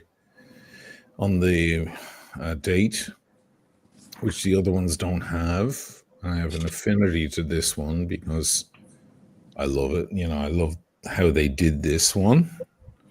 Then, what's next? I'm just going to fly through them like a madman. I didn't quite set the time on this, but never mind. It doesn't matter. And I have this big puppy. That's a big shocker watch. And that is the big Palm. Oh, yeah. 514. Whoa. Date or no date? I don't see 514? No date. Yeah, no, it's got a date. Okay. This is the one you just picked up, right? Yeah, that's right. And you got a big arm. And I do indeed. All covering. This is a 47 mil. Wow. Holy shit. Pam wears really well on a lot of wrists. It really does. Oh, yeah. You gotta get a big one. Yeah, exactly. You gotta get a bigger size than you're normally used to. If you're normally used to 40 mil watches, you should get a 44 or 45 in a Palm. You know, I'm normally used to larger, so I can go for the 47. That's the 47. Yeah. I had a 45. Remember, Tim? I had a 45. That's right. Look good on you? Yeah, it looked good on me for about 10 seconds. No, I love this thing. And then, of course, I got the big boy here, which is in the Omega box somehow. Because I came home with the Omega on my wrist. And that's that puppy there. Oh, that's the Gold Dancer. Solid gold. Gold Dancer. And That's really nice. That was a proper trade up, I think. Yeah, you agree? The sub for the GMT. Oh yeah, for sure. Yeah. Yep. Interesting. Good to move. hear. Good. Okay. Good. I'm glad to hear I it. think I think. hopefully, Osheen, you're eating your veggies and you're doing all the right things so you can last long enough to enjoy that piece. Thank you, man. Osheen misses his blue. Thank sub you, a I little think. bit, don't you? No, I don't actually. don't? I don't. Okay. How could I? How could I? Look at this. That's Look a at this banger. thing. How could I? It really is beautiful. Yeah, wow. that's Yeah. the winner. What made you pull the trigger on this thing? Numerous things. I mean, it's a newer watch, a way newer watch. It's the 50th anniversary GMT, so it's the first of firsts for many reasons. First super case, first maxi dial, first ceramic bezel, etc., etc. It's all black, which I love, black and gold, especially with the gold. and yeah, it's a modern design. And and I was offered a really good deal, and I was like, fuck it, let's do it. And I also enjoyed that bluesy enough. I had 3 good years, 3 happy years with that bluesy. Did your GMT have the box and papers? That's what I didn't have on the bluesy. Yeah. Yeah, I didn't. I only had the service card thing, which was nice. But no, this is full box of papers, everything, and it's never been polished, never touched. Oh, that's huge. Yeah, it's a winner. Huge. Yeah, so it was like it's like a keeper, Yeah. and it's kind of me as well, I used to look at the bluesy as well. Bluesy's a great watch, don't get me wrong. And we're talking again for anybody who doesn't know my channel. It's not. It wasn't a new bluesy. It wasn't one of the recent generation. It was from 1993. One of the deep blue dial and bezel ones. But sometimes I'd look at it and think it looks a little small on me, tiny bit small, because in steel those watches do look small on me. It just gold has a bigger presence. So if there was anywhere I was going to go, it would be a slightly bigger watch. So I think I came out on top, and I truly think this is a very special piece because it is a 50th anniversary piece. This one is 2018 now, a year before they were discontinued. And I'm also a big fan of the Black Beauty, the all black, the espresso GMT, and this is essentially the gold version of that. So it's a pretty heavy hitter. So I'm happy with it. I prefer the black and gold versus blue and gold. Yeah. So just it's classier, I think. It's not as flashy. Mm-hmm. Right. I was thinking about the flashy blue one, but how does the weight, how does it feel, and the wrist presence compared to the other one, the blue one that you This have? is way heavier. Way heavier. When I was trying it on, they were talking to me and they were looking at my watch and showing me this. Yeah. And I was trying it on and I took it off and I put on my other because I was getting a little harsh on the negotiation. The last thing they want to see is you take the watch off the desk and put it back on your wrist, because then they think you're walking away. You're ready to walk out, right? So that's a trick, by the way, if anybody's doing any negotiations. Take your watch and put it back on your wrist like you feel comfortable with it. Yeah. And that's a signal to them that he's happy to go. He's happy to leave here with no deal. And then they have to start pushing harder, which is exactly what I did. And I have to say, it felt light after having this on for a few minutes. And the gold bluesy was a heavy watch, solid gold. Yeah. This is heavier, easily 20 grams, 30 grams heavier. It's a very heavy watch. And you know what? It makes me worry about the new one, the new Guinness, the full solid gold, because that is has a Jubilee bracelet. It's not available on the Oyster. So this is its cousin, its long lost cousin, because there is no other solid gold GMT, correct? With the Oyster on right now. Right. There's only on Jubilee, and I'm thinking to myself, the weight of the head of this watch must be imbalanced on the full gold Guinness. You know what I mean? You know where I'm going? Yeah, well, because it's beautiful on the Jubilee, on the full gold Guinness, but like that Jubilee is going to be more delicate, lighter. It's a much lighter bracelet than You'd think so. An Oyster. So it must be very top heavy and wobble around the wrist, because this almost wants to. It's almost there because the head is so heavy, even with this solid gold bracelet. You know what I mean? It is beautiful. It really is a beautiful watch. It feels balanced, but almost barely balanced. Awesome. This is barely out of balance. This is slightly edging into non-balance, which makes me think that it only makes sense. Yeah. Think that the full gold Guinness is not balanced. There's no way, because the Jubilee is not as heavy as an Oyster, right? It just isn't. It's just not as much metal. Really a nice fucking watch. Really is nice.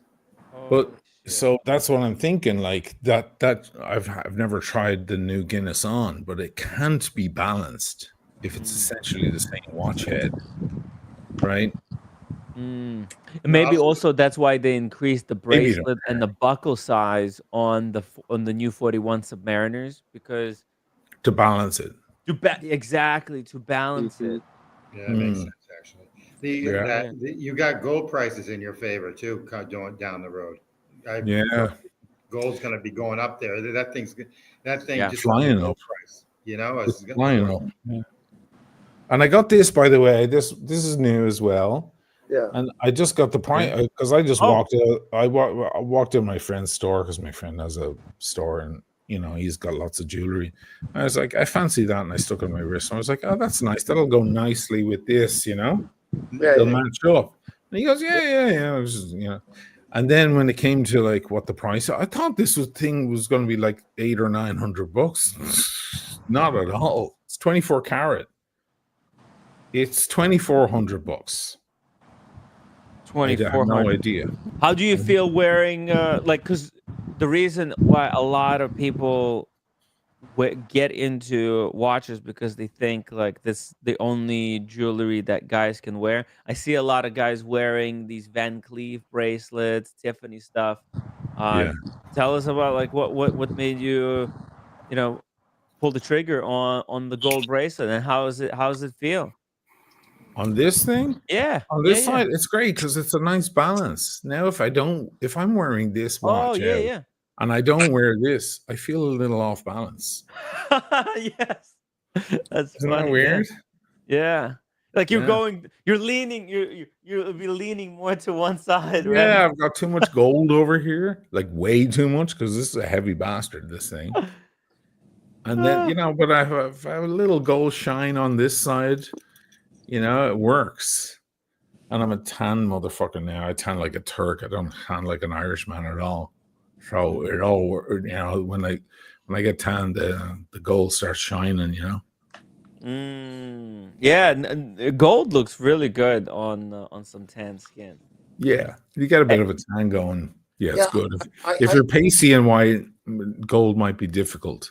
You might go for steel instead. Yeah.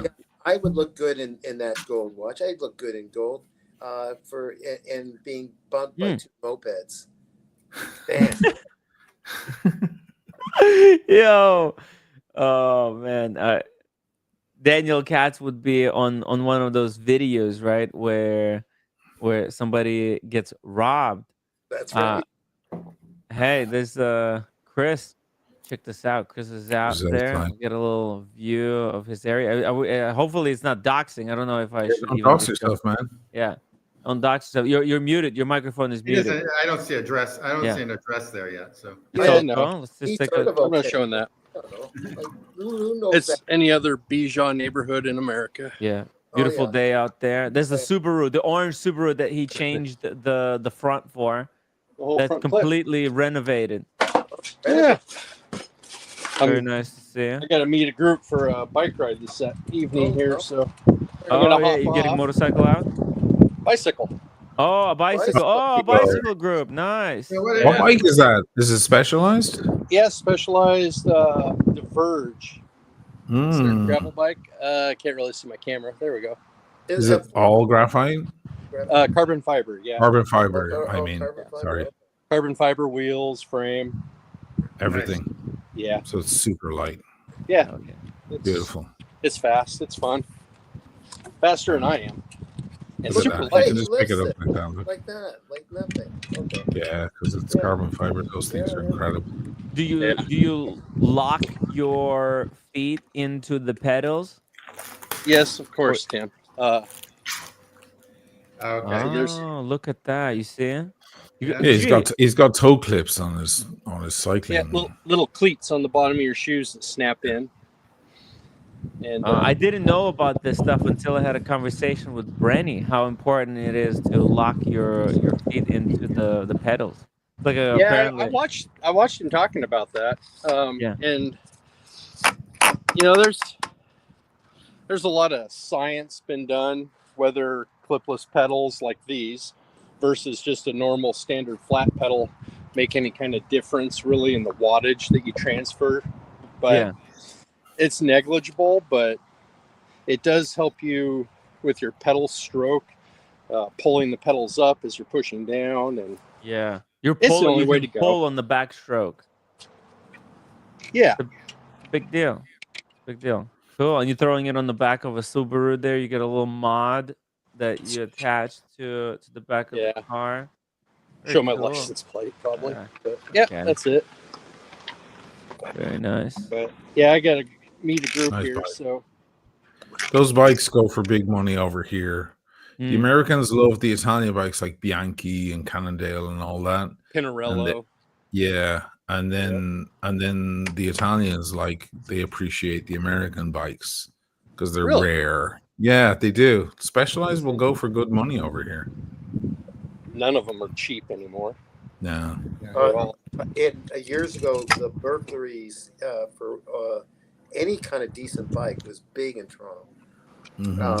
There were gangs representing a major, ring. I don't know if that's as bad now, but Pretty cool. And you got space for 2 bikes there that you can bring with you. Yeah, I can haul 2 bikes if I need to. Sometimes I do. If I'm going to a race or something like that, I'll take a backup or change my mind of what bike I want to use when I'm there. Cool. Yeah. Hell yeah, that's the cool thing about USNA. Obviously, no bikes allowed in Venice, right? That's like a big rule. No. Yeah, you can't. You get a fine. Well, that makes You can't sense. cycle a bike through Venice. I've seen people try. It's not good. Too many stairs. It's not just. It's not that. It's just Good not. people. There's no barriers for the water. Can you imagine people on bikes trying to avoid people or getting in people's way, or people will be falling in the water. You can't. It's not a place for bikes. Yeah. Or kids. Or pizza boxes. May as well say it while I'm at it. By the way, what wine are you drinking there, Osheen? I'm having a Fontana Freda Barolo Fontana Freda 2021 Barolo. Wow. Nice. I stuck it in the fridge. It's mad hot. James, the advisor, pointed out that Cannondale is actually American. Sorry. Oh. But I meant Bianchi and all of those other brands that are. I can't drive, but I got But basically, the best bike makers in the world are the Italians and the Americans. But yeah, I'm just having some Barolo. It's the middle of the night here. You know how it is. Nothing like some Barolos, some of the best red wine out there. Especially in Italy, it's so affordable. Easiest to drink and best for your body, for your head. But I will be featuring some Brunello on the channel this week because I'm going to do unboxings for all these watches, including also, by the way, the Seiko, the new Seiko. And I know that video will get more views than anything else. And I'm going to do old-fashioned style, like here's a wine. And here's the unboxing. Nice. So I grabbed a bunch of wines that I can recommend, and an interesting Brunello, which I've never featured on the channel before. Chris, nice artwork there on the walls. You should commission Sophie to do an artwork of your favorite piece to hang it in the house. I paint you paint my yourself? watches. Remember, I gave Carolyn Martin a print. She's the only one that's gotten a print of one of my paintings. Oh yeah, you did. The Seiko. Wow. I think Tim G was on when she unboxed it even. Yeah. I didn't remember that, but yeah, the big green Seiko land tortoise. Yeah, very nice. Nice. Wow. Can I get one? Chris, that You still have any left over? That poster of that movie, Chris, brings back memories of those old films. Like Richard Widmark was a great actor. I don't think he had like the near top lead. He played the bad guy or the boss of the hero. Like he was sort of near the top, but he was as good as anyone. That's what I remember about Richard Widmark. He was guaranteed gold to make the film good as the backup to the lead, or he was the bad guy, either one or the other. So it's interesting. Saw him there in the poster. Yeah, and that Frogman poster. What? On the Frogman poster? Yeah, the Frogman poster. Yep. And the Apocalypse Now. It's like Osheen's favorite movie. I had No, it's not. Oh, okay. Well, but I like the movie. I think it's a great movie. Tim, you walked into that one, Tim. Hit him with your sirens, man. No. I think Osheen is more of an interstellar guy. No, I like lots of Francis Ford Coppola. No, I love Apocalypse Now. There's a guy there with a surfboard though, so it's a twist on the. Yeah, it's an art. It's not an official movie poster. Yeah. It's a painting done. Yeah, but impressive because it shows the spirit of it. There's my Frogman of post. that period. That's the way they did those Frogman. posters back then. Well, it's like the 50s or 60s when that film was, Yeah. right? Something Yeah. Oh, that's the Panori. The Frogman wore Panori. Okay. The Italian. Have you ever ridden a torpedo? Yeah. Quote Osheen. Osheen, what's the wrist experience like with the Panori? Do you feel like the Frogman? You get some callbacks from that? I mean, I shouldn't, because they weren't on our side, guys. They were on the other side. That's right. The Frogmen were. They're not the guys we like, but no, I mean, I love the history. I love the bigness of this thing, this big monster, and its background. It's back. Oh, it's got nice E3000. Yeah, Gorgeous back. and I love the burgundy strap Oh, Burgundy. Wow. Yes. by Panerai themselves. This is not a third-party strap. It's a hard one to find.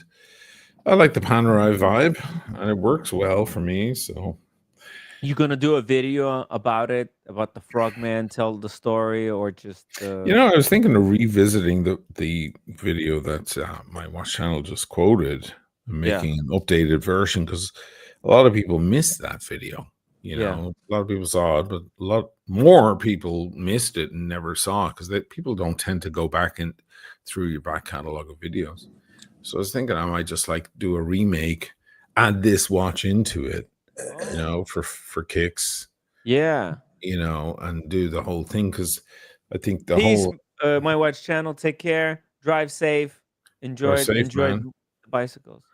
He's Sorry. gonna be on that beautiful bike. That's great shit. Good for the legs. Good for the heart. Osheen, like when you say it like that, man, YouTube should have a feature for the creators to be able to do like a version 2 of their video, like they did the first one. If they want to update, so without they don't have one, because I just put one out of a 0S video about motorsports, and the views are abysmal, because YouTube knows it goes, oh, it's the same video again, and it won't promote it. But I had to update that video and fix it, and it was received very well, but by very few people. And so what? The Panerai video, it'll suffer the same fate, I think, unless I add significant amounts of stuff into the dialogue or something and rework it in a significant way. But I'd like to do it, because for me, the Panerai guys don't have a video other than that original video. They don't have a video that shows people what it's all about. I think that's why the Panerai guys love that video, because they're like, yeah, that's what we're about. We're mysterious, we're weird, we're strange, we're off the beaten path. Yeah. And it's all very spooky and has all this crazy history. And nobody was really able to kind of grab that feeling, So I feel like I need to put that out again to kind of remind everybody, what, these guys, as well, Tim, the Panerai guys were the first guys to do what you're doing and what we're doing right now. Before there was any of the watch madness online, they were the first to create an online forum back in 1999 where they all talked about their watches and shared photos and did all of that stuff and emailed each other and had meetups and stuff that we're very familiar with now. We do so easily. It wasn't so easy back then. You couldn't share a photo across the web. You had to email someone or whatever. But that was the beginning and that was the Panoristi. So, I feel like I should remake that video. I can't top that video because it's perfect, so I can't try to up it. I'll just remake the same video and I'll add this watch in and maybe my 587 that I had, a year ago. Yeah. And add that in for extra shots, because my shots have improved since then. And just keep the same narrative, and that is the Panoristi. They're out there and they're spooky and they're weird, and the whole Panerai vibe. Because that's what the Panoristi are about, Yeah. Yeah, Panoristi, they're cool guys. They Yeah, they were pioneers of this. like if you go to a red bar, there's Mhm. all sorts of different brands there, right? Yeah. Yes, everybody's got. Oh, I've got a Tudor, I've got a Rolex, I've got a blah blah blah, right? But if you go to a Panoristi thing, their red bar is just Panerai. Yeah. There's no one there without a Panerai, When it's including the wives and the girlfriends. They all have Panerai. It's Panerai. Yes. Panoristi. That's it. You know, which is kind of cool. You know. So Yeah. I need to, I have a fucking Panerai, and I can't believe I haven't gone to one of these meetings. And is there a which one do you have Panoristi? again? I have a 914. Oh yeah, okay. The nice chunky one with it's 300 meters, right? That's a great Panerai because that's like a solid basic Panerai with no frills. That's No frills, not even second hand. Right. that sounds like The frills was Delmore 25 that I was drinking before I pulled the trigger on this thing. Well, sometimes you need the liquid courage, man, just to buy the Mhm. watch. So you Boom. need to find out where the Panoristi are congregating in New York, and no doubt they're doing it once a year. Yeah. And you can show up with that puppy.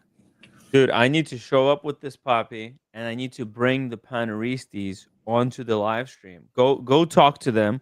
You Tell should them do a that Panoristi You evening, might want to like bring a Yeah. chat of Panoristi. I'll come on. I'll wear this, and you can just only have Panoristi. We'll do a Panoristi actual show for Panoristi. Yes. They will love that.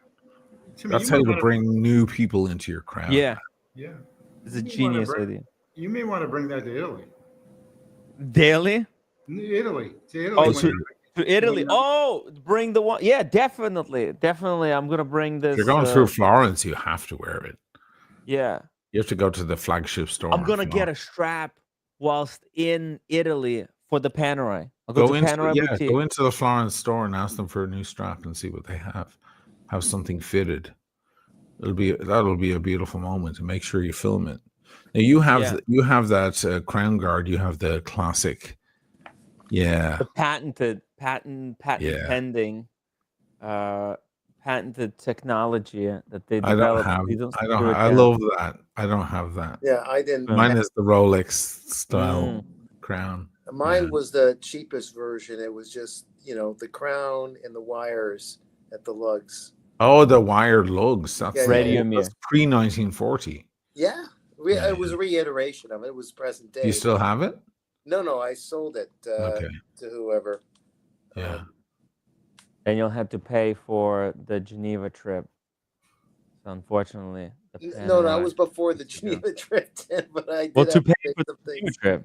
Yeah, whatever it was, I forgot. But And get this, for my rubber strap, I have a matching loom. Yeah, I have the exact same loomer. I love What- that. That's the best loomer in the world. You know where I got this They're one? very hard to get. Where'd you get it? You gave it to me. Oh, I gave it to you. Yeah. They're so fucking hard to get, man. I think we. Hopefully that liquored wasn't you- the only one that you had. No. I had 3 and I gave 2 away, and I have only 1 left, and I'm never giving it away because it's the best. Because it does the job and it's tiny. You know, actually, where you gave it to me Dude, that's fantastic. Where? at the bezel conversation. We were remember we liquored you up, give you like 24 Scotch and Sounds sodas unusual. in the basement of that Geneva event, and we were showing watches. I think this is where you had it, and I told you, "Hey man, let me have it." Pull up my Instagram if you have it there. If you want to see this fucking strap, Yeah. proper light, it will take your breath away. This is like one of my favorite watches right now. You'll see it. Because I know my light is all dark here. I look like a Moroccan or something. Osheen coming live from a dungeon. Here we go. Yeah. It's a few posts back. Will you see the strap? There it is CP. below. There it is. Boom. That's it. On the left. On the left. This is a video. Oh, yeah. Look at that. See the strap? Yeah. See the burgundy? Whoa. It's really Yeah. The the burgundy. strap is gorgeous. Yeah, and that's Look at that. wow. It took me forever to find that strap. I found one a year ago and it sold immediately. I was kicking myself because I didn't just jump on it. Yeah. And I've been watching out for one of those straps ever since. And it came up mint unworn. And I was like, I'm taking it now. Who makes that strap? Panerai. Oh, got it. Okay. Yeah, Or- you can. There are imitations, but they don't look as good. But Panerai, or they have their special group that makes straps just for them, but it's under the Panerai umbrella, or Well, that's a great question. Now I don't know. Yeah. I don't know. It's a good looking watch. But it's branded That strap's Panerai. yeah, that's fine. That strap is gorgeous. Yeah, Isn't it beautiful? It's It's- absolutely gorgeous. I can't. It's not red. It's not a Kevin O'Leary. You know. No. It's actually a wine. It's actually a wine. It's a Yeah. Cabernet. Like a wine. Yeah, it's burgundy. Yeah. Yeah. Bordeaux or burgundy. Yeah. Yeah. And the stitching, like, it's just mouth-watering. I hate to say it. Mm. I sound silly saying Like that. steak. Isn't it just sexy? Yeah, Yeah. It looks nice with the cigar. yeah. And Even steak. Tim Wright would have that strap. That's my favorite Yeah. little Cicchetti place, or not Cicchetti, Tramezzini place. When you come to Venice, Tim, if we're gonna have Tramezzini, I think I want to bring you there for Tramezzini, so you understand what a real Tramezzino is. What's a Yeah. Tramezzino? It's a little sandwich that's very famous, a triangular shaped sandwich that's very, very famous here. And you know, you have it in the afternoon if you're a little peckish, you know, and you have one or maybe two with a drink just You know to what? get I the think juices. we could go Pre-dinner, straight here. Yeah, we can go straight Yeah. here. After we arrive, we're gonna go here. We'll have a little sandwich. We'll drop off the luggage. And we could drop off the luggage and then come straight here. Have Yeah, a but- little lunch. And then We can, walk we can around. have a little lunch and drinks there. Yeah. That's a great spot to start. And I can bring you to Cicchetti then straight after, Mhm. which is right over the bridge, which is in the direction that I point at the end. And then we'll go for dinner. But, you know, it's Tramezzini are very important here because other Italian towns try to make Tramezzini and it's pathetic. It Mm. just doesn't compare to Venice Tramezzini. Every couple of weeks, I send a text to my daughter with, you know, the quote from Star Wars where Darth Vader goes, "You don't know the power of the dark side." Yeah. I Mm. send her Tramezzini photos because I know she can't get them in Milan. She can't get them in Vicenza. She's in Puglia now. She definitely can't get them in Puglia. And I'm like, you don't know the power of Tramezzini Veneziani. You know, And she's like, she sends me back tears. She's like, oh God, I need them. I need them. I've had Anyway, so we'll start there. Yeah. I've had it this without knowing what it was. Really? Years ago, when I was, believe it or not, hard to believe, I was in my 20s. I was in Rome. No, I was 30 something, and I was in Rome. Yeah, that's what I survived on, was these thin sandwiches. Yeah. Yeah. Wow. There's some stuff. They're quite healthy, right? Does that look too big on me? No, right? No. You're good. That's a 47 millimeter watch. You know, this is a Looks big fine. for a big watch that's supposed to be big. That's Right. a perfectly proportioned, I think, Right. big Well, watch. it's also the way the lugs just land on them is fine. Yeah. Does it? How do you feel with the watch on the wrist? Do you feel that it's comfortable or? Oh my God, it's amazing. But it's a statement. Mhm. You know, you can't have a Special occasion Panerai. piece. Yeah, the Panerai isn't supposed to be subdued. The Panerai is supposed to shout at you. You know, you're supposed to get a bigger Panerai than you think you need. Yeah. You know. It's a special occasion because I don't wear my Panerai every single day. I wear it when for special super occasions. What's Not yours? A 45? 44. Oh no, Hmm. it is 45. Yeah, you're right. 45. Oh Wait, no, sorry, never mind. It is 44. wait a minute. You wear Tim. Let me get this straight. You wear your Panerai for special occasions, like sitting on roommate's couch. Like yeah. Okay. Yeah, exactly. Not like special occasions. Okay. Occasions where it's some strange situation. I think I Okay. brought it with me to Greece Okay. because we were gonna go to the beach, and I thought, oh, this is a perfect beach watch. I brought it with me to Miami, right? For because I was like, yeah, if I go into the ocean, I want to bring this thing out. Right. Well, that's 300 meters, right? 300 meters, 8 days power reserve. That's a cool thing. 8 days. Yeah. Mine is 3 Right. days. Yeah. The only thing, it takes 5 minutes to wind it for 8 days. You have to sit there and just. That's good. That's good. That's good. 2 points, Tim. Thank you. Man.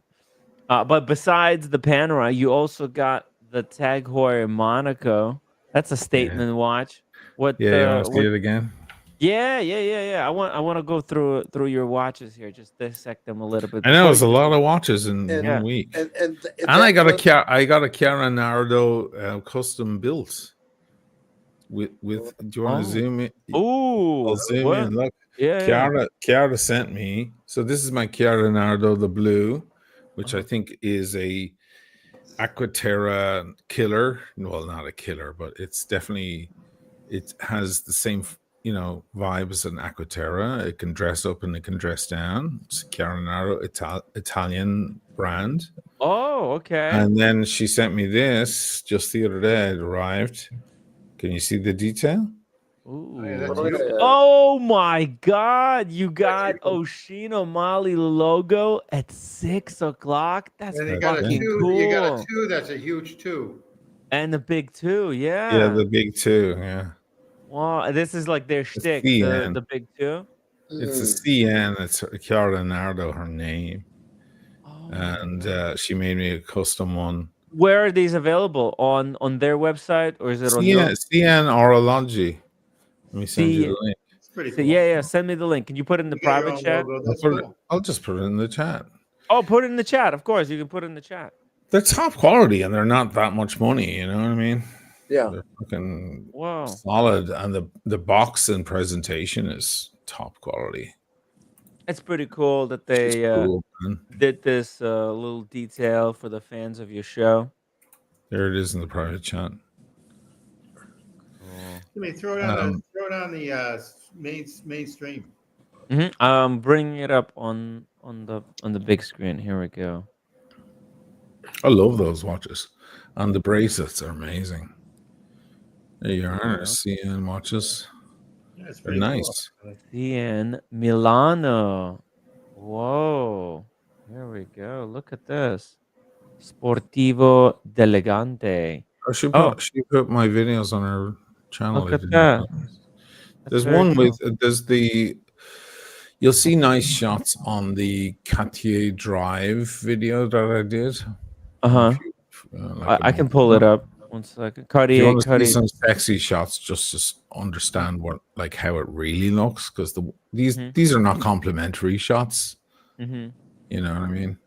That's fairly complimentary, but it doesn't really show you really what the watch looks like. She should commission you to do some shots. Yeah, the better shots. Yeah. Yeah, because like Here's a weird thing. When you Mm-hmm. screw back in the crown, it always lands in the right place. You know, like when you have a Rolex and sometimes the crown is upside down or sideways.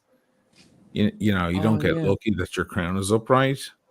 And the ones that land upright are kind of considered like lucky watches. Only all her crowns land perfectly upright. Oh wow! With the CN. I think that's only interesting. Skydweller lands upright. Only Skydweller. Yeah. Really? How That's crazy- new yeah. information to me. Yeah. How did you know that? That's funny. I know information. that. Yeah. Yeah, Sky You know Dweller. what? Like I think it's actually it's tricky to do, correctly lined up kind of a crown. So Yeah. Rolex doesn't do it on all the models. They only do it on the Sky Dweller because it takes an extra effort to get it done. I'll put it in the Uh, private chat, the video, so you can see some sexy shots of this video of this watch. Well, we got Humble Pine with another $50 super chat for Mickey and G. Out of here, boys. Cheers. I think I have it. It's right here, right? Is that the video? Probably is. Not the video. You'll see some sexy shots of the like the bracelet is mental. It's like an AP bracelet. Oh, Yeah, there's the that wooden box. box. Good Oh my God. God, that box is Decent box. gorgeous. Yeah. Decent box. It's like a humidor. Yeah, yeah. Proper hinges. Cool. Look at that. Nice little pouch. What's that fabric? Those lines. That looks like a sailing, some kind of a Yeah. sailing. Yeah, it's like a Riva. You Mm. know, the yachts that they use for Lake Como and all that. Oh, that, yeah. There's flashy Italians, you know. Yeah. there's- Yeah. Yeah. Oh, there they talk about it's Italian. So they're talking about the crown that it lands correctly. Right. Yeah. Oh, that's a important thing. It's unfortunate that Rolex. You know what this only- brand reminds me of? You know, Mm. do you remember the talented Mr. Ripley? Remember that Yes. movie? Yes. Remember that flashy Italian life that they lived? Mm. If that was a watch brand, this would be it. Well, You know? it's like the boat that's in Tim G's icon. Right. Yeah, he Right? could There take you that go. on the Lake Como. and That's the flashy. life that Tim G lives. You have to get rid of the flag at the back. Yeah. Yeah.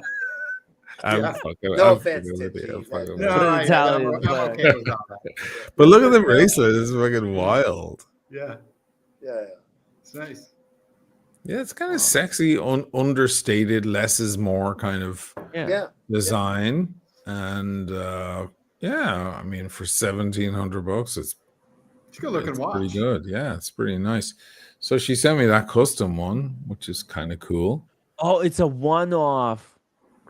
It's a one of one. Shit. You think I should do a I think collab? you should.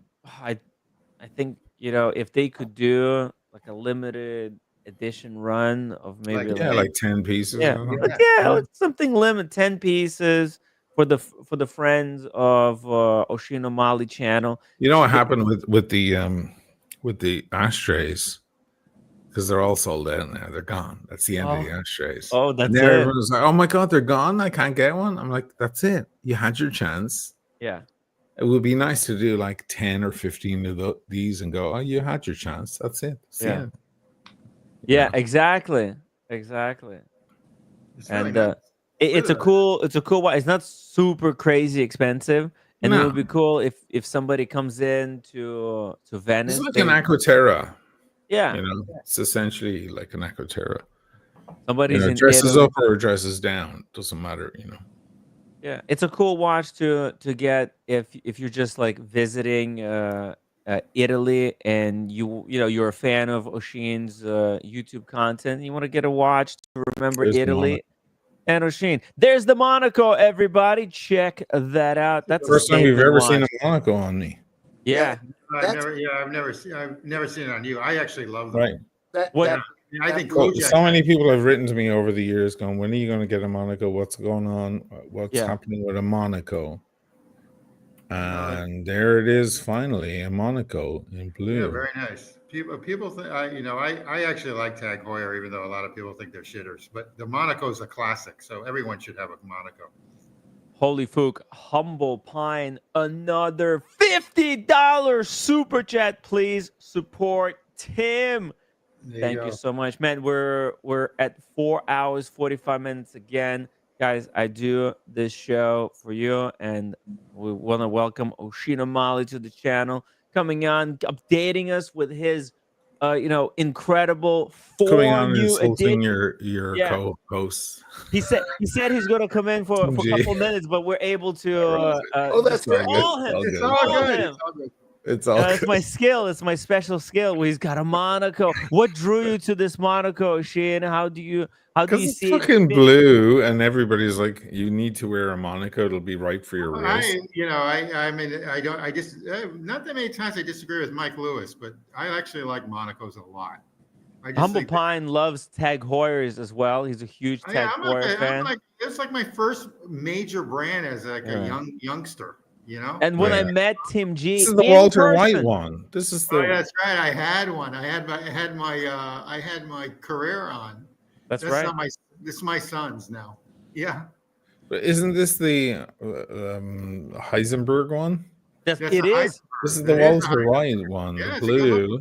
Nice. This is the exact one that you see on the episode where he has everybody assassinated in prison. Remember, he wants to wipe out all the guys, and they do it, and he's at home watching his watch, and it takes about 2 or 3 minutes for all the guys to get assassinated, and they have mad close-ups of the watch, and the music they use is so take a deep breath, pick yourself up, and start over again. You know that old song. Oh boy. It's not Sinatra, it's one of those singers. And this is the exact watch. And then at the end, when he decides that, because Jesse gives him this watch as a birthday gift when they're in good terms. And at the end, he puts down the watch as a kind of a protest. Like, I'm after Jesse now. I'm going to go fucking get Jesse. That's the one, right? There he is, giving the watch. Yeah, there it is. That right Yeah. there. Oh, Isn't that something? Eddie. So if you're into Breaking Bad, which is maybe is that Black Tie? no, that's the hold on. That's just A the black? one. Teddy. No, it's There just it is. Teddy. There it is. There's the shot. Yeah, it's the exact same one. The that exact you got. same one. Boom, Yeah, one. This is for the one. Walter White watch. Boom. Yeah, you're a that's Breaking the Walter Bad White fan. Monaco. I actually love the square indices too on it. I mean, it's just perfect for the square watch. You know what's funny, Tim, as well? Watching that episode, they have a lot of close-ups. And I remember thinking, these guys are super talented, okay? Amazing cinematographers and so on. But they should have hired someone like, me or someone to do the close-ups of the watch, because the close-ups of the watch aren't that fucking great. I've got to say. But they could have been better. But they're learning whatever. They're like, shit, we have to fucking film a watch. We have to buy a bunch or rent a bunch of macro lenses and so on. Like, whereas that's my trade, is what I do every day. But that is it's the what would Walter White do? WWWD watch. That is it. It's tricky to take pictures or video of watches close up, because like that focus, keeping it in focus is a bitch of a problem. It's real tricky, yeah. I mean, they do a great job anyway. Those guys are fucking brilliant. But it could be so much more complimentary and much more beautiful. But they zoom in on the timer because he times it. He uses the chronograph because he pays all these guys to assassinate these people in prison. Yes, he pays the white nationalists, the white fascists, whatever, to go to contact their connections inside, and they say it's going to take like all of 2 or 3 minutes to assassinate every one of the problematic people. And there's a bunch of stabbings. It's like a terrible juxtaposition because the song is so joyful. Pick yourself up and start again. It's very jazzy, 60s, and it's full of stabbings and people getting killed and so on in prison. So it's a wild scene. It's one of the greatest fucking shows ever made on TV. So wow. So that is the Walter White. Yeah, that is the one. So I love the Gulf, the Gulf version of this watch. But man, if there's any other watch. If I'm gonna have a Tag Heuer, it's got to be Walter White, because I feel like Walter White. That's if you're gonna have a Tag Heuer, what you've got right there is one of the it's kind of the one to have if you're especially if you're into Breaking Bad, which I definitely am. What was I the feel other like watch we had to go through? Osheen, you're like the Walter White of the watch community. You started out, so nice, just trying to do watch Yeah, and then I content, became evil. and Yeah. then no, you were forced I to was forced to adapt. become evil. Yeah, Just like Walter White. Yes. you didn't want to become evil. It just it was necessary because of the freaking cartel. You didn't realize Right. with this That's right. I cartel. started out as a very nice, agreeable guy, and now I'm anything but. You discovered like how much villainy there is in this space. By the way, James Device says Jesse bought a blue dial because Walter produces blue meth. Blue meth. Very good, James. James is smart. is on Right? it. We He always knows know his that. stuff. Yeah. Genius. It's a perfect watch for him. What was the other watch I had to show? So it was the You also got Aquaterra, was the it? Omega Aquaterra. That's right. The Aquaterra has reputation as the perfect do-it-all watch. Do it all watch. It's the Yeah. one and done. How do you see it in your collection? 8,500 movements. It's like the all-rounder. I feel like it's the watch you take out when you want something nice, but you don't want something mad expensive on your wrist. Mhm. Like you don't want 50 grand on your wrist. I just feel like the Aquaterra is one of those beautiful things.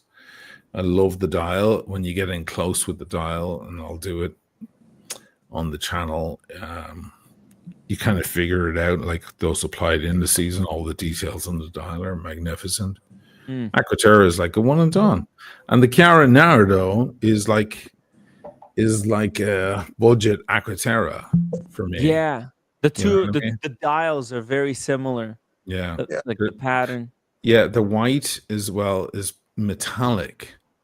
They're not fully white, they're a metallic white. They're made of metal, so they catch weird light. So, I mean, if you want to spend $1,700, you can just get yourself a Chiara. Yeah. Or if you want to spend whatever it is, 4 or 5 grand, you can get the Aquaterra. I love an Aquaterra. And that was the original one. That was one of their first models, right? This is the first one, so it has the surrounded window, for the date. So it has the applied thing, and it also has it has a larger case size than the latest one. It's actually wider from lug to lug. It's actually wider across than the latest one that you buy in the store today. And it's slightly asymmetrical, which I find to be sexy. It comes out a little more on this side, which I like because that reminds me of Speedies. And the most important thing is that fucking crown. You can grip it and wind it. The new crowns are weird. They're concave and they cut your fingers when you're trying to wind the goddamn watch. So, and also the lines on the dial go upward instead of sideways. The latest one has sideways lines. These ones have upward lines, which is more like the Chiara Nardo, like the Riva. Like you feel like you're on the boat. Yeah, It's a good looking watch. Oh, I'm an idiot. Look at this. So the Chiara Narda, the logo is CN and it's got this negative space, and when you put the two CNN, it looks like a number 2. So it's a logo. Oh, I didn't know. I Also, didn't know that. Okay. So go back to my. Do you have did I send you the link for my video? Go back to that link. This video right here, right? Yeah. So go a little, just track a little forward. Look at that fucking bracelet, by the way. Yeah. Well, wait till you see where I show you the actual CN turning into the 2. Oh. I got in, I did a fucking actually put the dime in. I was like, okay, let me illustrate this. Yeah. It's a sexy watch, isn't it? Yeah. Great nice, looking. simple, very, very legible.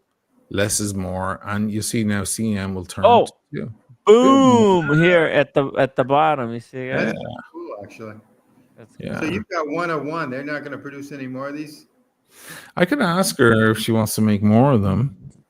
With my little head on them, it's kind of cool, I have to say. It's very cool. special. Yeah, very special that you did a video for them. The hands on it. Nice Oh, job. yeah, everything is well put together. It's very nice. And when CCN is in the date, that's when it's Yeah. the second of the month. That's another So very cool touch. it's 1, 2, 3, 4, 5, blah blah blah. But 2 is that. That's what you see when 2 comes up. It's when it's the second. See, there you go. Here, we'll replay it. Here, it's coming up. Sorry. There you go. There's 1, and then the number 2 is Kiana That's a Nardo. nice little thing, you know. Wow. What does Kiana Nardo stands for? Like, what does it mean? Her name is Chiara Kiara. Nardo. Ah, Your yeah. Your name is Tim Wright. Her Wow. name is Chiara Nardo. Kiara. Chiara Nardo. is a well-known. It's like Kira or Kiara. what's the American version of Chiara? I don't know. Wow. It means clear actually, but it's a Kira or something. Yeah, Chiara. It's a popular name here. Nardo is her second name. It's like, Do you think? it's like being Jennifer in the United States? Common name. It's fairly common, yeah. Yeah. Let me look her up. Do you think she would come on the live stream to talk? Oh, yeah. watches Oh, yeah, with she me? I would totally- love to interview her. Yeah, just don't keep her for 14 hours. That's No, all. I could do a shorter, like 1 hour or 2 hour live stream. How she got, do her personal collection, and then talk about how she created this business, how she got, how she turned her passion for watches into. Here's a link business. over in the private chat, so you can pull her up if you want. Mhm. Yeah, I'm sure she will come on your show. Now that I'm on her radar, Mhm. she's in my chat when I do my live stream, so I think she'd be well up for it, and she can talk about Italian watch history and all that stuff. I'll give you the link in your private chat. Yeah, it's okay. it's a really good looking watch. Right? Yeah, it's really good looking. What movement? Not that it's a deal breaker in any kind, but what's the movement she sort of? Great question. Which one is it? I can't remember. Sorry. It's late. That's okay. That's okay. There she Very is. cool looking lady. Yeah, very sophisticated. Uh-huh. Italian, high society. Does she Italian. speak English? She does. Oh, okay. She can have a full conversation with you. Cool. If you want, I'll text her after we get off and tell her. Yeah. I'll tell her you'll be in touch, and then. Now we'll see the movement there. Hold on. It's a Salida SW200. Okay. Classic. Okay. Yeah. It's It's an got everything. 200 meters of water resistance, Yeah, Yeah. 41.8 mil, 11 millimeters thickness, which is pretty cool. Let's see here. A 316L steel. Right, so it's a proper watch, like a proper wristwatch. The 300 is the highest level, but the 200s are pretty darn good, from what I understand. Well, the 200s have 5 different levels. There's different. The 300 is a different specification. Oh, I see. Okay. You can buy different levels of them. Oh, I see. Okay. Anyway, yeah, it's like it's just an elegant. It's not a $6,000 or an $8,000. No. It's the $1,700 watch, son. Yeah. You get what you pay for, Yeah. And it's Swiss made. Yeah. For and and sold in Italy. So yeah. It's a big deal. You got to factor the price in. That's once you look at the price point, you can kind of figure out where you are. I think they deliver way more than the price, especially with the presentation, the box, all that stuff, and the quality and the style. The less is more kind of thing. A lot of micro brands, they try too hard and they plop on a lot of shit onto the dial and stuff. Like they don't know how to do a little bit of elegance. Right. Well, this is a lesser piece, and it's doing fine. So this should be fine too. So. Yeah. Username Mickey, member for 13 months. Thank you so much, Mickey. He says, Tim Wright and friends and Tim G, how can she get on the show? Women can't afford internet. Unless her husband allows her and pays for it. Are you That's listening, right, Tim? point. G. There you go. I don't know how they pay for their internet, but know. somehow they It's do gonna it. be a recurring joke now. I don't know. Yeah, it's gonna keep going back to Tim. That's fine. Mickey's in Atlanta, so women can afford internet there. So lastly, the last I- of the watches, I.e. Mickey, it's a lot cheaper. and that's the last of them, right? Yeah. Boom. That's The it. solid gold dancer, baby. Wow. Is there some kind of deadline, Osheen, on all those videos, or not really? Is there some kind of? Deadline to get these done. The video- Oh no, Okay. no. Okay. Listen to the click and the clink and the click. What does Tim Mosso say?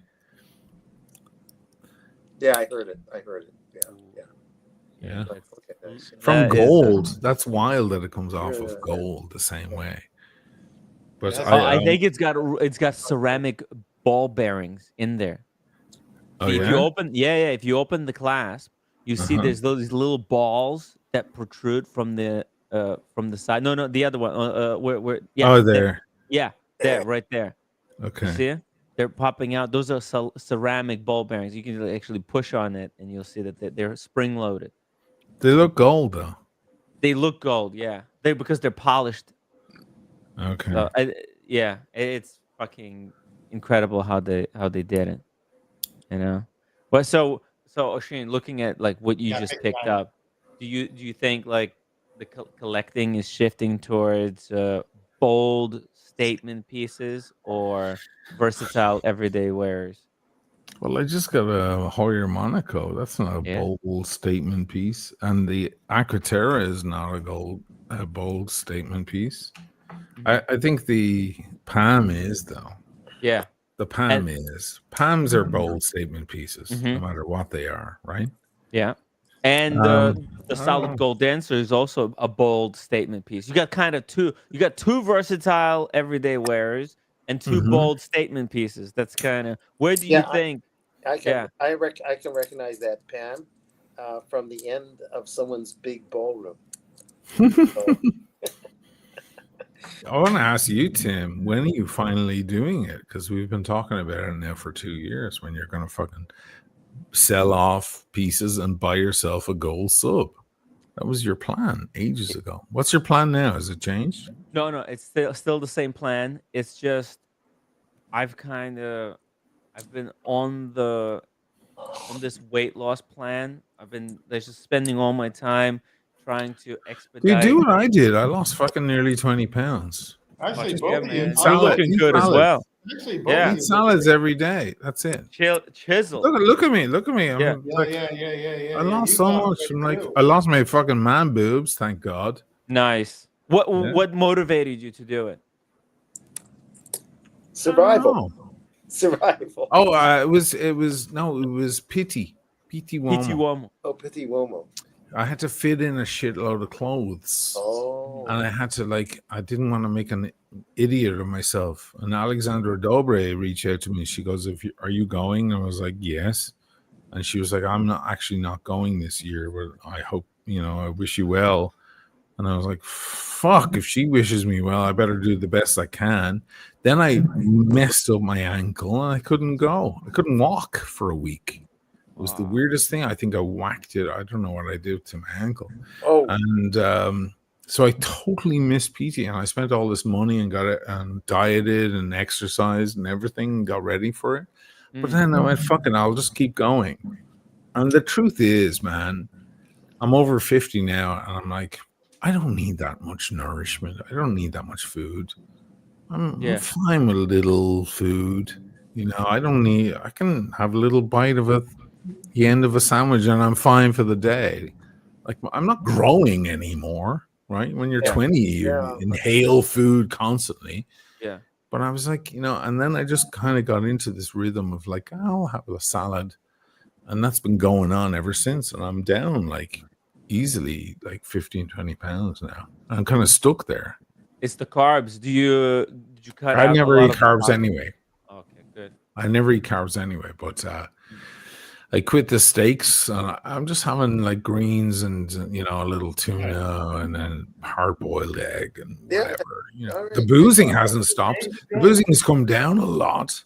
Yeah. It's come down a fair amount, but Yeah. it There's hasn't not that much stopped. calories in booze. A whole bottle of wine is average 600 calories, which is it's not a lot, I would say. And now that the heat is here, I'm not even having that much wine. I'm having tequila, which is very low in calories.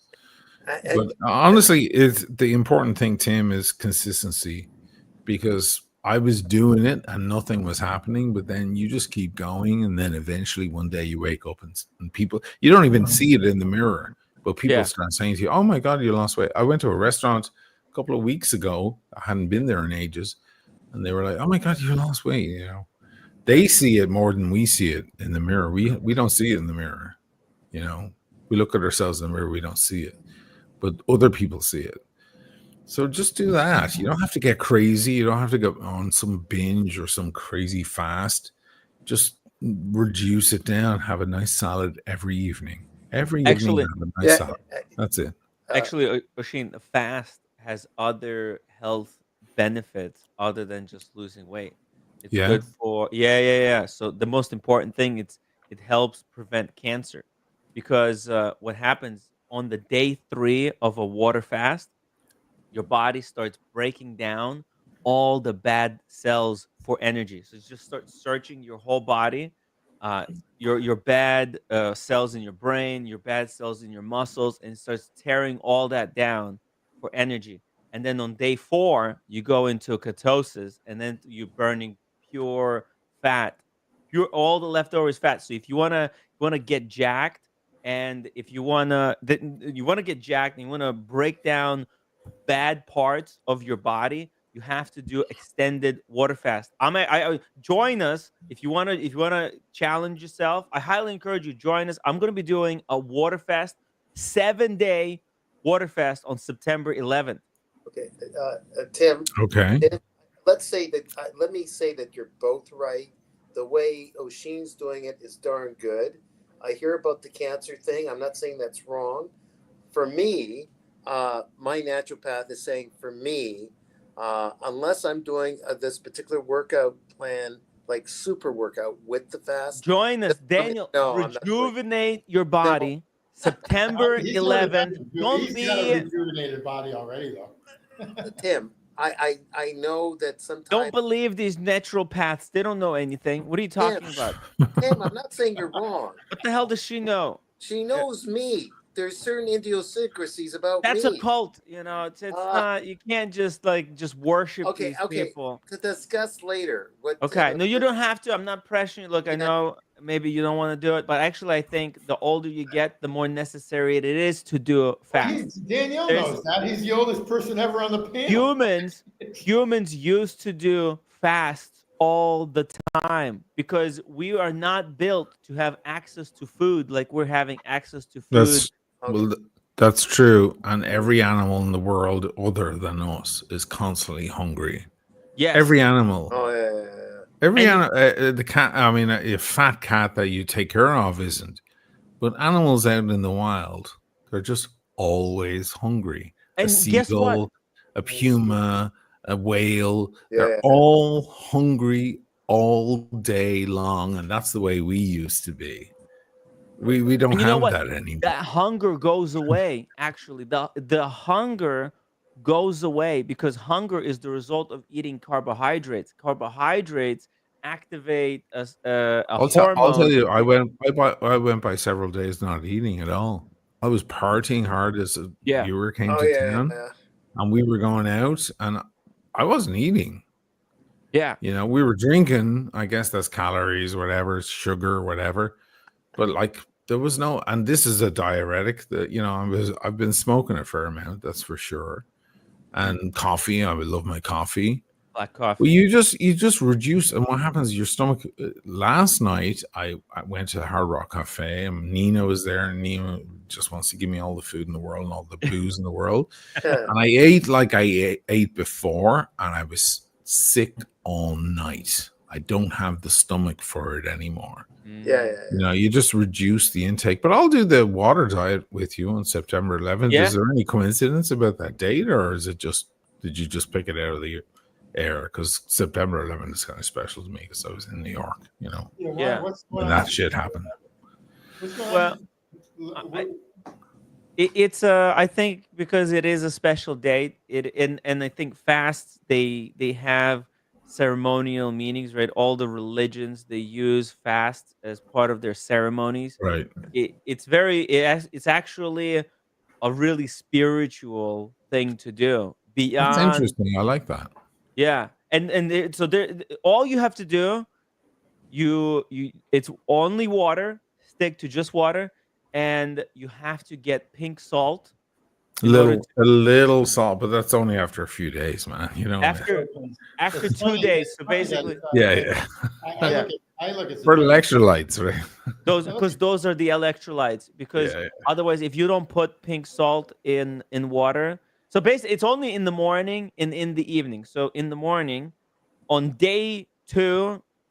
So basically, first 24 hours, you go first 24 hours, and then on the second day when you wake up, which is going to be like 36 hours in, that's when you take like a quarter tablespoon of salt, put in 16 ounces of water in the morning, and you drink salty water, and that's going to help because you're going to start getting a headache because of the electrolyte depletion, and as your body switches gears, it's gonna on day 2 is the most brutal day. If you have to get through day 2 for your body to switch gears and start using your ketones for energy.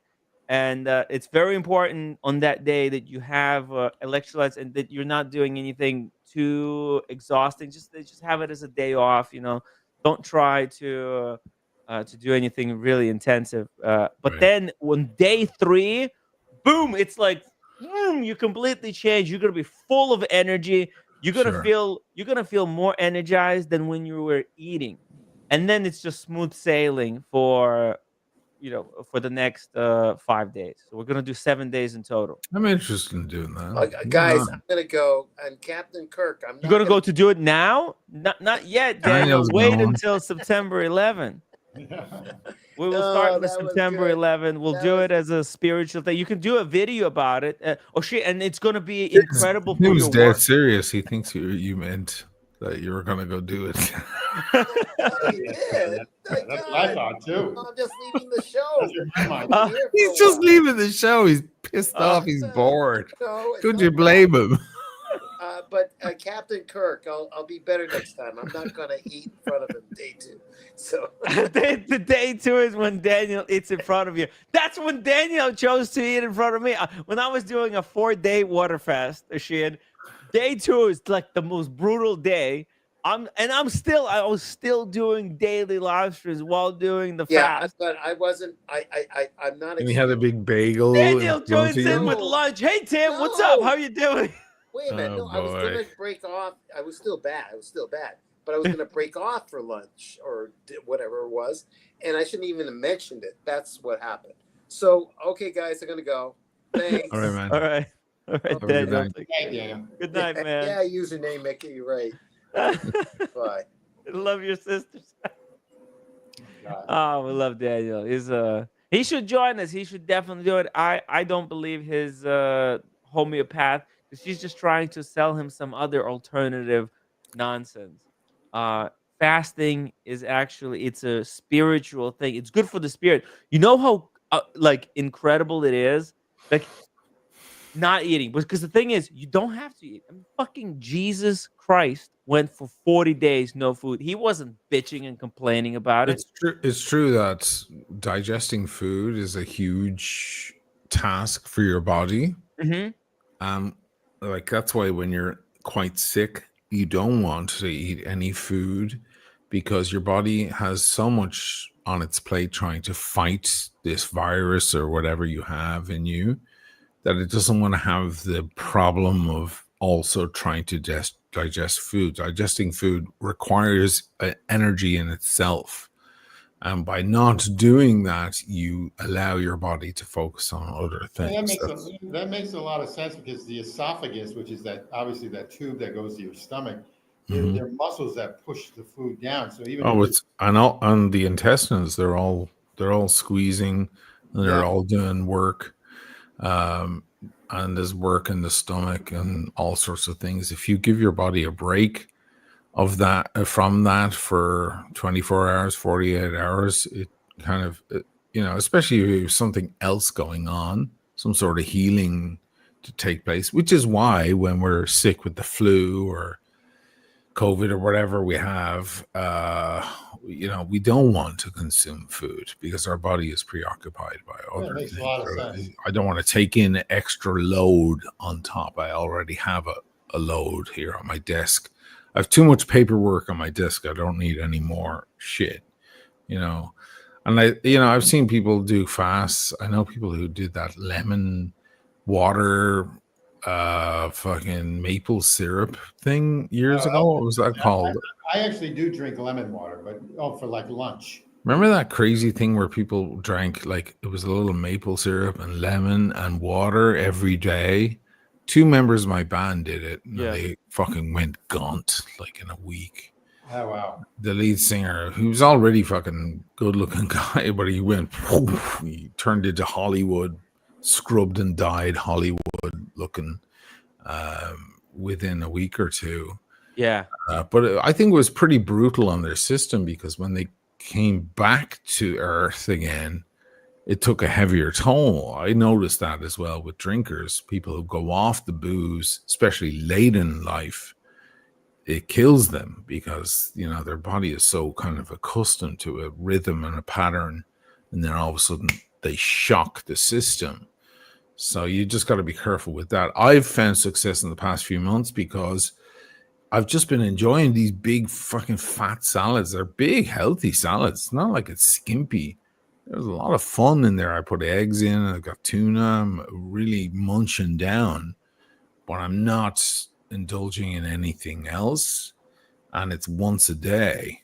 And, you just keep doing that over and over again. And next thing, you're walking out the door and you need an extra. I had to put an extra hole in my belts. There wasn't another hole. I had to stamp a hole in my belts, So it just happens without much effort. You just need to kind of be consistent and just live that new life. And now I'm like addicted. Now I'm like walking out around the city, and instead of craving some big fat steak and a bottle of wine, I'm like thinking, oh, I can't wait to make my salad. I can't wait to reach down on my fucking salad. It's like an addictive thing, Exactly. So. And then this is why I did my water fast. When I came off of the fast, I came off of food and so you already did this? I did a 4-day. Well, you look a bit better. Thank you. I lost. He doesn't have 35 pounds. He had 3 chins before. Oh, yeah. You were looking. Yeah, you look a bit better. Yeah. Okay. I see it. Thank you. Almost 35. I was 220 pounds, and now both of you are 184. I haven't seen Osheen. Oh shit! You lost a lot of weight. Yeah. Here, look. Oh shit.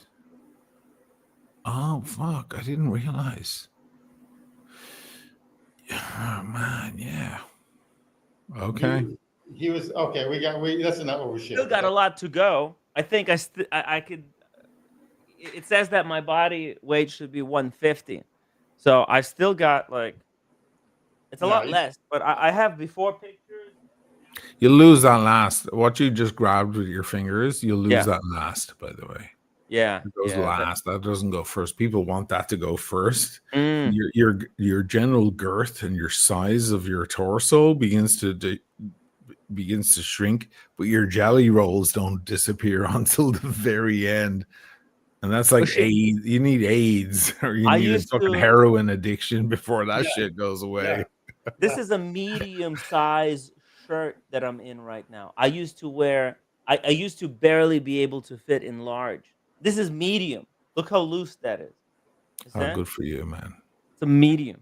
You just added years to your life, but it's important that you kind of stay along those lines. Yeah. Oh no, it's a full-on lifestyle shift. Lifestyle shift. Yeah. Yeah, That's and obviously right now I'm putting in a little bit extra efforts. I do extra walking a day, but and that's why the roommate is pissed at me because I'm not spending all that time with her, just entertaining her. I'm just so busy with just She can come with you.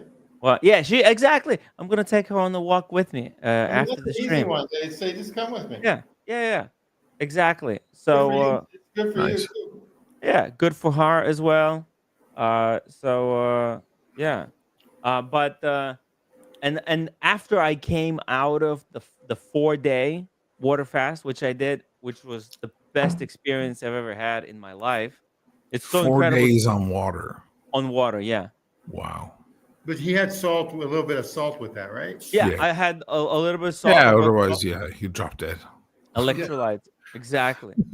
Exactly. It's just because you get this brain fog. You need some electrolytes. So just I was drinking like 4 liters of water every single day, and the hunger went away. At first, you're just thinking food, food, food, and then that goes away, and then you're just so focused on work and how to do like your purpose. It's very spiritual. It's hard to explain. It's fucking you, and that's why when I came off, look at the shows right now, how much the shows have changed. I've been I'm just so focused on getting guests on the live stream, just working my ass off, preparing for the shows as well. uh w- wait 1 second. More focused. Yeah, more focused. Not right now, but we might have. Oh, we got a special guest joining us on Yeah. the Oh, stream. He's at the Kipton Hotel in Miami. He's in my. I know exactly where he is because I was exactly there for an FP Journe event, or not event, but we had cigars and booze in exactly that room that you're looking at. Whoa, Look at that. wearing a proper FP Journe. Hey, Cars and Chrono, your microphone is muted.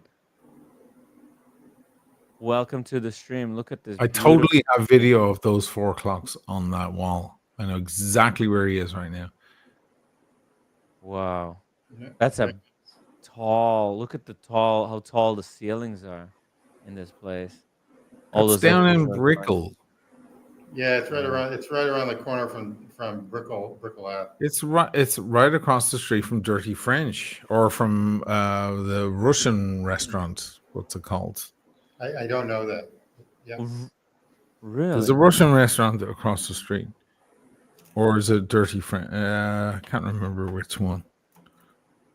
I regret not going here. Oh, there's a bar and lounge. There you go. Obviously, they have no watches for sale, No, but they you can wouldn't. get on the wish list, Yeah, get on the which is wish list cool. for an Elegante, Timmy. which is cool. I think, Osheen, if you got on the wish list, you could be somebody that they would actually my consider buddy, selling on. my buddy Adam was on the Tim Mosso show only Oh, 10 days ago. And he was the guy I went all around Miami with. Ciao, ciao. He Ciao, said, Cars. said bye. Wow. That's Did you awesome. see what he was wearing there? That was FP Journe Tourbillon. So if you go on Tim Mosso show, the 1916 company, about 10 days, two weeks ago, that's Adam Roanoff, and that's who I spent my entire time with in Miami. Who's a good friend of our good friend Tim that we know, right, with the production company down there. And we went to FP Journe, and we had cigars and whiskey and everything with Marcus. And we were in there. Yeah. They have their own private stash of booze and cigars and everything. We were out. I was out on the water there because the water goes right by the other side there, and that's where Marcus let me try on his MBNF and his Richard Mille and stuff. I have video of it. I have to put it together. But I went around with Adam. Adam's like a super accomplished guy. He's been up the top of fucking K2 and shit like this. It's amazing. And speaks like 7 languages fluently. And he has a little Lotus Esprit. We went on around Miami in his little Lotus. I'm the luckiest fucker on earth, man. It's great. Like these Yeah. amazing people. Did you find it? Hold on. What's the video? It's the 1916 company with Tim also. 19. Adam. Anyway, amazing guy. Here. Does Oh he- wait. Does he It's- live in Miami? Does he live in Miami? Yeah. Okay. Oh, with Adam. Here we go. I think I got it. That This guy one, is right? like is climbing mountains. Yeah, exactly. Climbing Yeah, mountains. that's it. There he is there. Boom. Handsome fella. Oh yeah. That's him. Nice suits. I think That's he what got I some spent the super tight- entire time in Miami practically with him. Wow. He took days off. He was like, you know what? You're here in town. I'm going to take a couple of days off work and bring you everywhere. That's great. And like that's how I saw all the different zones. And you know what, Tim? He didn't come with me because he couldn't for the final days. He had to go work.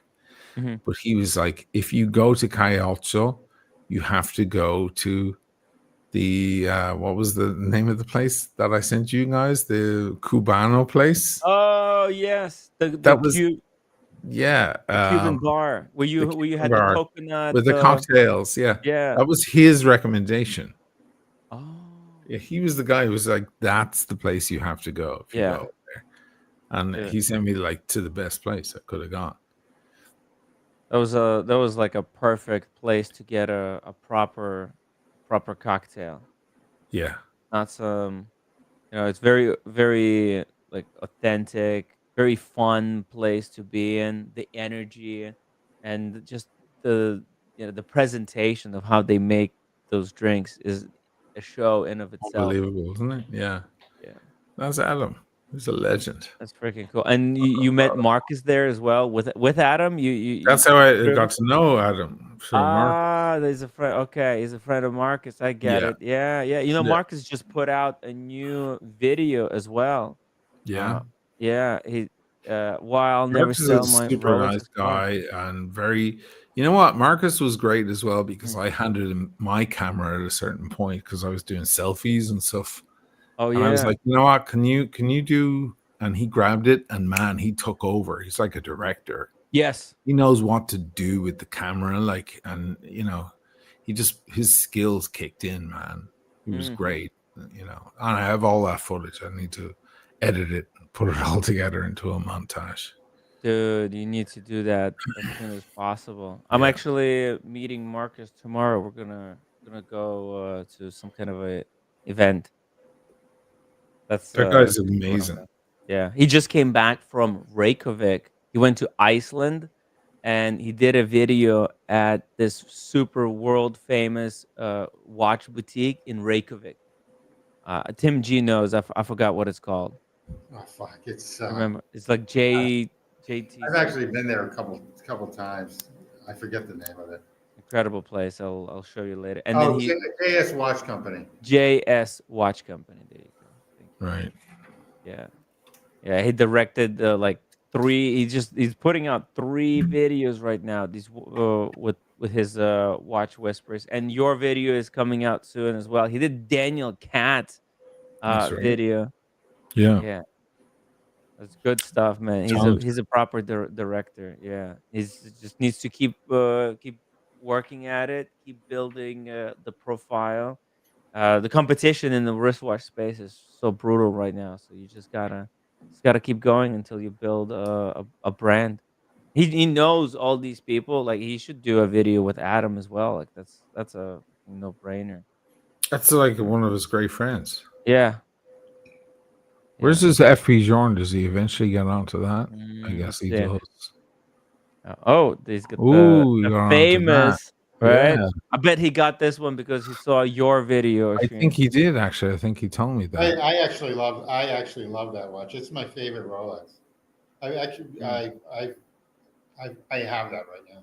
Oh, There's- he's got the Havana. I had that on my wrist. I have a video of that on my wrist.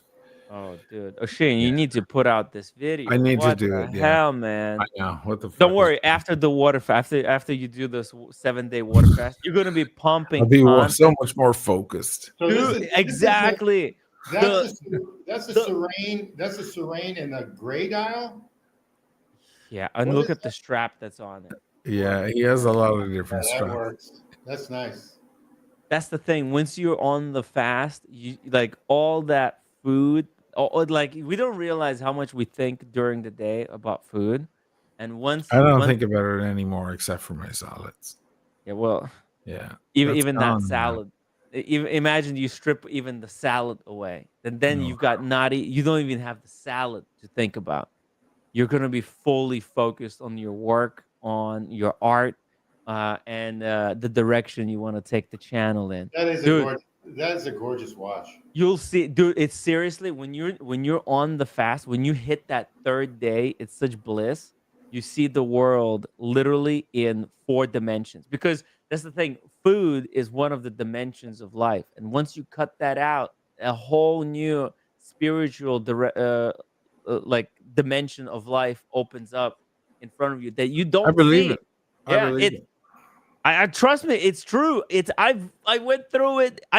Dude, if I didn't have the 7-day fast in September, I'll be doing another 4-day fast right now. But I just already have one coming up, so I can't wait. Honestly, I can't wait. You better do one before you hit Italy, because I'll stuff your face with food.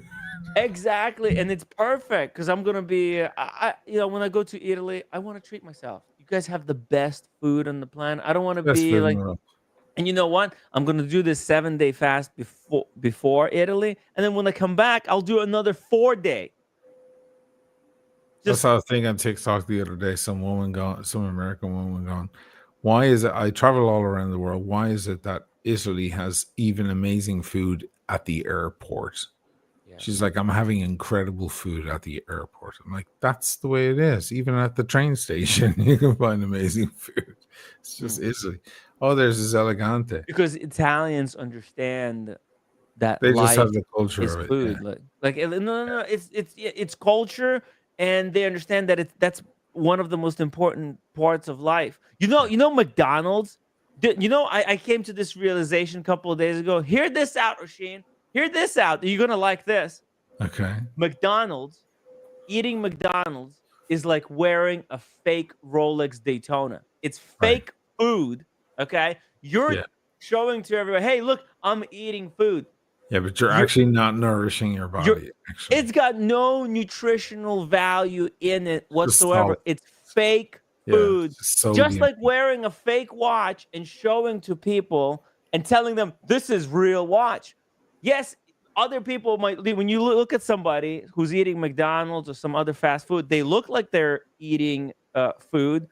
Or it's same thing like seeing somebody wearing a fake Daytona. It looks like they're wearing real Daytona, but reality, that's a fake Daytona. And the thing is, the person who's wearing that fake Daytona, they know that they're a fraud. They know. They feel that emptiness. It drains their soul.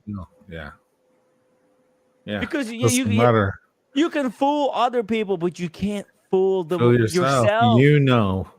Doesn't matter if you get a top level fake, blah blah blah. It doesn't matter. You know to yourself that you're a fraud. It's fucking crazy. It's so bad. yeah. It's like fuck, and that's it. It dawned on me that this processed bullshit. That's why they put all these fucking substitutes in there. Soy, some processed, ultra processed soy, some coloring, because it's not real. They have to put this substitute to make it look real. It's all but it's all fucking fake. You can't fool yourself. You can't fool your body. You eat that colored food that has fake color. That's you're doing that to literally fake yourself visually. But internally, your body knows this is fake bullshit. What are you trying? You haven't actually eaten. You didn't eat anything. Yeah. In fact, it strips away. Like when you eat this nutritionally depleted food, your body has to still break it down, and then the body depletes the resources of itself to try and to break it down. Oh, So true. it's a disaster. And Italians, they fucking know it. That's why they preserve real food. That's why they fight so hard.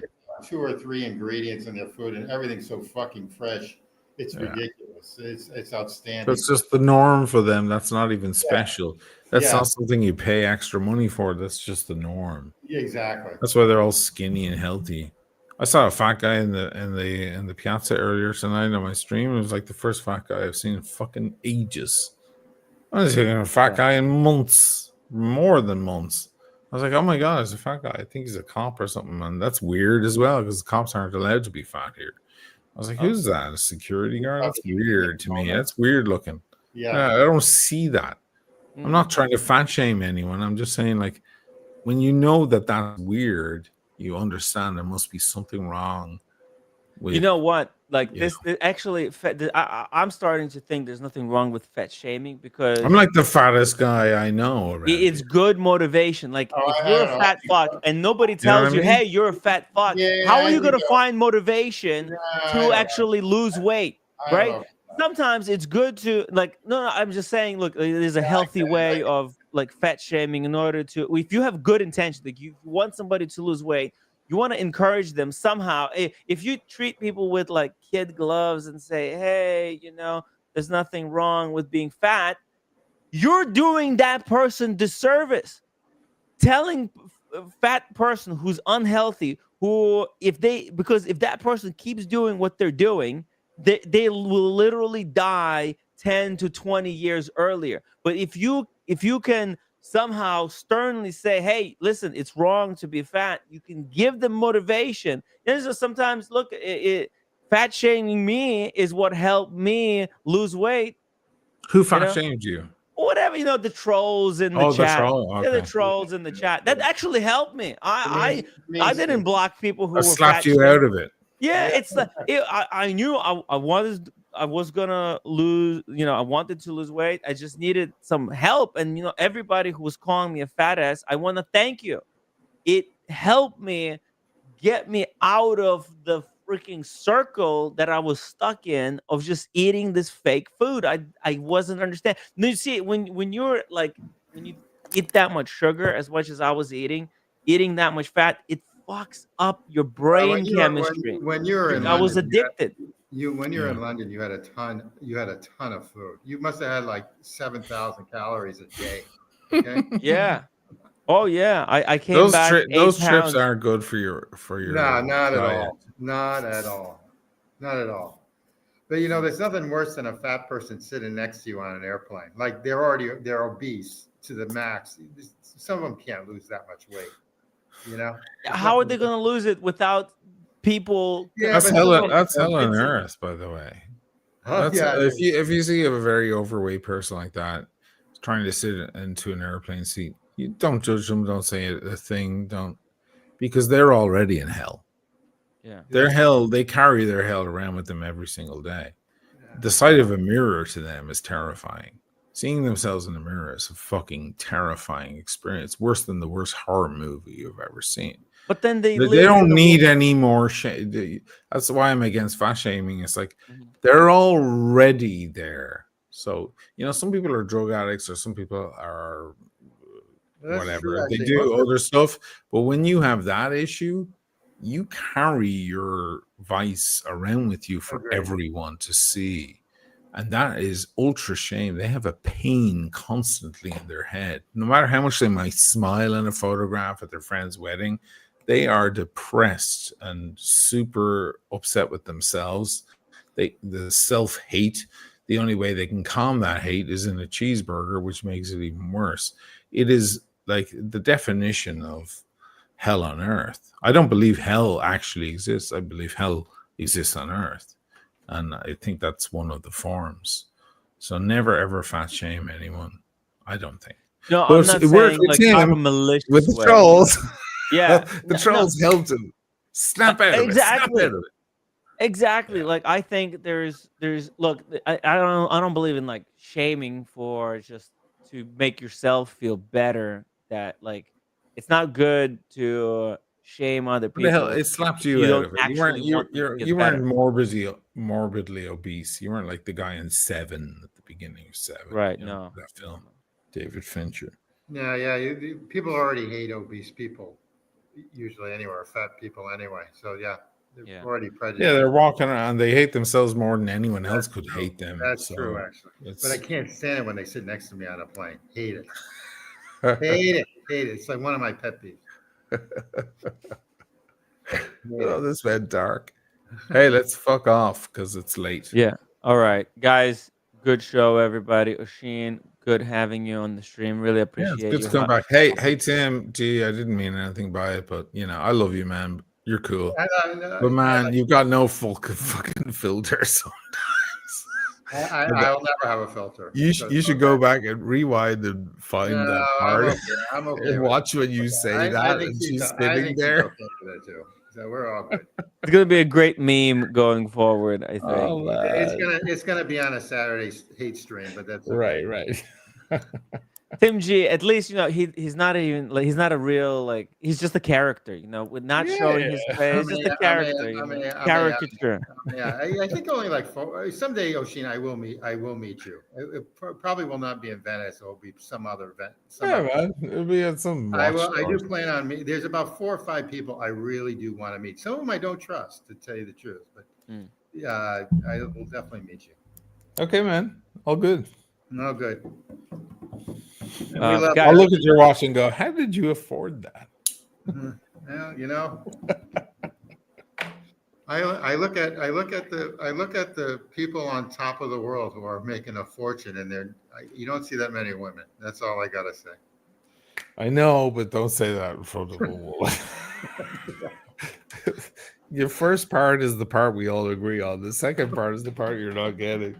But that's fine. No, it's all right. Dude, I learned the hard way not to say things. Well, like hey, I've been divorced. She took me for millions. So you know, Okay. in fact, she took me for millions after too. No, So she there took you me go. millions in 2016, but she took me for millions 2 years ago. So you've earned your right to say things. Yeah, well, yeah. So it's part of the gig. Reason why I'll never get married again. Yeah. All right. Guys, you know what I'm gonna do? Actually, I'm gonna play Marcus's video as the outro today, and I want to encourage everybody to go and subscribe to his channel, and I'll be back tomorrow. I'm not gonna be doing a stream tomorrow. I'll be out. Maybe I'll do a quick Gonzo stream from somewhere, but no regular show tomorrow. I'll be back on Friday with some amazing guests.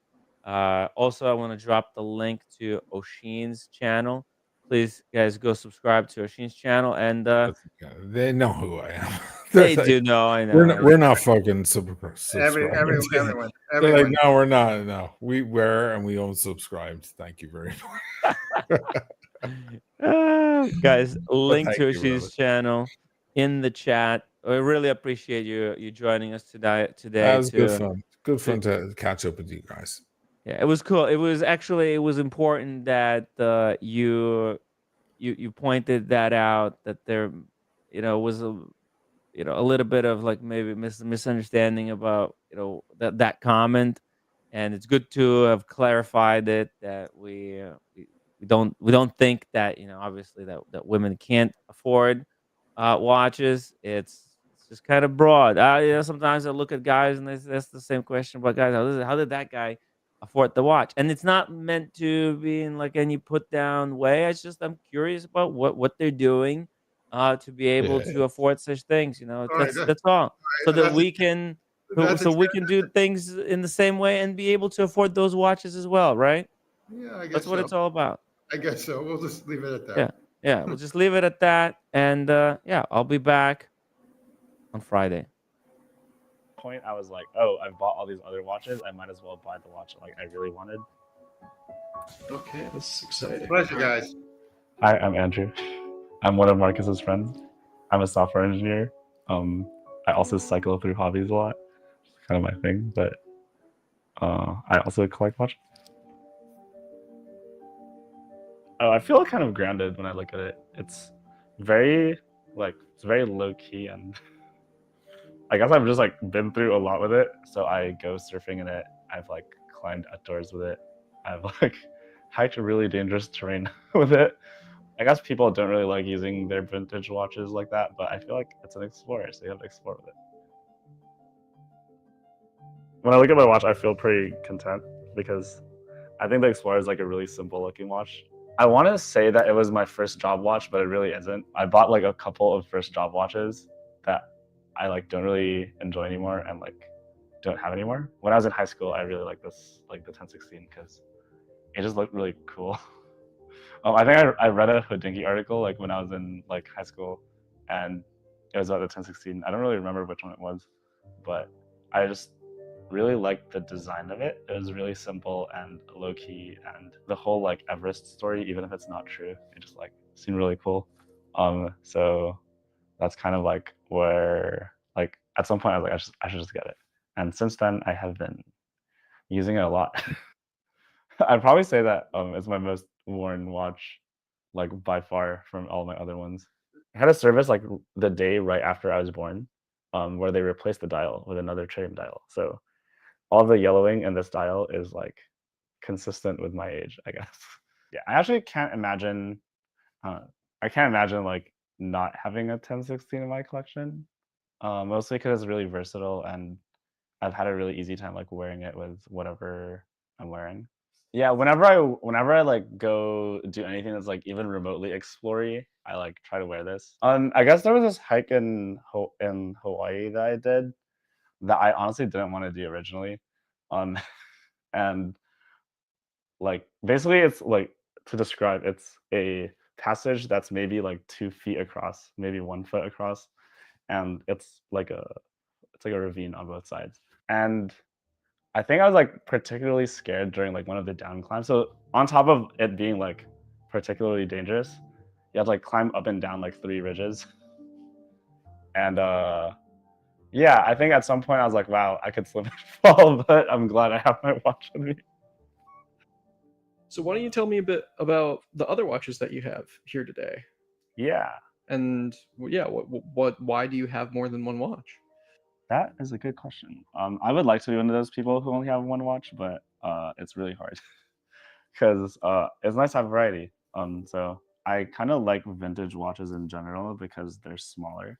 So like this is my 3800. People online will say it's 37.5 millimeters, but they're lying to you because that measures like this diagonal here. But it's really like, it's like definitely my smallest watch and the smallest watch that most people like generally see.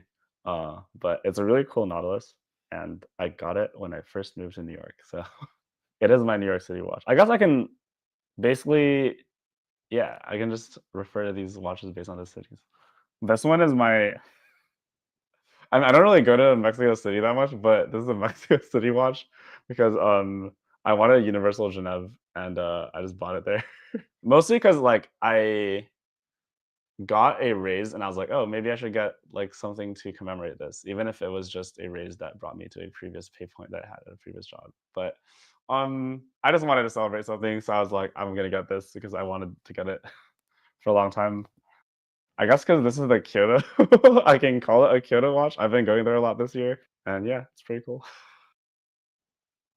At some point I had a very maximalist approach to collecting in which I would just buy things that I like. But I think I'm the type of person to not enjoy, like if I own things and I don't really use them, and this applies like more than just watches, it's like literally anything. I'm like, oh, if it's in my closet, it like kind of takes up my like headspace.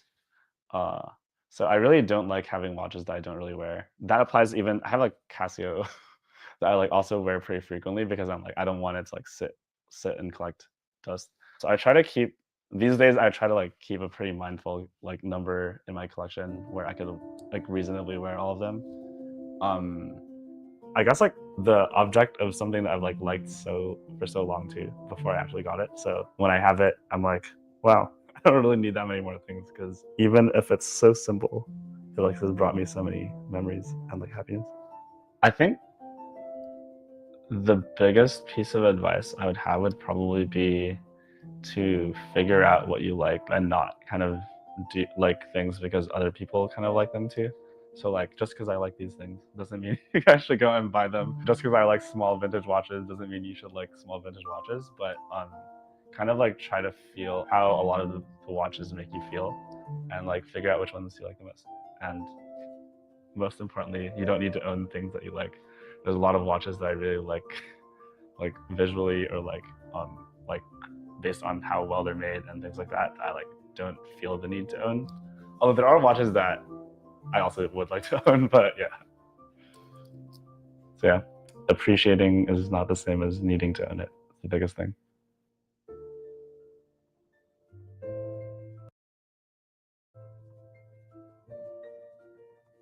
There we go. That's pretty awesome. Appreciating is better like than needing to own. That is a cool saying. Like I think I have too many watches. You know what? I'm gonna do 10 more minutes. That way we'll do a 6-hour show, and we can end on a kind of a good good number of hours for today's live stream, since I'm not going to be doing a show tomorrow. What do you guys want to talk about? If anybody else is left, oh, by the way, please go subscribe to Marcus's channel. Give him an upvote on that video. I want as many people who are still watching to go and do that. I would really appreciate it. Give him a little boost in the algorithm. Maybe watch the full video. Very important if you're trying to help somebody boost their video in the algorithm, to actually watch the whole video. Because if you don't watch the whole video, it actually it hurts the video. So please watch the whole thing. It's really cool. He's working his ass off on putting them together. So yeah, it would be very cool if you guys could do that. Let me see. Do I have any other things that we want to talk about? Yeah. Let's see it. Let's see it. Let's see it.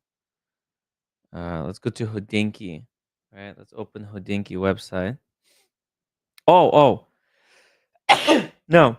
Let's go to European Watch Company. Okay. I love European Watch Company, and we could just browse for 10 minutes what they have available right now for sale. Okay. The latest watches that they have come in. Okay. Let's see. What do they got? They got Parmigiani.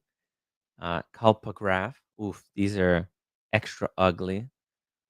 Parmigiani Kalpographs. Wowzers.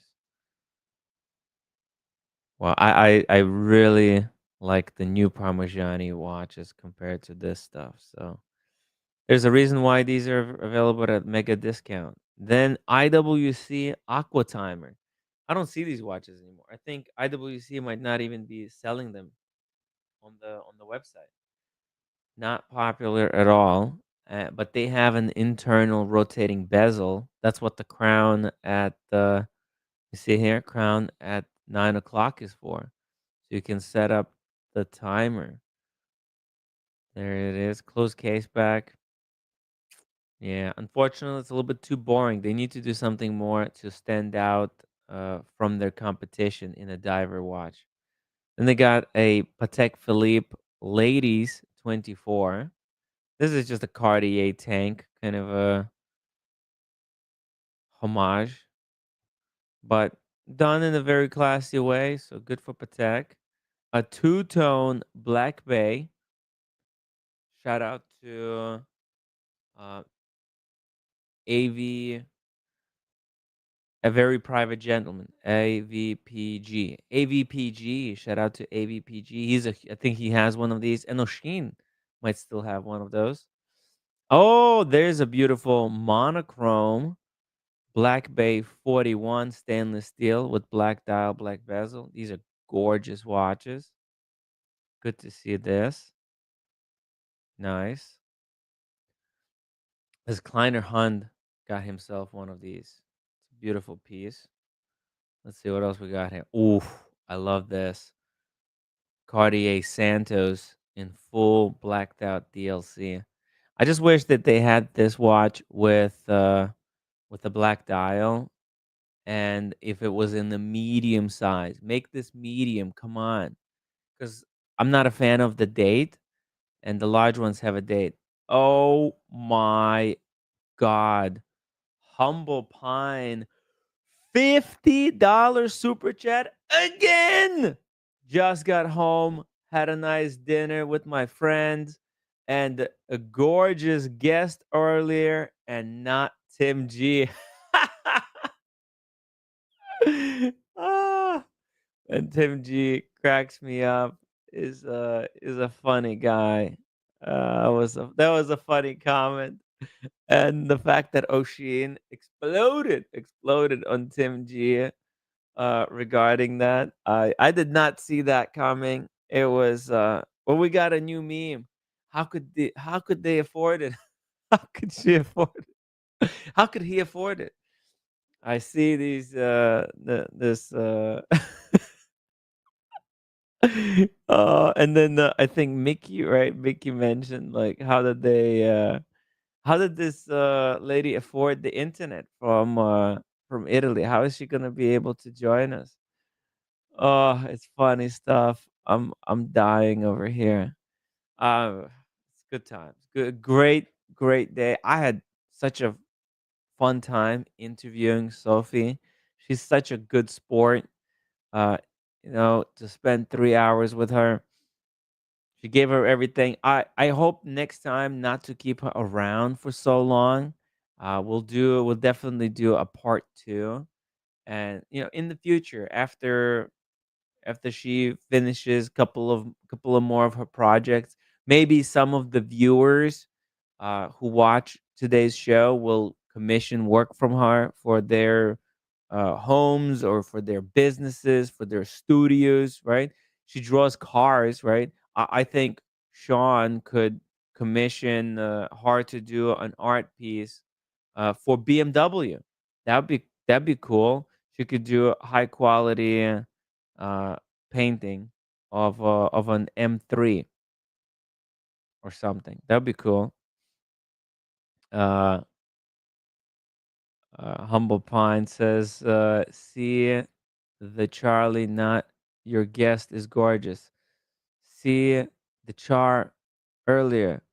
Yeah. No, that's how I interpret it. Thank you. Out of here because I have calls. Good night. Good night, Humble Pine. Can't wait to catch up with you on Saturday, bro. Get some sleep. I'm just gonna do another like 2 minutes and pull up two more watches, and I'm out of here as well. I have to wake up early as well. I don't usually do this, but tomorrow it's like a special day. I've got a special project to attend to. I'll hope to convert it into something that you guys will be really excited for and will really appreciate. Thank you for your support, Humble Pine. Guys, I am so focused on content now. It's all about incredible content going forward and bringing amazing guests. I would freaking love to do a 6 hour show every single day where we have an interview with somebody for first 3 hours, and then we get the panel to break down the interview, and that would be the pinnacle of the show. So I'll work my ass off, guys. All right. Let's see. Let's see. Just a few more watches before we go. Look at this Omega, first Omega in space. Wow. That's the vintage one as well, not the modern remake. That looks amazing. 39 mil, 19 mil between the lugs though. It's a bit tricky. Let's see what else we've got here. A Polaris. Oh, look at this. Juju Lecoute. Humble Pine has a chronograph Juju Lecoute like this, Polaris, but in black and white. Beautiful. Oh, whoa. What the hell is this? Solid gold dancer root beer GMT Master 2 vintage. Looks like new for 32,000. Oh, from CPO program as well. That's baller. Wow. Baller piece. There's a Carbon Doxa. Oh, there's a Laurent Ferrier with the micro rotor and salmon dial. Good stuff. Guys, it's been one more watch. One more watch. Let's take a look at one more watch. There's so many incredible watches. This is why I love this hobby. Fuck me. This is a good hobby. Schwartz Etienne, Zenith Defy, a Day. Man, look at these. There's a Grand Seiko. Grand Seiko with the Sakura dial. Oh, that's gorgeous. Wow. With the spring drive movement. Incredible stuff, guys. Wow, look at this pink dial. Oh my god, I need this. This is the Grand Seiko that I need to get on the pink dial. Holy crap. Okay, that's it, guys. That's it. That's it. Holy fuck. Humble Pine, $50 super chat. Done it again. Holy fuck. Thank you so much, Humble Pine. And Travis, $10. Great guest today. Thank you for the content, Tim. There is no content without you guys. You pay me and I will bring the best content in the wristwatch space, period. I am so back. I am so back. You know what? I'm so back that I've never been. I understand now. I've never been doing this the right way. Now we're doing it the correct way, and we're going to freaking kill it. Okay? We're gonna make this the best wristwatch community on YouTube. The proper community. Thank you so much for your support, guys. I'll be back probably tomorrow for a quick Gonzo stream, and then Friday for a big stream. Peace out, everybody. Thank you for your support. Everybody who's super chatted, everybody who's members, everybody who watches and upvotes. My name is Tim Wright, and I'm signing out.